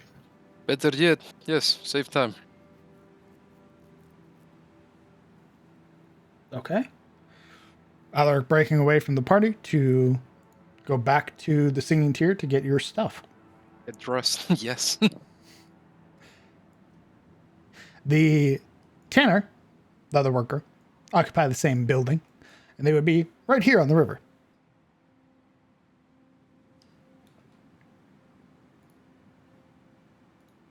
Give me a moment.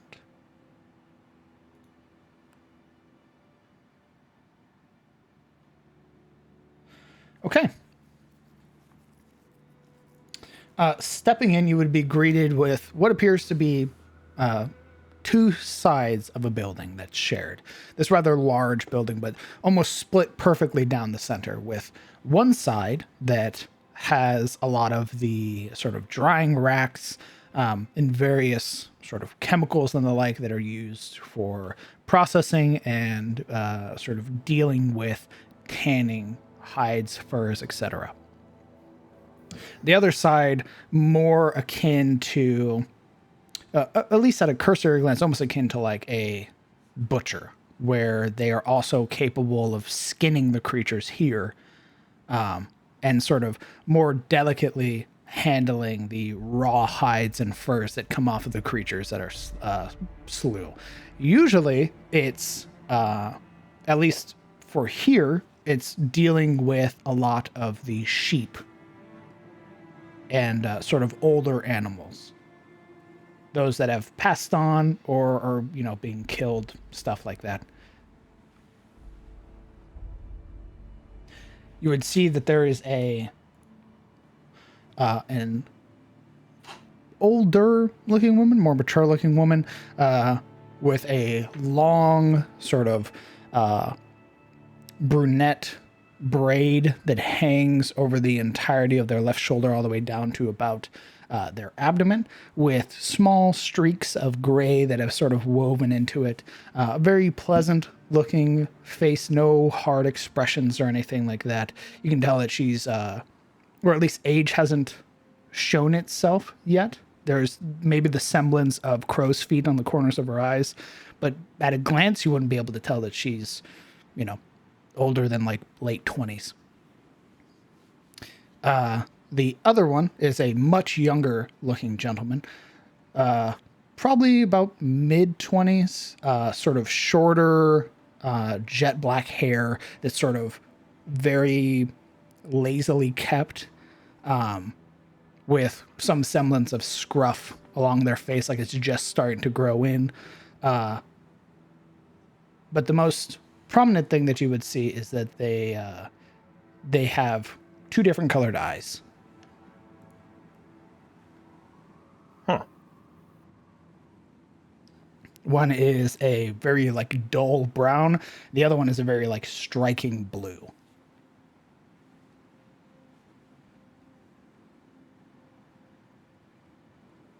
Interesting. And as you step in, you're greeted by both almost simultaneously.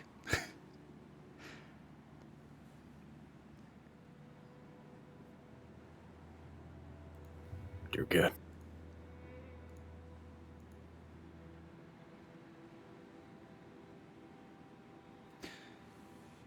The woman chimes in.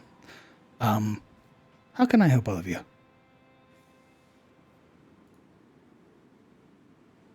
Wait. You're Gerald's lot, aren't you? Well, Yes. Indeed. I see we're making a name for ourselves somehow. He does like bragging. Oh, We're worth bragging about. Apparently. I don't know you, though. The name's Cynthia Thane. Pleasure to meet you. That over there is Joshua. He sort of like hand comes up in this very mocking gesture as he's already working on something. So, how can we help friends of the mayor's? we have come into some hides. We were curious if you would be willing or able to purchase them from us. You already processed it? As far as removing it from the carcass, yes. I haven't nothing salted or dried yet. Ah. Damn. They're all yours, Joshua. You can see this like grin on his face, very mischievous. Siblings. Oh lordy. Hands clap together. Hello, people. How can I help you?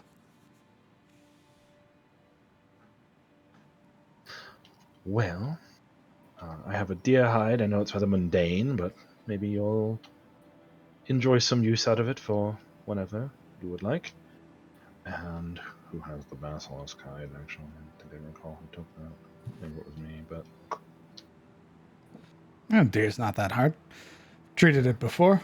Shouldn't take more than a day. And then there's this for whoever has it to thump down the basilisk hide. His head sort of follows the weight, looking at it. What the hell is that? Basilisk. Okay, I'll ask again. What the hell is that? Sort of like a... Well, actually, I don't know how to describe... How would you describe a basilisk? I was about to say a six-legged alligator with big teeth that turns you to stone, but... Pretty accurate. Oh, yeah, okay, there you go.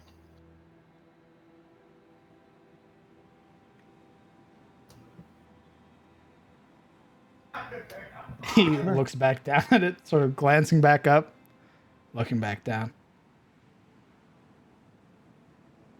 Yeah, okay. What do you want to do with it? We were hoping you might be willing to purchase it. Have you seen this thing? It's gross. Well, it's a basilisk hide, so. Yeah, you keep saying that. I don't know what that is. It's gross. Look at it. He like reaches a hand out to touch the sort of scaled outside. Might make a good pair of boots or some leather armor, or actually, it's big enough. You could probably get several pairs of boots out of it. But You could lie. Say that's like dragon scales or something. I mean, who's going to know? I guess there's that. Well, you would. Well, I don't care though.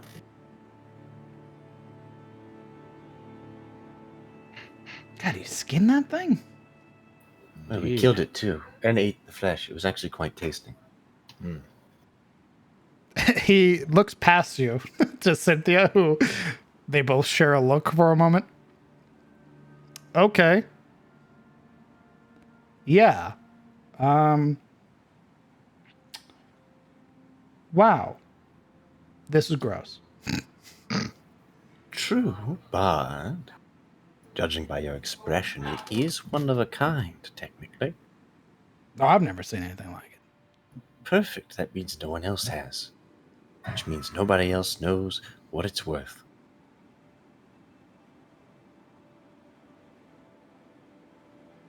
And if you make it look good, you set the price. You can see him sort of like turn it. Ugh. Turn it again. That's not any better. It's not that bad. Oh, yeah? He undoes the binds. He undoes the binds that sort of hold it and sort of lets it peel apart. Oh, yeah? She sort of swallows. Yep. That's, yeah, all right. Mm-hmm. You sure you don't want this one, Cynthia? No. They're all yours.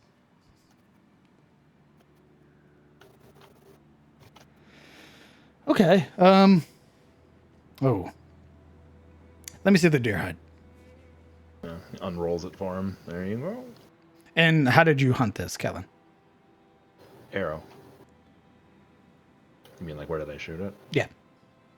It was probably right behind the front, the foreleg for a heart shot. I seem to remember getting a pretty decent roll on that too. So. I mean, it looks a little roughed up. Have you been like falling with this thing on you? Falling? Not a lot of falling. A little bit of travel. But if you were to process it and dry it properly, the fur should stay relatively intact. No, it just looks a little rough is all I'm saying. Oh, well. Like it's been exposed to the elements for a while. Well. Traveling does unfortunately tend to do that, and we haven't had tents up until now, so that is the honest truth of it, You've been roughing it? unfortunately. All of you? He looks to some of your other party members. Also, unfortunately. Wow. Okay. Wow, you guys are fucking dumb. You're fucking dumb. You guys are Jesus. stupid. Stupid. Failure. Give me a moment. Let me check some things real quick. Checking things is good.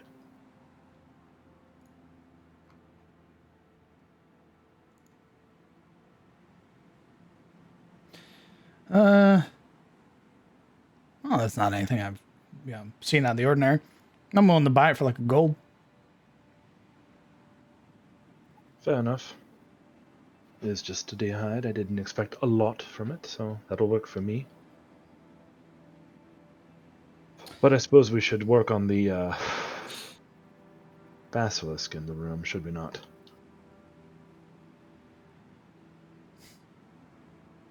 He's just staring at it. Just, ugh. Oh God, you guys. God, that thing's gonna smell. Do you tan indoors? No, we have a different building for that. Well, I have to deal with it. So I'll put it to you this way. How have you ever processed a reptile before?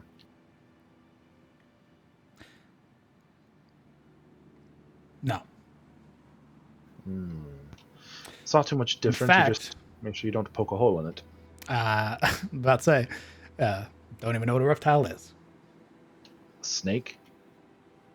Never tanned a snake before? Nobody's brought it in. Well, fair enough. Well, in my limited experience dealing with these things, as long as you don't poke a hole in it, it keeps its integrity, which is essentially watertight. So that's good news. You watch them unfurl it further. There are arrow holes in it. I mean, you'd have to obviously piece it together, but those pieces, unlike deer hide or mammals, you have, if the fur gets wet, it can essentially cause you problems. But you could also fit it over a harness for a breastplate, a leather breastplate of some kind, or, like I said, boots. Boots would be really good.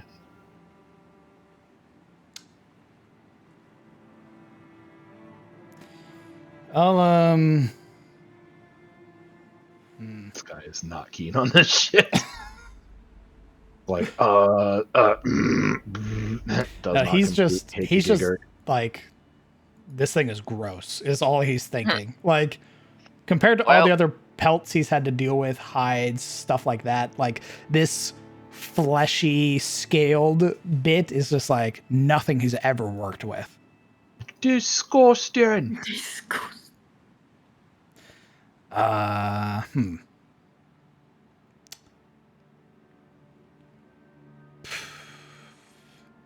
$5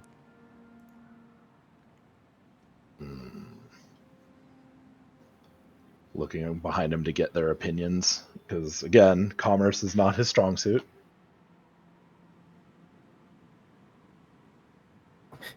Kellen would hear in his head, I could try to sway him, but, well, he might not like us too much afterwards, unless we get really lucky. He shakes his head like, Yuri rolls her eyes. Fine. How about, customarily, if I've heard Barters correctly, I would say 10, then you would say 6, and then I would say 8, and then you would finally settle on 7. How about we settle on 7 and cut all the preamble?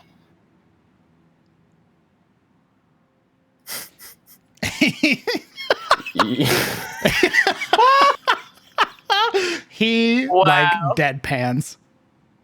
Yeah, I was being generous and giving you 5. It's like, Some places, I believe it's considered rude not to haggle even a little, so forgive me for trying. I don't think this is one of them. But if 5 is your final offer, Fucking wish Alaric was here. Damn it. you could bust in the door if you want right now. You're only putting on clothes. I'll be honest, most people generally barter with other stuff around here. We don't get many mercantile folks that come through and try to barter with just raw coin. Understood. Well, in the interest of all things, I'm Tell you content. what, Go ahead. my pipe's getting a little low. Throw in some tobacco, I'll raise it to 7. Do we have tobacco? Sabine pulls out the tobacco pouch.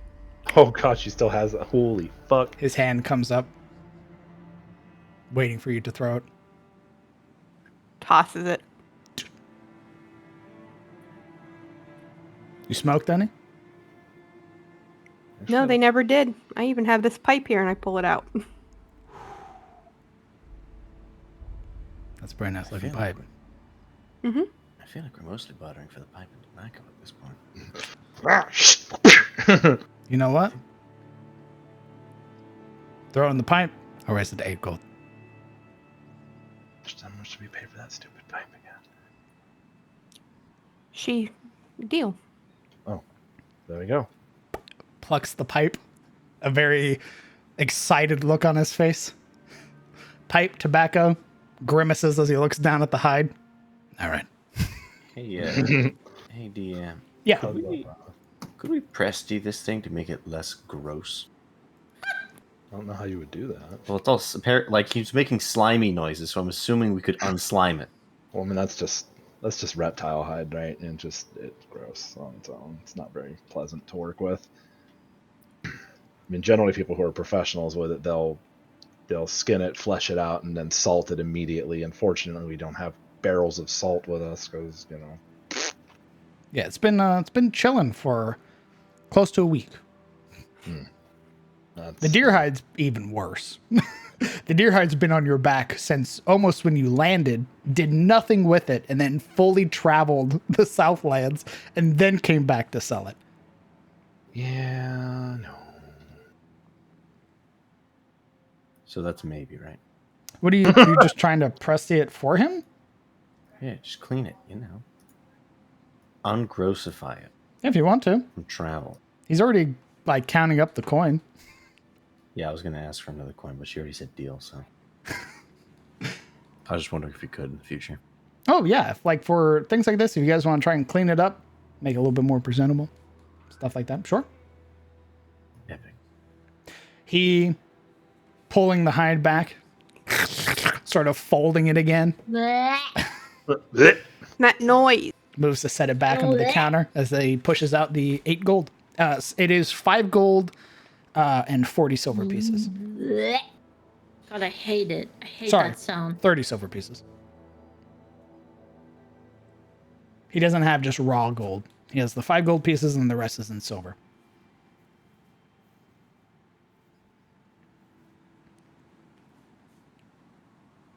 I'll do it again. No. What? Cease and desist. Okay. So, who's taking the that 5 sounds- gold and 30 silver? Oh, wait. I thought you said 8 gold. Yeah, it is. 8 gold. All right. Big question. Oh. Who's the least likely to get pickpocketed? Yeah, he doesn't have just straight gold. It's 5 gold pieces, 30 silver, which equals 3 gold. I see what you're saying. All right. But, like, where's the platinum? Non-existent. Yeah, really. Holy shit. You want platinum? Go to somewhere closer to the barony. Be thankful you're even getting gold. And it's not Yeah. copper. I'm an adventurer. I'm never thankful. That's the rule. Much. I'll take the 30 silver because it looks good against my epic silver armor. Smile. If no one else is, I'll fucking grab the 5 gold for now, and then I can. If someone wants gold, I just give gold because I'm not very gold. Perfect. Here, Sabine, he go takes ahead this- and remove the pipe and tobacco from your list. It got erased on the character transfer anyway. Oh, good. Oh, good. Him already beginning to stuff his pipe, sort of looking back to the rest of you. There, anything else? No. Any other parts you guys are trying to sell? Anything like that? I don't think we have any parts left, do we?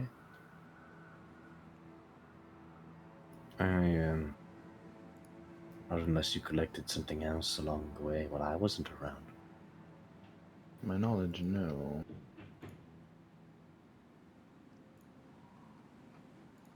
What did you guys do with the other manticore? They harvested what they could from it. Yeah, That's right. we couldn't get the hide. Okay, I forgot if we got the hide or not. I know we chopped it. Yeah, that's where we got the bag o' teeth from. Question. Spines.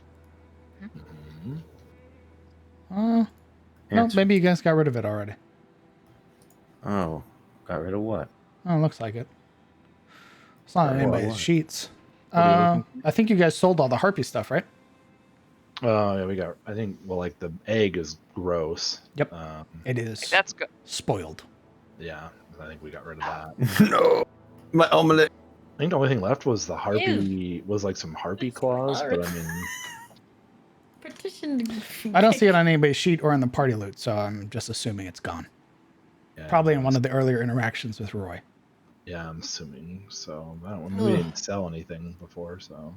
Probably traded, because he's traded you guys stuff before. Okay, well, there you go. Okay, well, yeah, we'll just go with that. That's good. Isn't that how Sabine got her bit of money?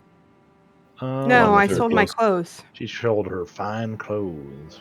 I had 2 sets of fine clothes. I sold one of them. I like to imagine he's like in his room, like like walking He's around in it. cross-dressing it. Like, yeah. Oh my lord. I'm so fabulous. Honey, look what I got at the store. Busting. Wife just walks in, stares at him, and goes, "That's bussin', yo." Yeah. I swindle a couple of idiots. You wouldn't believe it. Murder this man. What a bunch of morons. So, with 8 gold, now to your name, having discarded the deer hide and the basilisk hide, you have a little bit of money. What you doing? Gambling. Praying for death. All right, let's get that gambling rolling. Where's my grab bag? Non-existent. I'm not a fool. Lord. I am. I am. Just casually, like. Oh, Lordy. All right. Well, we've got 5 gold. Is there anything else we need to buy? I need to start. I would suggest giving some to Gerald and Guinevere as a sign of good faith. Oh, yeah, that's a good point. Hey, Marana. Marana Lamornia. Yes, I'm here. Hey, Big Dingus Monster Hunter. Yeah. What are you wearing right now? I'm still wearing my old armor. I have Gotcha. not changed yet because Marana was didn't feel like- comfortable changing in front of everyone. You could maybe sell No. that. Well, it was either sell that or give it to Sabine. And see if it fits her. It probably won't. It would probably need some adjusting. Yeah, because Marana's a very different shape than Sabine. Thought we should call it apples earlier. Guys, you don't want to sell your armor yet. What if like the new armor chafes or something? You know? It does. No. You gotta break it in. You gotta do some squats. It's like wearing new leather boots. You gotta break them That's in. rough. Leather boots, but everywhere, all over. My pits, they're red as fire ants. Yikes. I have welts everywhere. It sucks so much. Especially because it's a full suit of armor, right? It's a full suit of leather. It's not just like a top. why- It is top and legs. This is why leather armor is terrible. Just get It's pants. Gambison, guys. Gambison. Get Claude, let's go. Hell yeah, Run Jared. naked You know through what's the up. field, Yeah. right? Gambison, boys. Let's go. But yeah, so potentially once she's changed, that might change. Okay, we have a little bit of money on you. What's the plan now, party? Let's go pay Gerald. Let's see if he'll take money. He'll probably tell us to get bent for trying to give him money. Such a nice guy. God, imagine. Oh, I'll take all of it. Thank you. Yeah, bye. Fuck off. Just backhands the party. Bye. Bye. Now This you're is the broke. part- Scrubs. Now this is you're the part broke again, dumb Where we bitch. realize that Geralt has been secretly like holding a little like tally. Yeah, he's been keeping tab. Tire ledger. Yeah. Perfect. and, This covers about 2% of your total bill. Yep. The Yikes. moment we get any money, he's like, "All right, gang," and he throws out this like this fucking Bible. Itemized list. Yep. Time to pay the piper, bitch. Opens up the page. It begins unfurling down to the floor. Yep. It keeps rolling. Right. This will cover every expense you've accrued while you've been here. Baths are this much. Food is this much. Your bed, your linens. God, it's like a Drury Inn. Oh, fuck, we're screwed. Food is Cleaning fees. meals were 20 gold apiece. You've been ordering from the nobles list, so it's it's even more pricey. More likely There was it's, a list. it's Guinevere in the back doing those calculations. She's the one just be like, make sure So you milk them for everything they're worth. To let you know, it's generally 8 silver pieces a night. Per person. Weekly, it's 5 gold, 6 silver. And for a full month, it's a full 28 gold. How long have we been living with them? Breakfast, been, like, a lunch, few and days? dinner are all 3 silver pieces each. Drinks, wine, or ale is 4 copper. Wine is 2 silver. A whole bottle of wine is 10 gold. A gallon of ale is 2 silver pieces. Your rooms do come with a bath and 1 free meal a day. Baths individually by themselves are 5 silver pieces.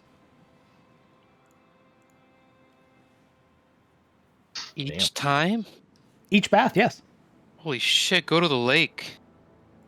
Again, though, if you're ordering a room, the bath is part of that accommodation. But if you just came in and got a bath, then it's just 5 silver. Oh, so it's an incentive. Yeah, It's to get a more room. like it's more like when you get a hotel here and you get like the free breakfast when it's yeah. Okay. Well, we'll see. We can always see what Gerald will take, if anything, and maybe there's some odd jobs. I mean, Roy said he needed some hands for the day, so maybe I don't know. Silverone, I also wanted to pick up some spices from Gerald for cooking. that's true. Imagine Agreed. Alaric has gotten his clothes by now. Yeah. Having gone in, you would see Shane down there being treated to a meal. He's taking his time eating it, sort of listening to the conversation between Gerald, Guinevere, and Jordan.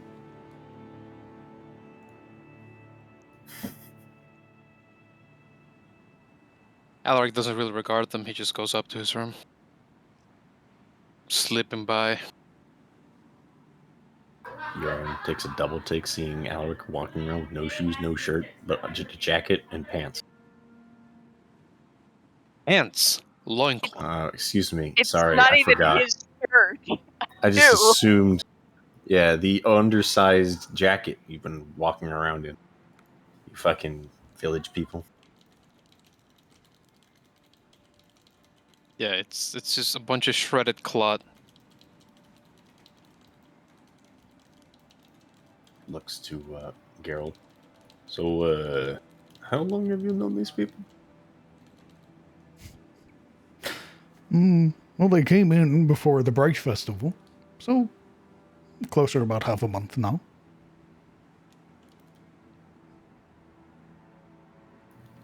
Huh. Looks behind him. Looks back. Very strange culture.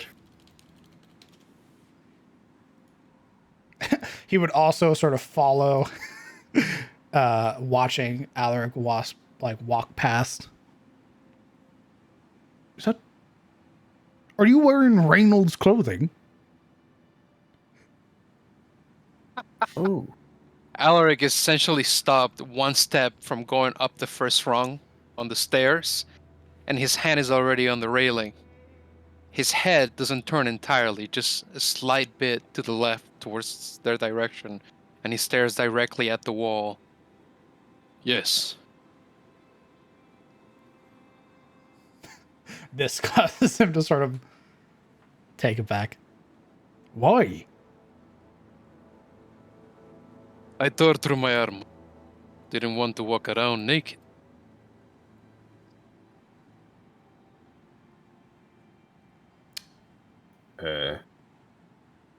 He slowly looks at Jordan. Urian is returning the look. I thought you said they came back in one piece. They did. What happened after is beyond my control.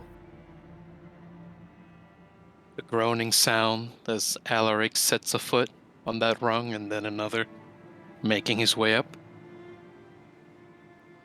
They won't stop you. The conversation immediately turns to what the fuck happened to you, though, downstairs. I don't think he'd know, right? Jordan wouldn't know. It'd just be theories. Yeah, it would literally be like, oh, maybe it was the Manticore. You know, you're telling me all the crazy stuff that happened during when you guys were fighting the Manticore. Maybe it was that. No, he definitely had clothes on then. Right. I don't think he snapped. Maybe Pourquoi it's... dit-il du surclan? Well, he would eventually head into his room if it's open, if it's empty. Yeah. You would see, as you walk in, the bed is made. Pillow, sort of tucked, everything like that. Shane Alaric cleaned never up after made his himself. bed, by the way. Shane would have arrived to a disheveled room if it hadn't been tended to. It'd have been by tended Geralt. to. Okay. Trust me, every time you guys leave, you come back to a clean room. Once inside, he'd head for his dresser to find his one set of folded clothes. How did I... Right, oh.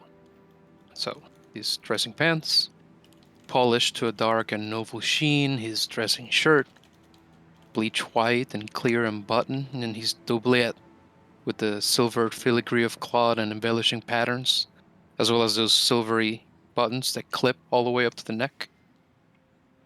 Those bionic boots, long with the high reaching fold over. His clothing, his forever clothing, his noble attire, not a blemish on them. He's slipped those on, 1 foot at a time, one arm at a time, making a strange little ritual out of it, almost as though he's remembering how to put it on again. He ties his laces tight and fixes the collar around his neck. At the end, he even tries to brush his hair back and back with his hands. It's a clumsy attempt, but an attempt. Aww. And once he's done, verdict in his grip and feeling strange somehow, he'd find that pin with the lion's face from Rofield that often went clipped above his heart, slightly to the side, and just flick it back in the dresser before closing it again. And after that, he'd head back to the party. Or well, downstairs, if they're going to stop him. You think maybe he is seeing Reno? You know? Maybe. Urine slowly nods. It is good. I am glad that Reno is seeing people again. He's never talked about being interested in, well, bigger men.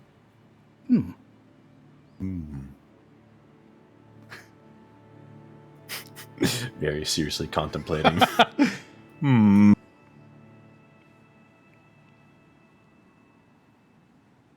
As you're walking past Alaric, you did leave it outright. I will have to clean it and return it to him. You want his shirt? Make sure it doesn't get lost. He's just my friend.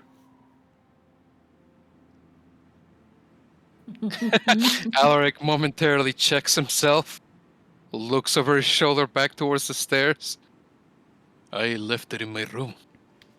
All right. It's over the dresser. See it. Geralt, before I go, could you give me the hammer?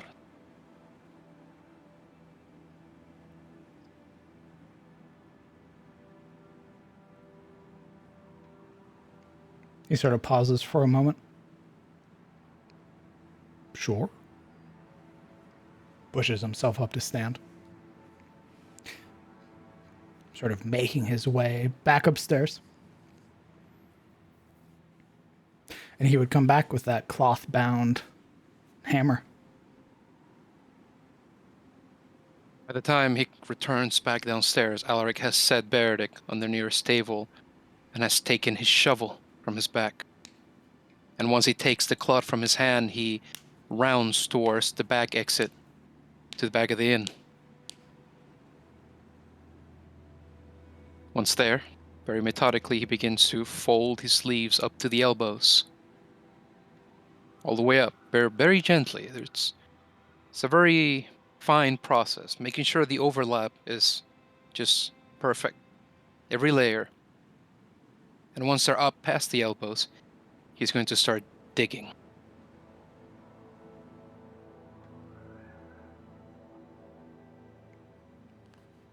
Eventually, hole deep enough, a grave maybe, he will throw the bag in there and begin filling it up. And once again, what's in this bag? The pieces of the hammer.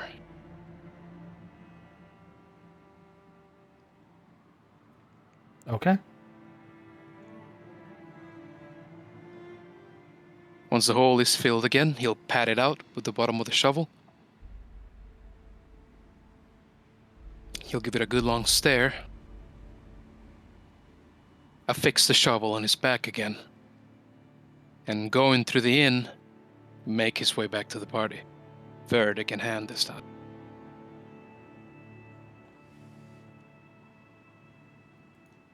Okay. Let's see.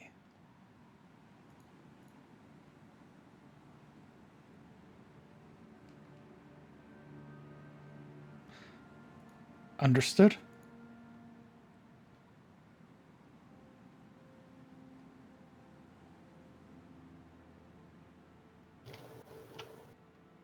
You would make your way, having been pointed out to where the leatherworker and the tanner are. I imagine he'd come across them Probably halfway. as they were leaving, yeah. Yeah. The party is made whole once more.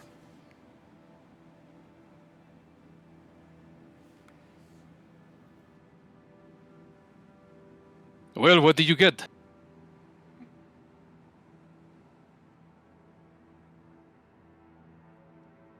Well, we've a couple more gold to show for our efforts. I was thinking about paying Gerald a little bit. You want to pay him? Yes. He's been Uh, nothing but kind. As he speaks, he's fixing back his sleeves down to the wrist. Why not wait until we have enough to pay him fully?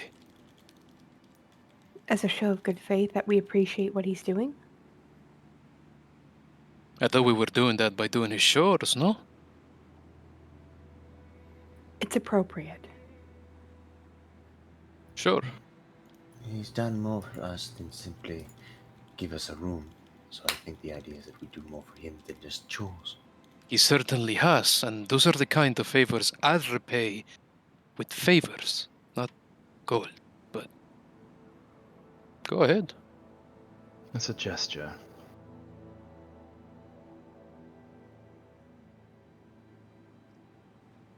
Do you have something different in mind then? To demonstrate to him that we appreciate his goodness, his favors? Yes. Help the town. Come through with what we've promised to do. We're already going to do that, but I think the gesture would be kind enough as well. Of course. Back to the inn then. Yes, please. Might be able to catch Shane before he leaves. We are quick enough.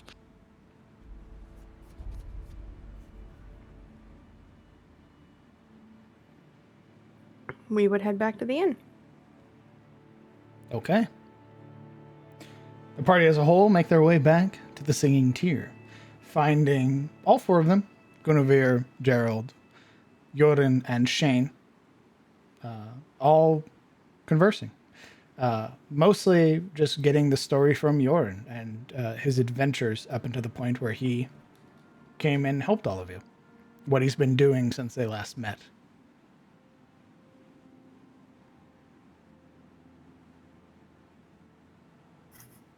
The beast fell upon the ground, Alric going with it. Sabine barely able to stave off Alric's demise from a heavy fall. Oh, well met. Gerald turns along with Guinevere to look at all of you.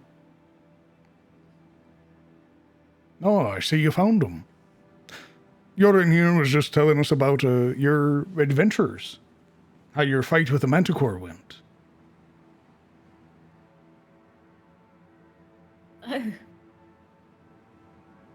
Oh, That is, I hope a good story. But I'm sure than what actually happened. Full of heroics. Aye. Talked about how Sabine tried to save Alaric from falling, how Sailor saved Shane. It works. Proper adventure, if I've ever heard one.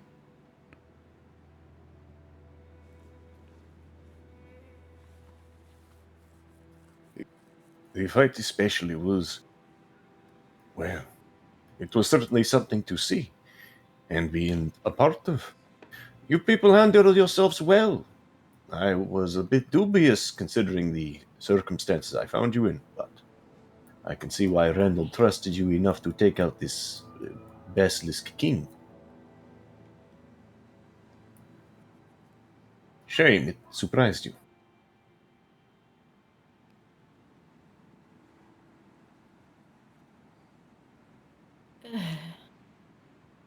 I assure you we did whatever we needed to do. Nothing more.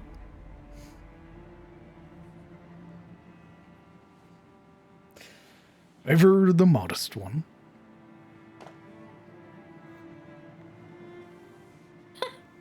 That only like hardens her expression, her stoic expression. Gerald, we wanted to show you that we want to try and pay back your kindness. Yoren leans back and folds his arms in a this ought to be good kind of expression. His brows knit together thoughtfully. Looks at the party. She would look to those who were holding the coin. Oh, yeah.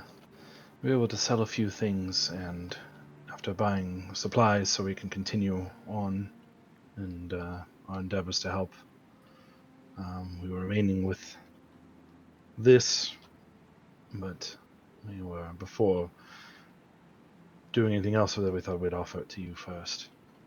He has the stack of 5 gold and he holds it up for him to take.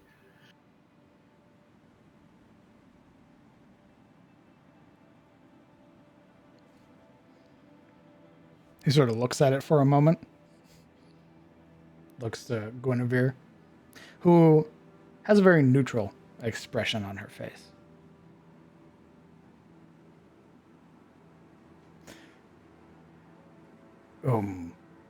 Aye. Yeah, I suppose that could work. Oh, we're still going to do chores when we're around too, but it's something. We just don't want you to think we were taking it for granted. No. You've been doing your chores. Had you just been running out, then not even helping, then maybe. But if you want to pay with coin, you won't see me complaining. We're happy to keep helping. We just didn't want you to think that it wasn't appreciated. His brows sort of knit together. Have I been, like, this very genuine sort of look of concern? Have I been complaining or No. came off the wrong way? No, but it's appropriate. We're very appreciative, and we know, well, I don't know about them. At least I know. Maybe Kellen. Know what we've been doing and what you've been giving us doesn't quite weigh out, so I'd like to do more.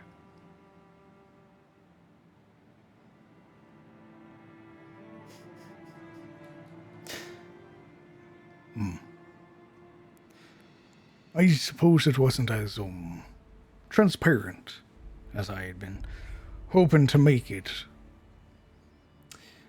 The room, the board, the meals, the baths, and by the gods, you like taking baths a lot. Do get rather filthy. I'm not expecting payment. It's an investment. Sabine gets a grin. That I do understand. I won't intend to offend you further by pushing this on you then. No. Right to tell you. I understand, but I wanted to make the gesture. Urine chuckles. I suppose Tyros really has gone to the wayside of simple kindnesses like this are expected to be repaid. It's just none of us have really experienced genuine kindness in some time. Between our mistreatment, our capture, roughing it in the wilds. Not all of us are used to living on what we can find. So, Not to mention, I'm going to have to put in a lot of time at the chapel for what she gave me.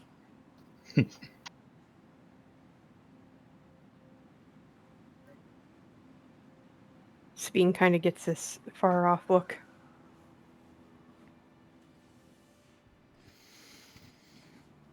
It has been a while since I've been at the capital, since I've seen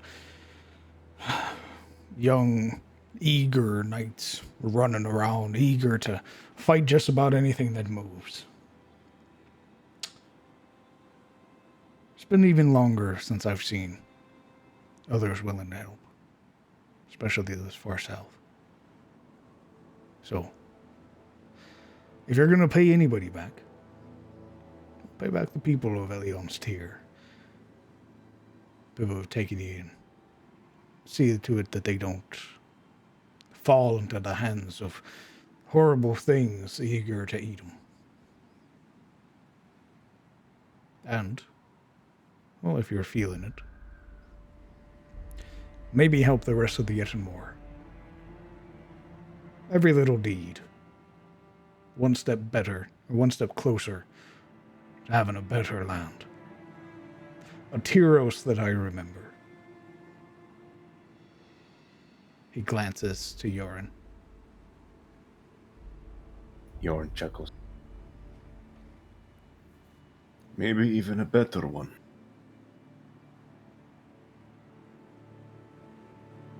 No, I like the sound of that. His Yeah, attention nods. then looks very pointedly at Silleril. She is nodding.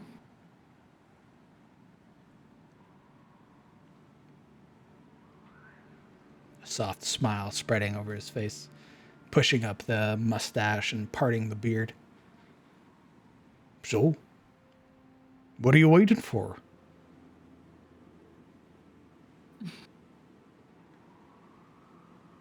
I guess we're waiting for that. What time of day is it by now, by the way? It's pushing the afternoon, having to walk to Reynolds, having to walk back, shopping and the like. You're well into the afternoon now. Where's she? He's here. Wait yet? He's at the table. He's been eating. Oh, He's probably can't hiding see him. under the table. He's been enraptured by the stories and has just sort of been like a fly on the wall. But as you all are in here, he's just been looking at all of you guys. Sort of listening to Gerald talk. You can definitely tell he's like way out of his comfort zone. He doesn't want to talk. Or is very much of the mindset like, will not speak until spoken to. Cyril would have walked and stood by him. Uh-oh, he's starting to sweat. You can feel his hands shake. His hands fidgeting. Did I put on Easy, calm, just wait. Rick! Did I put on the anti-onion? Oh, God. Does Marana's boyfriend burst through the door? Well, Murata is That's an oddly specific question. Murata probably actually There's a at couple the of those at exchange, this point. probably just runs up the stairs with her Get new gear. Gotta go try it on. Finally. Up the stairs. Yeah.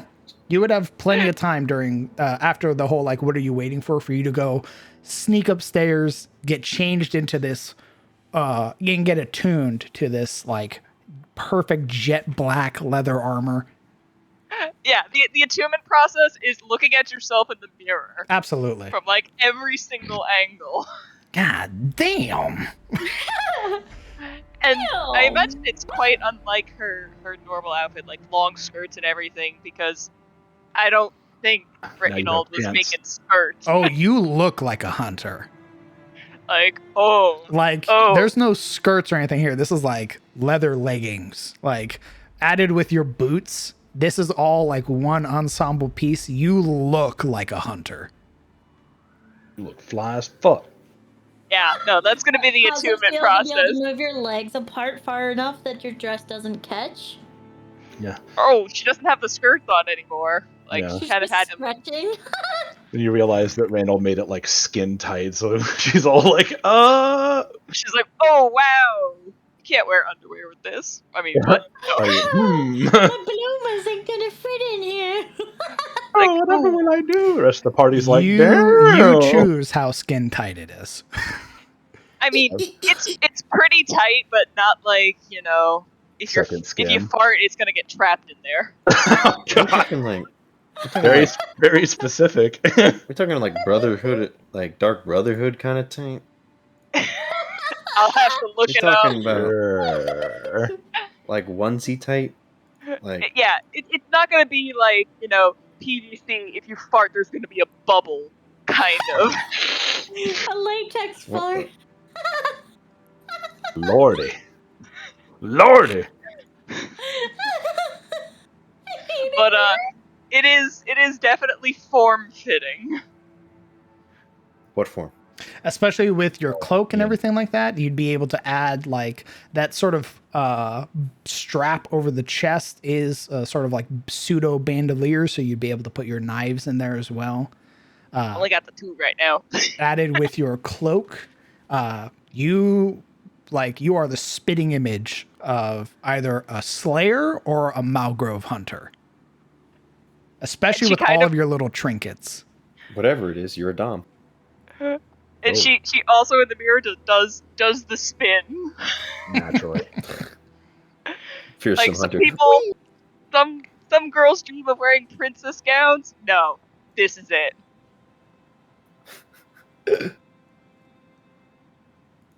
So yes, anything that's happening downstairs, Marana is now deaf to it. Perfect. now we got- You are attuned to your new black leather armor. Wait a minute, she's stealing my style. Hold on a minute. Hold the To be fuck No, fair, we're both goth. I'm about to say, to be fair, there are two goth Yeah, but positions in this party. I That's was the why I was like, form-fitting goth. She was the I was like- executive goth. Now we got two form-fitting goths. Mm. But you got the sick ass cloak with the ruff. Yeah, I do. I twirl. Yeah, I do.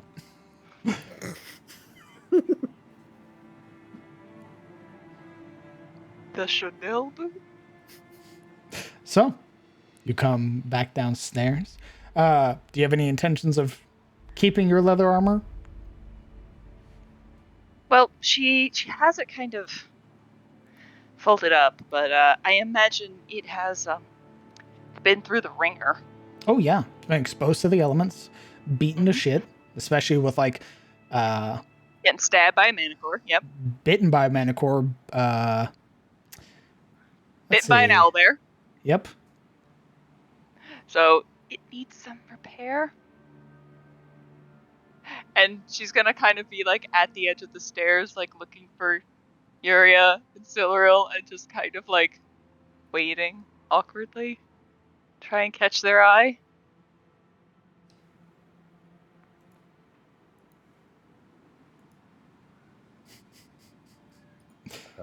Yeah, I mean, Yuri would be sort of standing quietly, sort of on the edge of the party, giving Yurin odd looks until she sees Marana and very quickly sort of separates herself from whatever the hell the other members are doing.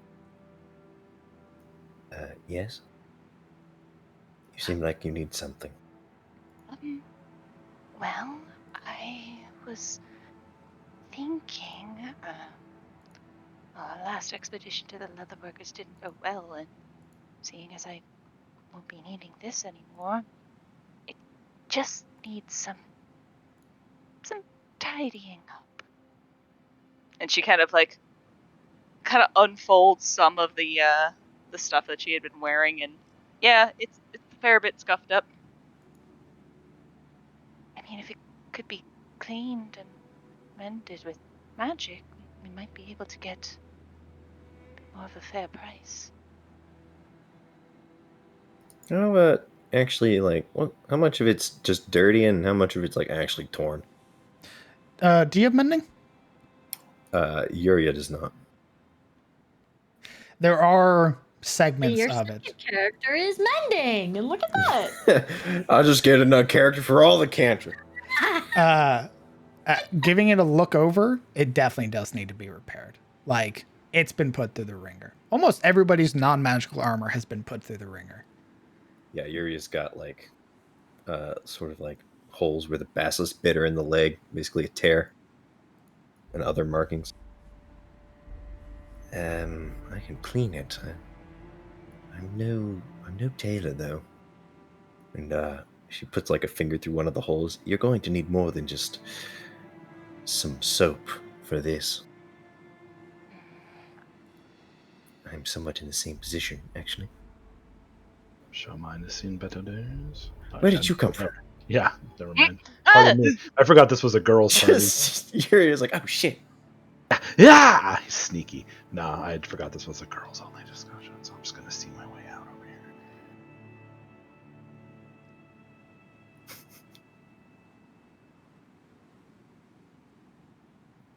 Well, perhaps we can ask around, see if anyone can do more than just, clean it off.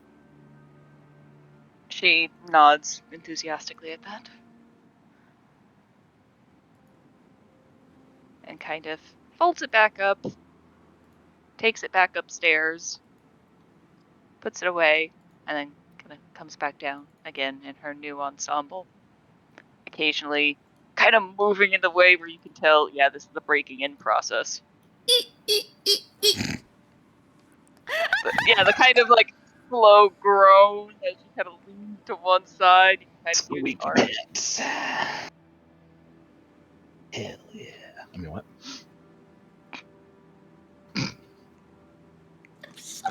We'll say for the sake of brevity, Yorin is kind enough to mend the outfits. That he would be. He would be. Perfect.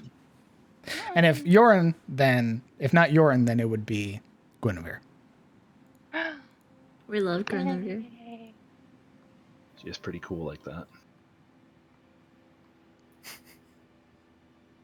I mean, I guess it's who you ask first, to be honest.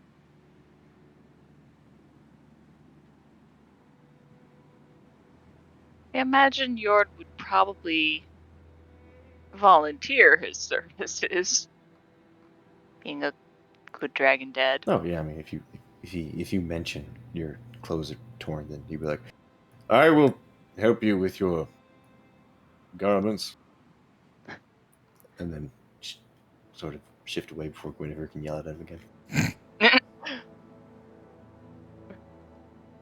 Yeah, and then just like stand there because it takes like minutes to cast. Just like awkward. Just seeing Guinevere bore a hole into the back of Yoren's skull. No, there's no. Seeing, there's no animosity anymore. Yeah, no. Seeing him again, the whole animosity was Yoren. He never called. Yeah, Yoren never saying goodbye when he left last time, and making Gerald and Guinevere worried that he was dead somewhere, and they had no way of contacting him. But now that he's here, sharing stories, sort of doing the whole friend thing, it's all is forgiven until he attempts to leave again. I'm trapped. I see. He's held here against his will. Help.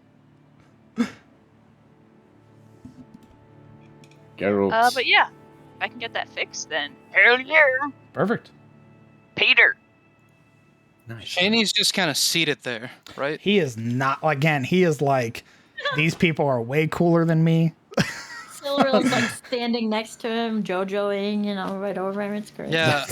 Intimidating. How does the table look where he's seated at? Is there like an opposing chair to where he's eating? No, all the chairs are filled up with Guinevere, Gerald, Yoren, and Shane. And he's eating at the same table? Yeah. He's like just there quietly speaking. Yeah. He's not speaking at all. His plate's empty. He's just like, Sorry, I'm gonna I wait meant until somebody acknowledges me and says that quietly I can eating. talk. Oh no. Shane, are you alright? His head sort of snapping up from having been staring at the floor. Oh, yeah, no, I'm fine. I've just been just been thinking is all. Thinking, huh? Well, once you finish your meal, would you like to come outside with me for a moment? So that we may speak? Silver raises a brow.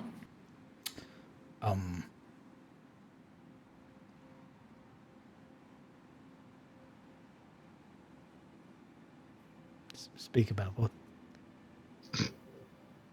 Something you might want to hear? This poor bastard. Didn't even see you coming. All right. Pushes himself up to stand. Or gently pushes in his chair, make sure everything's all tidy. He adjusts it, like taking it by the sides, kind of like fitting it in perfectly. And then, very hesitantly, starts to follow after you. Elric, rather than lead him outside, stands beside him, kind of looks him over as they walk. How was your food? Was it good?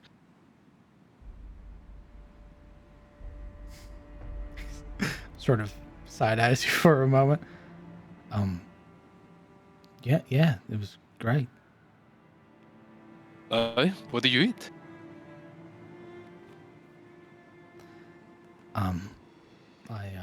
I had some eggs, bit of bread. He let me have some of the ale, which was pretty good. What's this about? Peace. And as they reach the doorway, he kind of leans a hand against its frame and motions him outside with the other.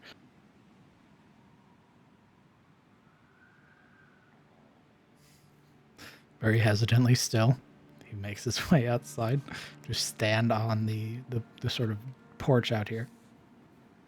Elric also leans in through to the outside and takes in a deep breath of fresh air, looking around, taking in the surrounding, well, wouldn't call it wilderness, but rather urbanized area with the houses and the dirt pad and the occasional people.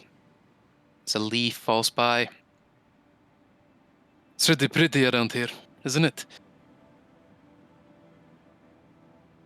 He slowly nods. What do you think of Geralt? He's real nice. A lot nicer than the man back home. Nice, and he's the mayor. Pretty much his word means everything to this town. Sure. What about his wife? She looks you over, makes your blood freeze, doesn't it? She's been nothing but nice to me. Very nice. Severe, too, has a bit of order about. No, Sure. they work together perfectly, I think. Yeah. Yet, you know, Shane, for however wonderful they are, they still need help. See, ever since we arrived, Elion's Tear has been beset on all sides by mysteries and monsters and things. And all these nice people, for however nice their mayor is, couldn't possibly deal with all of it themselves. Need all the help they can get. Are you Are you asking me the same thing that Sabine did? Sabine asked you something? What did she ask? She didn't. Some like weird roundabout way. She told me to leave the ferry and stay here. Ferry. You could reach it rather quickly, couldn't you? It's not far at all. Right, but it's only me taking care of those horses. They're all I got left. I can't just leave them and start up here. I don't even have a place to live. No house. At least there, I at least have 4 walls and a roof. But 4 walls and a roof. yeah, I only know you all because you paid me. I don't even really know you. Oh, well, I'm not asking you to stay here, Shane, no. But the way that I see it, the moment you go back, they'll have questions for you. They'll want to know about us. They'll certainly want to know why it is we do the things we do. They'll ask you about Siluril, ask you about Sabine, perhaps even that lady that was a statue. Sure. Yeah, What will you tell them then? the truth. The truth. Yeah. And what is the truth, Shane? Yeah. Bunch of people hired me and had me drive you back to Elion's.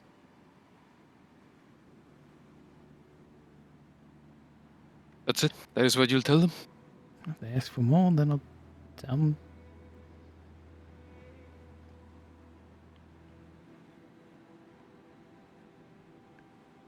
Why are you so worried? A little part of me believes that once you make it back, and you give them these answers, that they will use you, Shane, to come back for us. Or not, perhaps they'll even hurt you for helping us. Take your coin, maybe, your card, retaliate in some way. I mean, most people don't even really talk to me, so I don't think they'll be doing all that. You never stood out, my friend.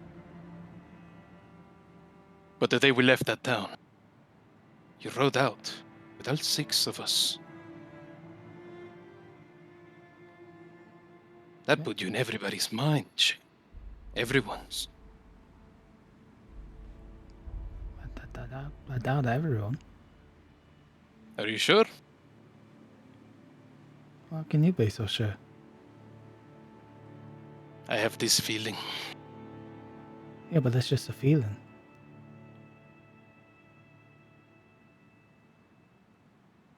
Well, if you do feel like going back, I'm not here to beg you or anything, but if you do feel like going back,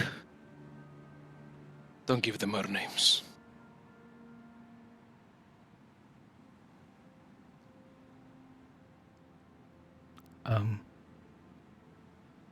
Alright. That's right. Don't say Siluril, Alaric, Savine, Yuria. In that kind of town, with the kind of connections your mayor moves, I'm sure, could be very costly for us. Why? You're not criminals, right? No, we're not criminals. Right.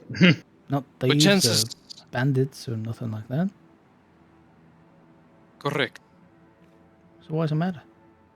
There are several people of interest in our path. Important people. If you'd like to know, you may ask them. And I saw in many eyes in that town opportunists. People who do whatever they could to get ahead. Especially in a place so downtrodden, no? Your home. A shame, really. how things have turned out here in the south. Why do you care? It is my home. It's your home.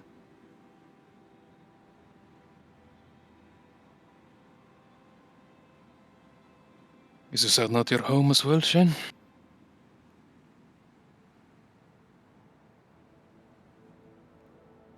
He sort of eyes you up and down for a moment. Then this long look of having to crane his head up to look at you. You're from here. From Rofield. This ain't your home then. You mean the Ethenmoor? Yeah, you're not from here. You're not from the Southlands. Why do you care? I am from the Southlands. Where do you think Rofield is? Sort of starts looking around,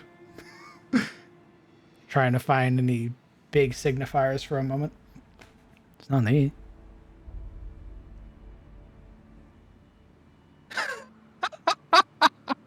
Okay. Alaric Got him.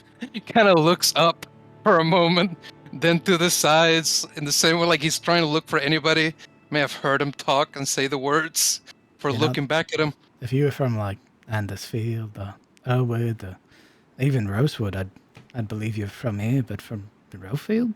You're not from here. Rofield is in the east, still in the south, Shane. The culture doesn't much change. Now, the Southlands is south of the mountains.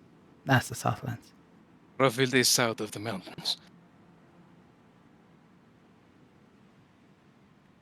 He gives you a very, like, incredulous look. Oh man, sorry, Alec. This guy's just too good for you. You know, you can't beat him. It is? It is. Now I understand what you mean. The Duke would have you all believe that the Southlands is what he says is the Southlands. Who's the Duke? Oh, you do not know your He's reigning too lord good. is...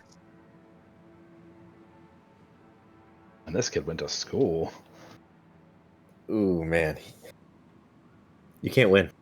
My brother in Christ, he's got you. He's Keep going though. You might keep pushing him. Just change tack. You got it. There's the if you're talking about lords, the Baron would probably be the closest to a lord that they have, but even the Aram's Ferry is not under any rulership. They are not a vassal of anybody. When he said Duke, he's obviously talking about Siluriel's dad. He's a High Lord, brother. who Omega Law? Way higher than a Duke. I thought we agreed that... Siluriel's just standing there like, what the fuck is happening? I thought we agreed that High Lords are essentially Dukes. They... Oh, Dukes are their own things, man. It's part of the rank structure thing I made. Okay. You should have the rank structure thing. I thought I sent it to you. So it'd be High Lord instead of Duke. Yeah. Yeah. There it goes. Baron, Count, Duke, Prince or Princess, High Lord, and then High King. So High Lords possess more than 3 domains. Dukes have 3, and Baron Count. Alright, anyway. High Lords control entire territories. So they would control, for example, the High Lord of the Ettenmoor controls the entirety of the Ettenmoor. And he has multiple vassals. All domains owe him allegiance. Correct. And within it, there are dukes, counts, and barons. And they, in turn, owe him favor for their titles and... Correct. Some of them have been elevated to dukes because they control borderlands, such as the ones that have recently been sort of added to the list of vassals, such as the Duke of Stafford. Those would also technically be Margraves, I think. Yeah. I've simplified it because if you get into the nitty-gritty shit like that, there's a billion different titles. I actually considered having the Count of Shademore be the Margrave of Shademore, but I was like, you know what? We won't get too complicated. Yeah, so I've just boiled it down to the most basic English versions of those ranks. So we'll say you meant High Lord. Of which he would nod. I said to Siluriel as well that I believe in the High Lord. I'm a good High Lord's man. You're loyal to your people, to the people of the Ethenmoor. Yeah. You saw what my friends and I were doing out there on the road. We fought those monsters. Yeah. That is what we mean to do in the coming days. We'll be heading out into the wilderness in many directions, hunting down marks, tracking down beasts. We could use transportation. And whatever we make of these bounties, what we sell, I am sure all would agree to give you some of it, pay your services and whatever extra is made, if you were to come along and help us transport each beast. Steady work. It give you a good reason to stay away from your town, out in business, of course. And as you move about around here, meet the people, you make up your own mind then. You're your own man, after all. So you want to hire my services as a driver? Well, you're your own business, no? And then you're out here on business? What else could I want from you?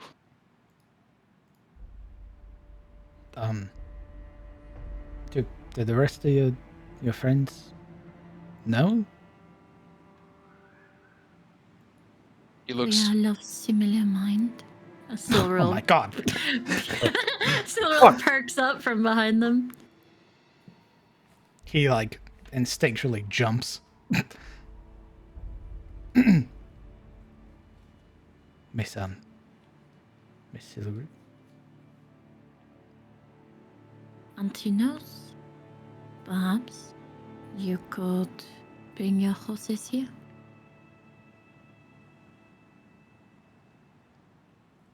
She smiles to him. The only part about that is I can be a driver. I just have to go back and make sure that the horses are well taken care of. I gave them enough feed to last them for a few days, but they can be a bit hungry. Do you not have any hands at your stables? No family? No one you could send a letter to? No, it's just me. Then how about we ride back to your town? Get the horses, file them back here. I'm sure Reynold wouldn't mind to land some land for the horses. Once he finds out what we plan to do with you and what we mean to arrange. Come on, lad. You sound so doubtful. Be excited. Imagine the things you'll see. You may not want to see those things, Alec. Why not? Do you not have any sense of adventure? I've only ever heard fairy tales, really, of adventurers going out and fighting big scary things, and I never in my life thought I would see one. And there it was, tried to kill me.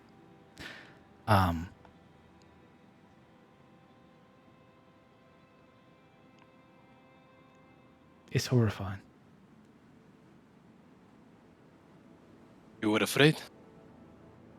Who wouldn't be? I will let you in on a little secret. All of us were afraid.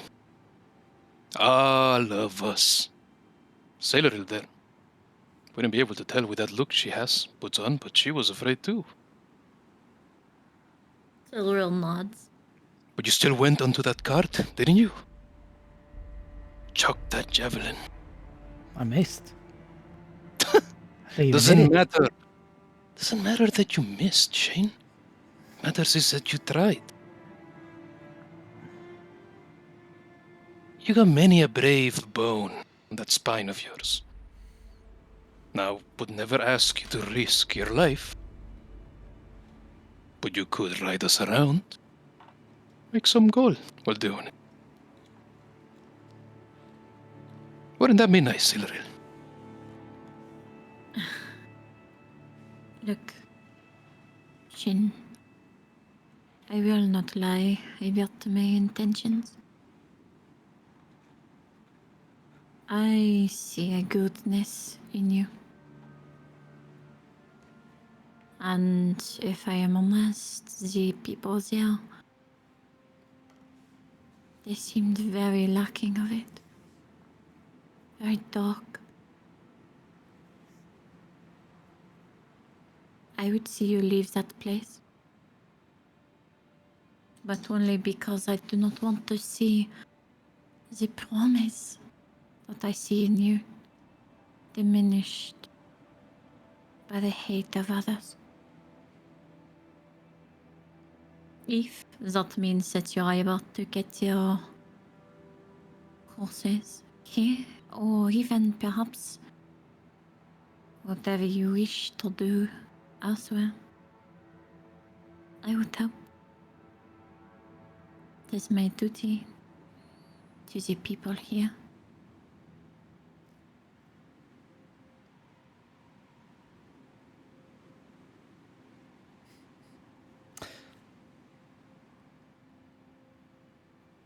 Alaric, Yes. go ahead and roll a persuasion roll with advantage. Okay. You're Laurel's being like, helped I ain't by gonna- Silril. I ain't gonna sugarcoat it. I ain't gonna try to trick him. I'm just gonna tell him straight. Ooh, decent roll. Those people are cringe. You're not cringe. You're based. Right. Okay. If Reynold is willing to let me stable my horses there, I have about 8 or so that need to be brought over. Man has a lot of empty land, overgrown grass. Wait, I imagine he'd even be glad. Wait. I need to bring my horses over. And I need to pack some things. Only if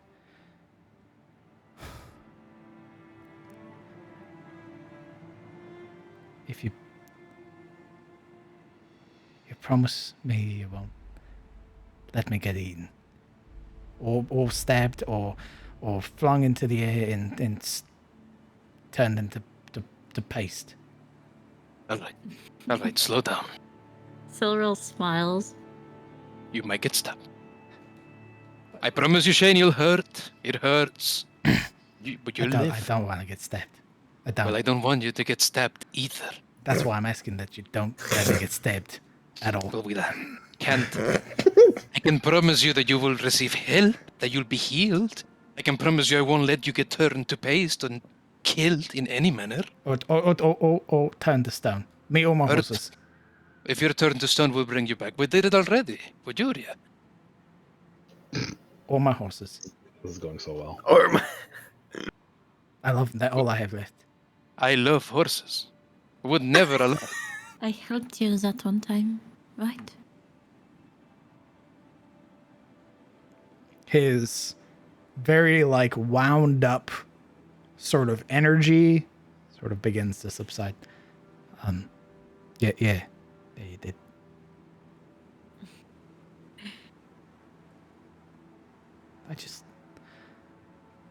I'm not an adventurer.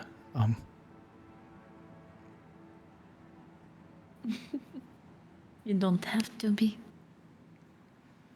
But being in a place, well, the possibility of people valuing you and treating you like you matter, or even that you exist, Oof. definitely seems worth it to me.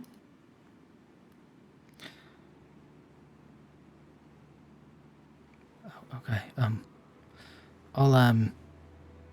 I'll lower the rates then, if I'm being your constant driver.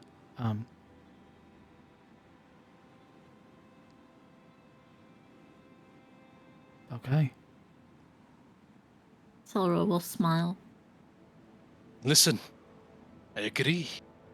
Adventurers, nothing more than a rabble of fools. But at least you stand to profit off of them. Us? He sort of rubs at the back of his neck. Can we go get him now? That's all right. Sure, let's Sora go. smiles.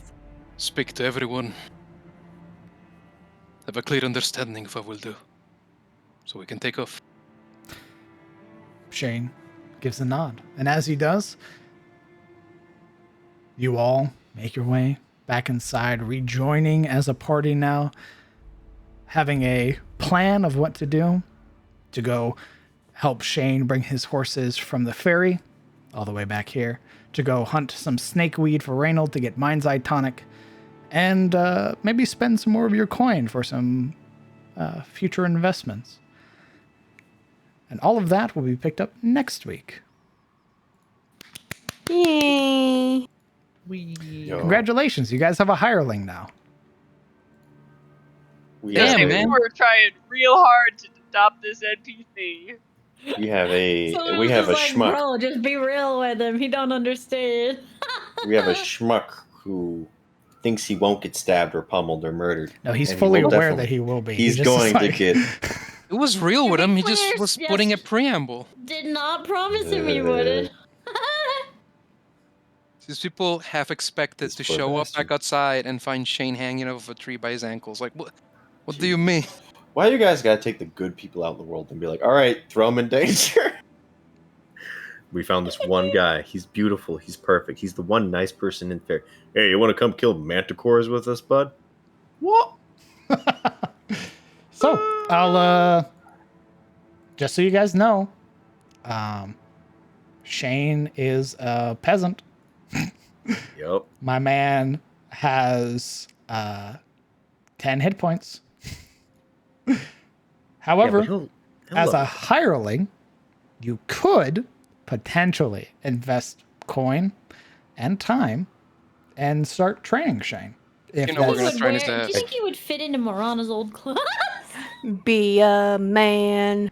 if you guys potentially invested time, money, and the like into Shane, you could level him up.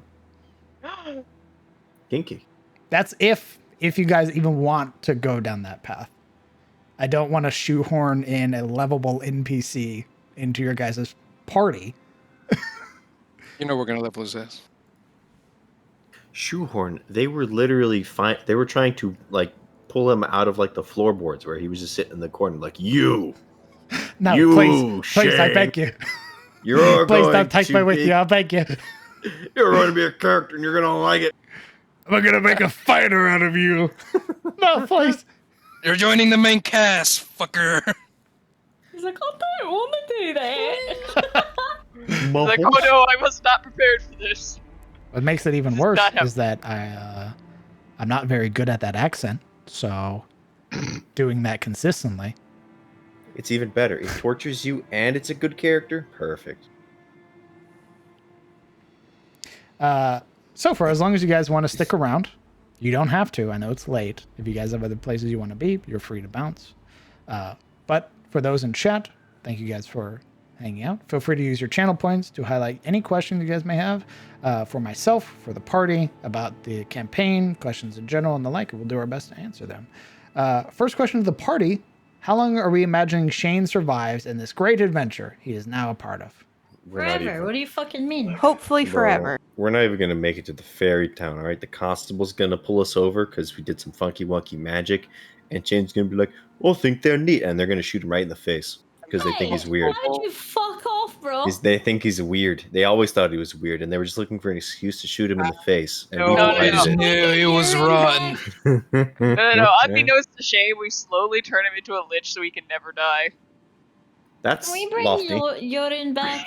He was. What? He never was, left. He was positive. He's brother. What? They're played by the same guy. This is me. What I'm the fuck? puppet know, but- master. I know, but I like Dragon Dad. Put No. the Jury. puppet on. We don't Stop. want sizzle. We want your. We don't want sizzle. Put on the mask. Question for Shane. Your breakfast was some eggs and bread, huh? How's Gerald's bread compared to the bread at the ferry? I mean, it's like fluffier, I suppose. Pretty good. Had a bit of jam. Wasn't all that bad.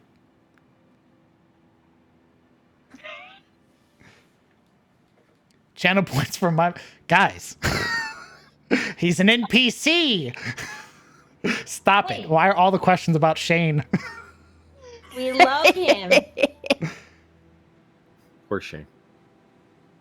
It's not my It's fault that you poor- made his name Shane, and all I can do is think about Stardew Valley Shane, which I think about unironically and wondering what he's doing with his day. Okay, this is what you've done.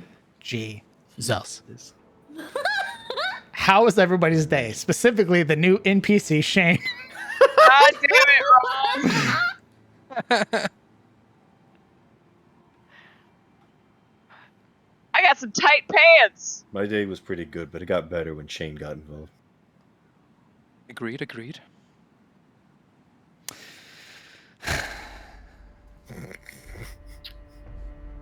So when's the new Shane emote coming? Shane. I swear to fucking God. I need a DM Shane. If you guys get him to level 3, then I'll get some art commission for him. Let's Hell go. yeah. He's dead. I'm killing him. Absolutely. A rock's gonna come A down. basilisk is pluck going to him. turn him to stone. No.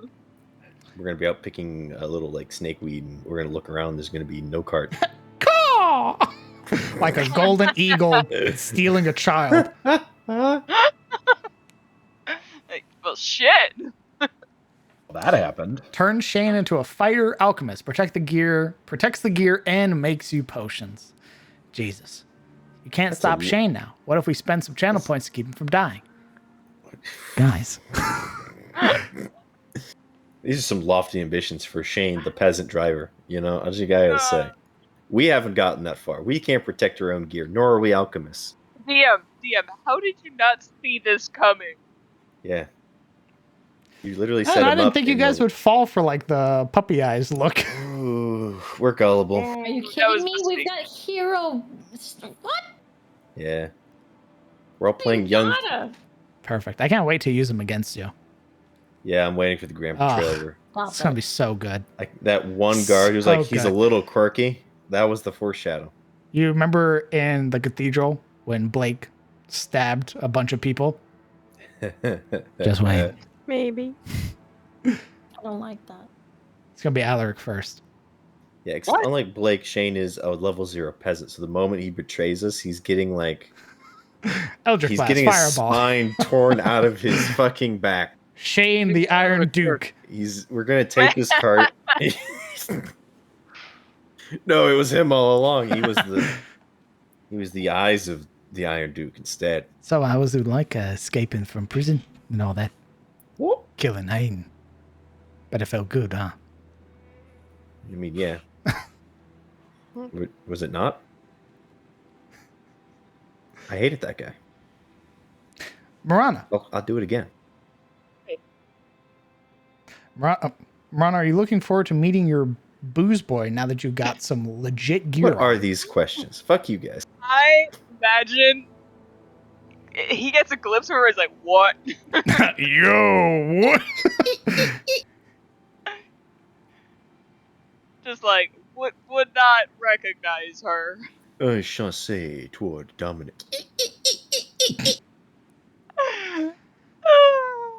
If the party were to invest future gold into Shane, what would the party want him to spec into? Also, when is Stiller going to make her move? She just did. She hired him. Smile. It's true. What else would she do? I'll Look at that young lad. let you guys know. Potential classes he could be would be Was fighter, ranger, rogue. That's it. Bard. He's the bard. You have to sing like Shane. Sing in Shane's voice now. Well, I want a bard of lore. No, I want to be the bird. Oh, okay. She'll be the bard. You can be. You know Where what? are you? Goes into Oasis. No. Kill him. And I'm so sorry. Beautiful. No, oh my god. Oh, so bad. Godzilla asks Shane, will you marry me? Leave him alone. Leave him alone. Please. He's just a guy. He's just a some dude. Shane, you've been with us for 5 minutes. Here, have my sword. You're a hexblade now. Congratulations. Become the vessel. It's not for life. Jesus Christ. Baxter. Wow. Can't believe Baxter. it. What are you doing? Yeah, just think. Baxter with the gifted subs to the community. Just had to Guido. fix something. I appreciate that. Thank you very much. Guido. What the fuck? Damn, all this Shane hype. Holy shit. Oh, yeah, Can't believe the it. actual hype train coming in. Nice. Jesus Christ. Whoa. Widow attack. Guido, thank you very much for the absurd. Oh my God, both of you. Stop. You did this last night. Stop it. Widow uses generosity. It is super effective. Thank you both. Can't believe You it. are insanely generous. And it's completely unnecessary. Thank you very much. Well, he's getting angry, guys. Oh, hype train. To play no. You're not supposed to join them. Train. My random ass question to the players. Your character is vibing in the night. What? My. Oh, train. Train. Get on the train. Holy. Train. Guys, an anonymous gifter. 50 gifted subs to the community. Now you don't know who to yell The at. session's over. The game's done. they're clapping. We're vibing. They're throwing like They're roses at you. clapping. but What are it's you different. talking about? They're clapping. Clappers. Yeah, see? Oh my They're God. clapping, brother man. Oh, train. I'm gonna throw up in my mouth. I'm gonna Oh throw my up. god. Oh I'm god. gonna throw up. Nice. Throw up my mouth. Okay. How else do you do I it? don't know if I've ever seen a hype train that far up before. That's a percentage. Holy shit. Yes. My Indeed. overlay is broken, by the way. It's not showing any more subs. Unfortunate. Nina Empire, am I saying that right? Thank you for the absurd amount of gifted subs to the community. A ludicrous amount, I might add. That is insanely generous. Completely unnecessary. Thank you very much. Jesus Christ. I'll reiterate, the content's free. Don't have to pay for it. I don't believe I run ads in the middle of the game or anything like that. I always run ads at the end. Completely unnecessary. All the content's free. You just have to tune in. I am deeply appreciative of it. Thank you very much. We just do funky D&D stuff here. That's all. That's another Monster Hunter you can get, bro. Yeah, we so quirky. We play D&D. Ooh woo. That's it. We just do a little D&D. Little D&D, that's it. Holy fuck. Yeah. Yeah, it's pretty pog. I can't even scroll up anymore. My chat's broken. Thank you, Baxter, Guido, the anonymous gifter, and thank you, Nina. The insanely generous. Thank you very much. I hope to God I didn't miss anybody else. Oh yeah, real casual 2700% hype train. You know what's What does that do? nothing. Aside from Twitch sending a notification yelling at me twice. Nice. Thanks. Basically, Twitch. I get an email at the end of the stream that's like, hey, dipshit, here's how much your percentage went up, you fucking moron. Hi, Hey, Guido. There you go. You're an Omega dummy now. Congratulations. Someone I get the bucket for our DM? It's free! The content's free! You don't have to, please. I'm Guys. joking. You know, what's killing me more is your level of modesty. Just say thank you and be like, yeah, buddy. Sizzle. Yes. What? I'll kill you. What? I'll kill both of your characters. What? I just thought it would be funny. Everyone else was doing it. I caved. I Guys. too wish to be a Guido. Guys. Thank you. What can I say? Shane's pretty popular. Shut the fuck up. Oh, It's they're back. Nina. Why? I mean, thank you. Suffering.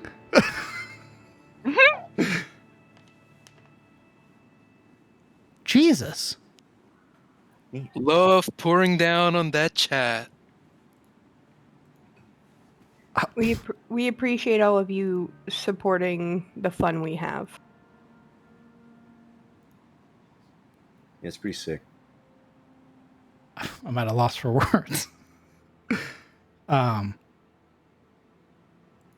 Thank you. Your all the again, I say it all the time because I don't know what to say. Thank you. Your generosity helps me basically keep doing what I'm doing now.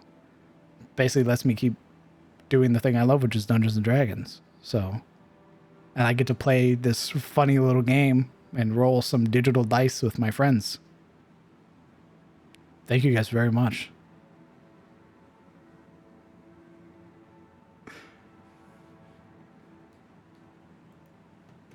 I can't read the questions anymore. They're all gone. I've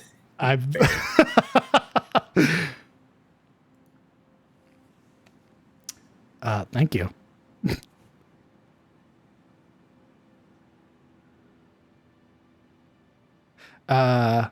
Real quick question to the party. What type of music do you guys think your characters would vibe to?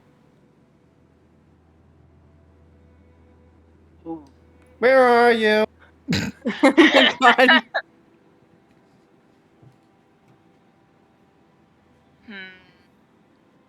I have a playlist for Shademore. It's mostly like dark country. To be honest. Do. It's literally Hunt Showdown theme. Half of it is just the Hunt Showdown theme. Because that's pretty good though. That shit pops, to be honest. Yep. Agreed. Yeah, I also have a little playlist from Murano. I think I posted in the Discord somewhere. Well, give me at least a genre. All right, so we got dark country. Yep. Ooh.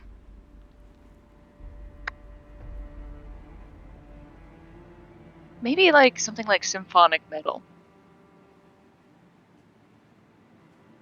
More instrumental. Like Nightwishy kind of stuff. Yeah, that's my vibe. That's my vibe with Sabine's playlist is like the Norwegian metal with the symphonic to it.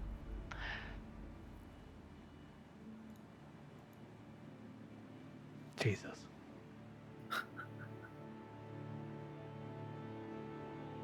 Oh, Nina, I listen to Metallica. Period. Master of Puppets. And Can't go much more than that because Metallica will find you. Correct. The rest of the stream will be muted if you're not careful. Damn, think of all those gifted subs you got and then only get to immediately get DMCA. That would be unfortunate. That'd be real fucking suck. I also have a playlist for Alaric, but I'm not sure he'd listen to that. Fair. My Probably playlist classical music. My playlist for Sabine consists of like Nightwish, Sonata Arctica. What else is on there? Let me look. Hey, genres, people, genres. Genres. It's a little mix though for mine. Alternate Which means anything? That's unfortunately correct.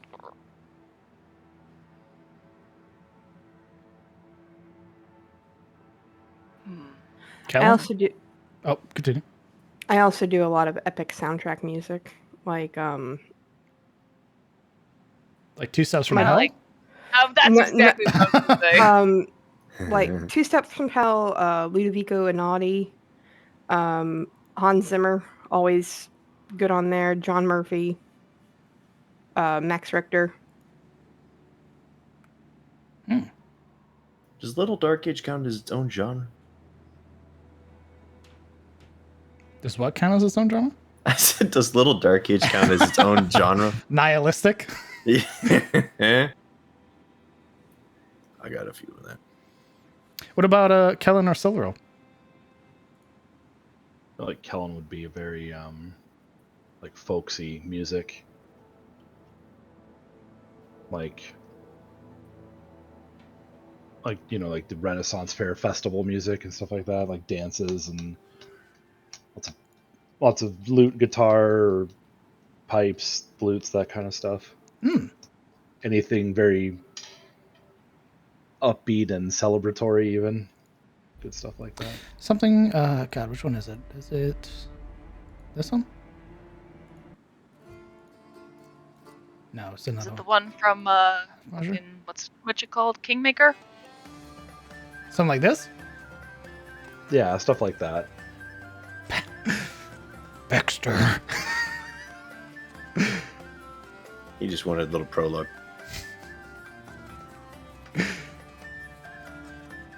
Little Dark Age is considered synth pop or gothic pop.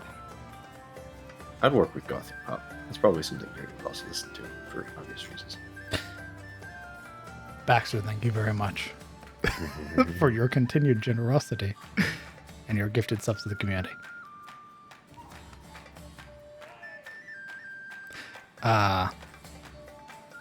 Silvero, what type of music vibe would you give Silvero?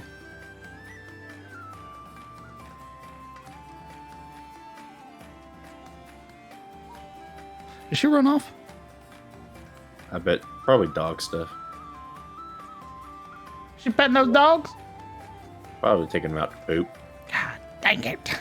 or feed them. Very Mr. well. Mr. Kitty is also nice. For Kellen and Marana. So things got a bit awkward, huh? What's that all about? Puberty. Just the phrasing was very, very poorly worded on Kellen's part, of course. They're gonna have that blurred out handhold eventually. He's gonna catch a sight of her bared ankle and turn into a cherry. Oh my God, is that I mean, exactly? Yeah, I think that like it might be hard to countenance the fact that these are like young people in a very old-fashioned world. So, boy and girl are going to be a little awkward around each other on occasion. Wait, you mean our marriages aren't arranged? What? Holy shit. Yeah, nobody here's like everybody's incredibly young in this party. Yeah, we're a bunch of young doofuses. Unlike in real life, where we're a bunch of, Old doofuses. well, slightly older doofuses. I like that one. Varys, my inspiration for Sabine actually came from a previous campaign I had the pleasure of playing with Crowned and watching Secrets of Eris. I was, in a previous campaign, I worshipped Elowin, which is a deity-wise close friend of Sariel. So I got to see him in the amphitheater there, and then I got to see his interactions with Oberon, and it kind of gave me that, I want to play something involved with him, and I've done cleric recently, so I took the pally step. So I got the concept, and then I designed the character around the concept, Wait. based off of what I saw Crowned do with the deity. So did you just fucking pop Kushiel's dart lore at us? On God? Holy shit. That guy reads books. Who? pseudo. Kushiel's Dart is a very erotic story about a courtesan who's also a confirmed like actual masochist, and it kind of becomes a spy and like saves the world through mostly getting tortured. Actually, You do a lot of reading there, Uriel? it's a really good book. I highly recommend it. I highly recommend it. Hold on, we're all out of order here. We're all out of order here. Hold on. I highly recommend it. It's a really good, like there's an Audible one which is also really good. It's also gets a little heated there and again. So yeah. And the other inspiration is from Firefly. It's also really fucked up. Hold on. And what the But not like like politically. Like I got it gets some messy. nachos. Nice. Let me backtrack for a moment. Okay. I want to thank Rainy Melodies for gifted subs community. Indomitable Joseph, my friend, you don't have to worry about sort of imposing or anything like that. This is the perfect time to ask questions about D&D as a whole, about the game, or even what we do here on the channel. Woman. We're a highly elite That was a organization. whole ass crunch.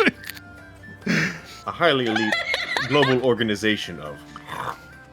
Feel free to ask Indomitable. Feel free to ask any questions you want pertaining to D&D, anything like that. The whole purpose of even me starting up a stream, to even start streaming in the first place, was to sort of mend and welcome in new people to the D&D community after what had happened in the most recent years. So sort of trying to offer some reprieve and to help people learn and to hopefully get more people into the DMing chair. So, no. Have you ever heard of a band called Polyphia? They fucking kill instrumental music, Baxter says. I have not, but I will now. I'll look into them now.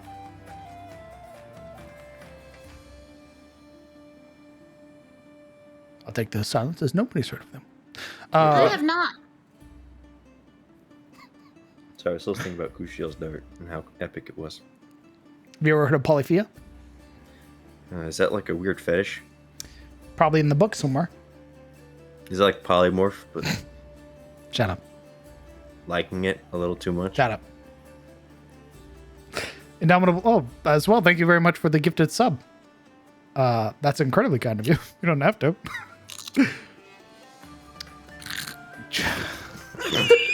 Perfect. This question's for you. Tatsuya asks, on a scale of 1 to 5 million, how tasty are those nachos? I'll say that's a 5 million.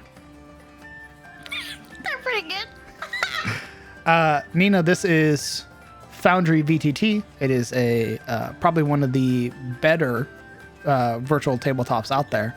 I highly recommend it, especially if you're a dungeon master. It's a one-time purchase, $50. Gives you access not only to this really nice and very easy to use VTT, it also gives you access to all of the modules, which is how I make the sort of atmosphere of the settings, like the rain, the lightning, being able to add ambience and being able to sort of give quality of life stuff, like make my own items and everything.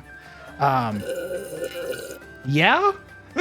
Jeez. Okay, I didn't do that. Damn, so And welcome back. So there's a question for you.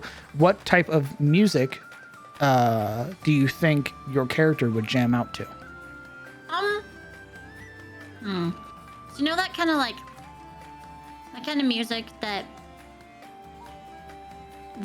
starts off super instrumental and it's like real low, right? And then it just fucking goes off and it's got like the character. God, I'd have to find an example of it. I can't explain it properly.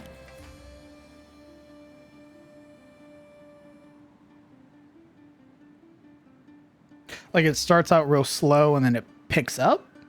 Is that what you mean? It's like power metal that starts off slow, but it has like really pretty like loot in it. Just say Brothers of Metal. Yeah? I'm gonna come up there, I'm gonna eat your nachos. And then you won't be able to make those noises anymore. I'll just take the plate away from you. I'm gonna eat some that sounds like good. I think we should go Raider nachos right now. Everyone assemble. You know what? I'm Avengers hungry. I'll stab you. with Yeah? what, a nacho? I'll just eat it.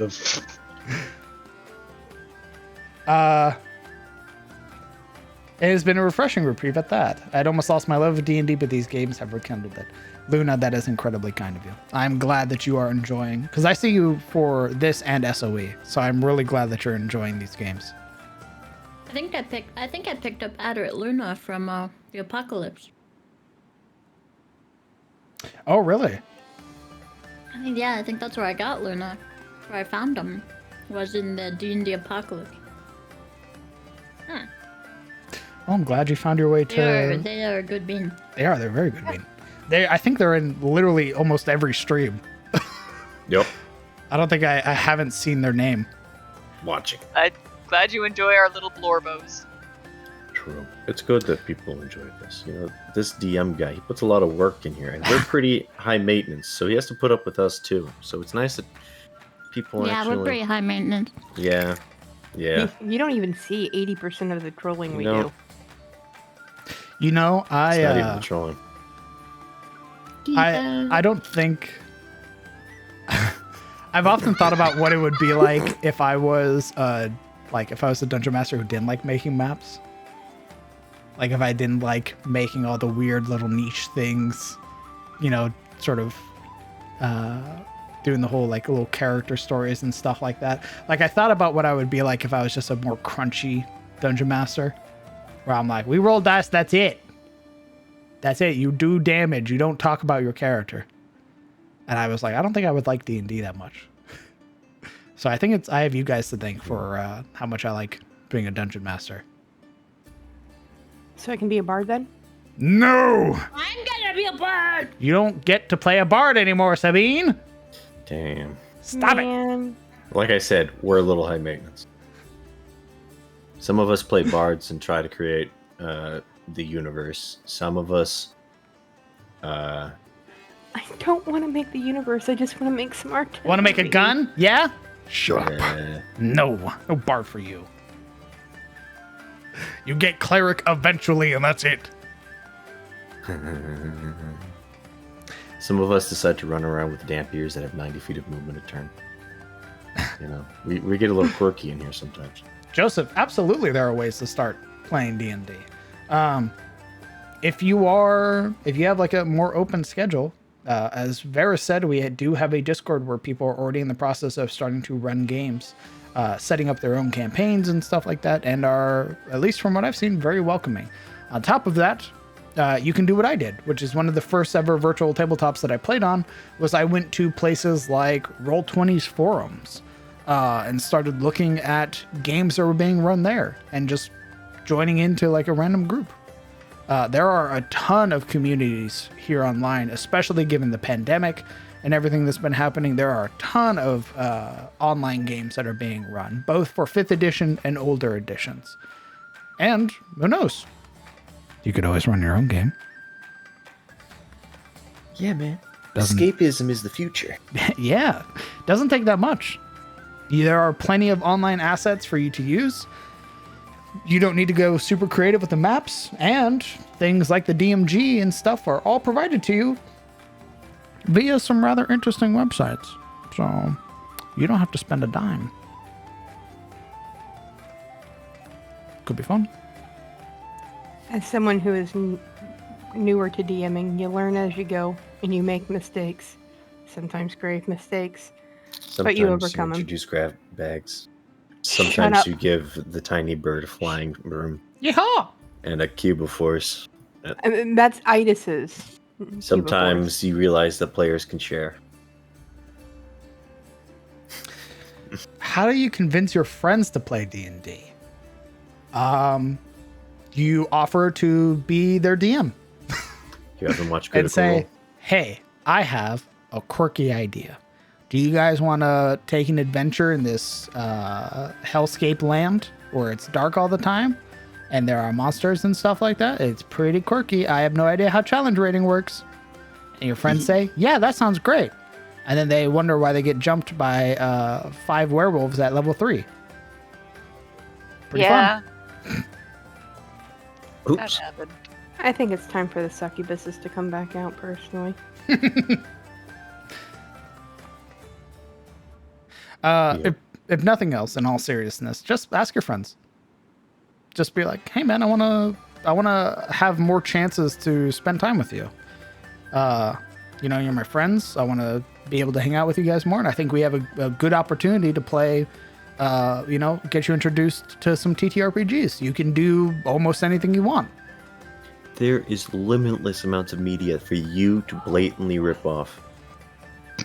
And the only That thing you're is- limited by is your imagination and cease and desist orders. Yep. Oh, You it's want- Getting people to scheduling. play your scheduling. Hey, Getting people to let's play not. the D&D game is just a matter of how willing you are to take compromising photos of them and then threaten them with blackmail until they join your party. I'm writing a fantasy book, and I'm glad that map-making softwares exist. Well, if you would like a really good map-making software, Joseph, the best one, personally, is Incarnate. In my totally right opinion, Yep. not subjective whatsoever, Incarnate is great. It is a web-based map-making system that you can subscribe to and get access to all of their premium map making features, which is how I make all of my maps. Every map that you see here on the stream, both every Monday when I'm making maps, as well as every time we map transition over on SOE or here, are all maps that I've personally made in Incarnate. And I cannot recommend it enough. Imagine, those are all the things he says when he's not paid to say it. Imagine all of the great things he could say if he was paid to say it. Husband could be sponsored. Incarnate, are you listening? Are you out there? Incarnate and Foundry are both ran by very small teams. Well, you're a small streamer, so they should be able to afford you. I mean, Sometimes the little guys got to look out for the little guys, you know? actually, Until they both not- get big guys. actually not bad logic, strangely enough. I had better get over my shyness if I intend to roleplay. I mean, that's if you want to, right? I've met dungeon masters that don't do voices for their characters at all, and people still love those games. I've met players who don't do voices for their characters at all, and they have a great time. And they still feel like a character. And trust me, I still get incredibly nervous. All the time.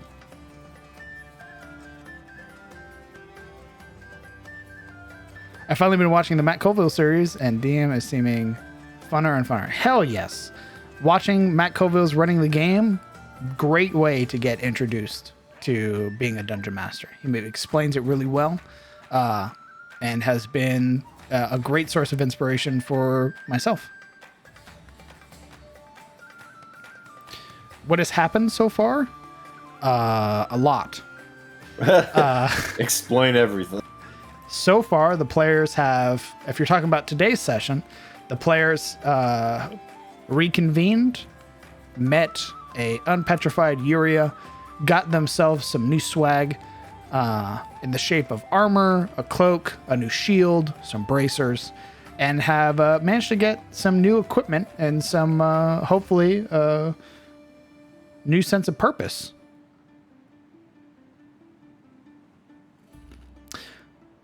Random question. I think this will probably be the last one. Jesus.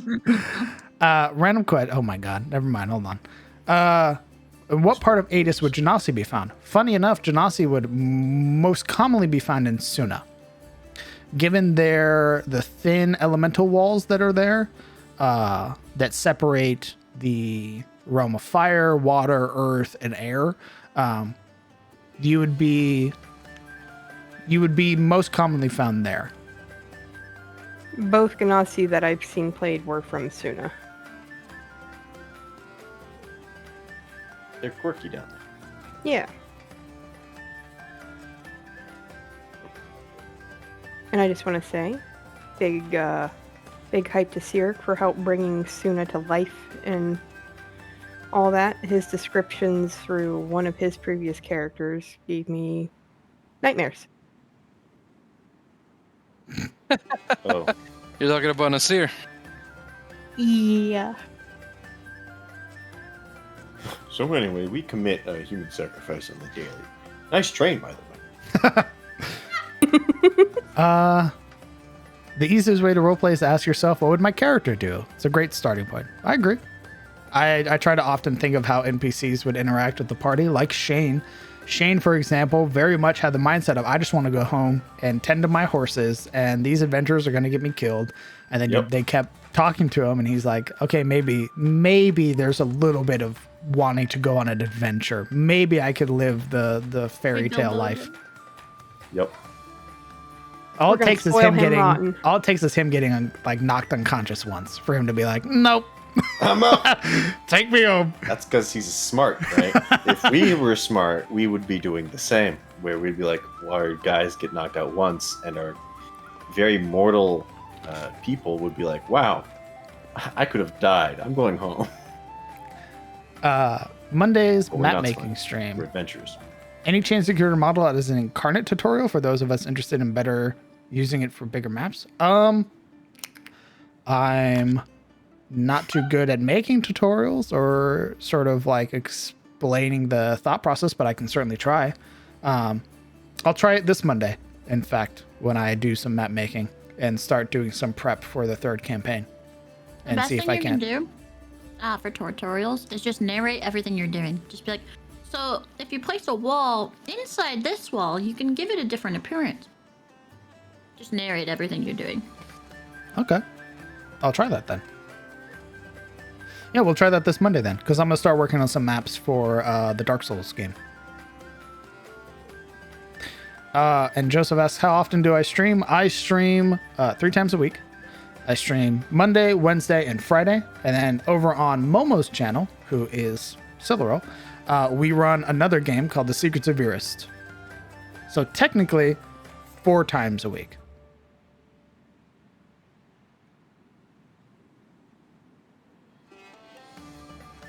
Okay. On top of that, I also put out a tweet, and there's always the notifications and everything like that, Joseph. We're CST, or at least I am. So right now, for example, it's 2 a.m. So I generally stream around 5 p.m., 6 p.m., and we generally go for a while. So,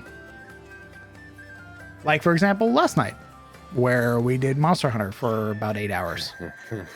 Those video game streams are way more rare, though. I generally don't do that unless I'm sort of like saving my mental power. Generally, it's map making and then preparations and stuff like that. Yeah, but to be fair, that Monster Hunter stream kind of popped off. Not gonna lie. You're not wrong, but that I would not. I would say I have a very firm base. Like, I have a ton of people whose names I recognize every stream, but I would not consider myself big enough to do variety stuff yet. So we'll stick with what I'm familiar with. We'll stick with D&D. And if I get all the preparation stuff like that done, Wednesday hopefully will be changed out for another campaign. We'll see what happens. What are you gonna do Wednesday? Is that like That's the Dark Souls game. Dark Souls. Yeah, using the new Dark Souls module because I really want to try it. So doing a little mini campaign or nothing too crazy, nothing like Cometh the Fall, but enough so I can learn how to do how to use their new, because it is like a completely different game using the 5e tool, like using the 5e base. So I want to learn how to play with that. Here's my 3-page backstory to my character. Oh, he's dead. All right, next character is... Well, they have the whole like bonfire mechanic and stuff like that. Yo, I remember that from the fucking one shot. Let's go. I have a lot of free time around while I work, and I still have at least a year before the military, so expect me almost all the time. Glad to hear it. What branch, Joseph? If you don't mind me asking. Olive. Yeah? Space Force. Potato. Sorry, that was a terrible joke. I'll do it again. What a threat.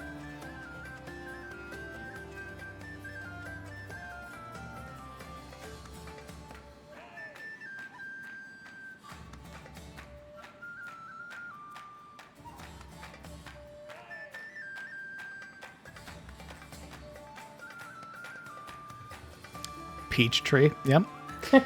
Yep.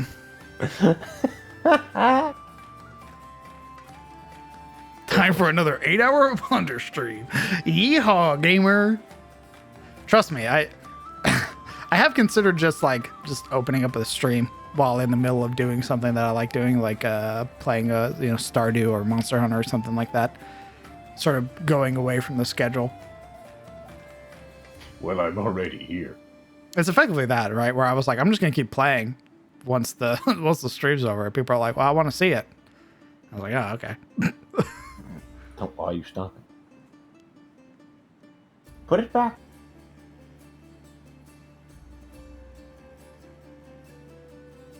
Stream every moment of your life. Right.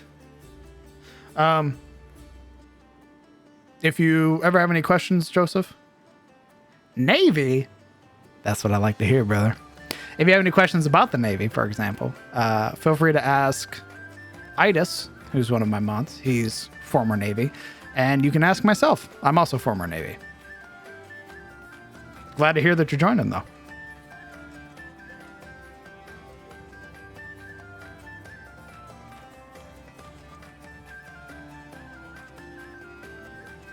Idis, or rather, before you get too crazy, Idis is Nuke, and I was a Corpsman. So, if anybody's going to have big brain answers, it's going to be Idis. He's way smarter than I am. So, I think that's a good place to call it. How about you guys? Sure. Yeah. A lot of fun today. I had a great time. Yeah, it's because you're a sicko who likes inventory management. You're like, oh boy, moving items around in my backpack. I can't wait. I love that stuff. Woo! He says it. Dude, listening to you guys pinching pennies, loved that shit. It's like, yes. Give me the Basilisk King. Get me out of this. 1 silver. Get me out of this general store. It's the fucking end boss. Perfect. Go ahead and say goodbye to chat, guys. Goodbye, Bye. Goodbye, chat. It's been wonderful as always. Take care, chat. All right, I'll be back in just a moment. Hey, holy shit. You guys are insane. Insanely generous.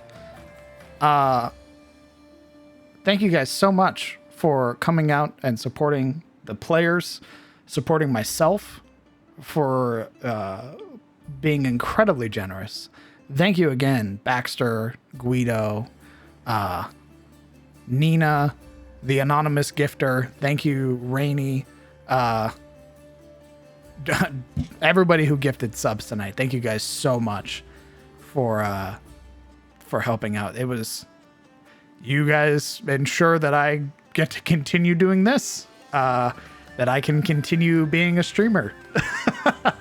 I can continue being a dungeon master and the like. So thank you guys very much for that. As always, our community is always growing. I believe we are 2 followers away from 1900, and it's insane. I had very high expectations, but they've already been blown out of the water. My plans for the year have already been smashed to smithereens, so I have to come up with some more. Again, at 2K, we'll be... yeah, it was basically like try to get 2K in December, but we're already well beyond that point. At 2K, I'll be applying for a partner again, so we'll see what goes there. Again, thank you guys so much. From the bottom of my heart, thank you guys. we'll be playing this Sunday over on Momo's channel for the Secrets of Irst. And it is relatively early for the folks who are used to sort of these later games. You're looking at about around 8 or 9 a.m. CST for those games. So if you're interested in that, you're more than welcome to join us over there. There should be a channel link. Should be a channel link in the Discord, and if not, I'll update it so there is. Aside from that, I'm hungry. I always end these streams getting food. I'm gonna go get some food. I'm gonna take a walk, get these butterflies out of my stomach, and just chill. So I hope you all have a good night. Thank you guys so much for coming out. Hug your loved ones. Tell them that you love them. And I hope that you all have a good night. And I'll see you Sunday. Goodbye, everybody.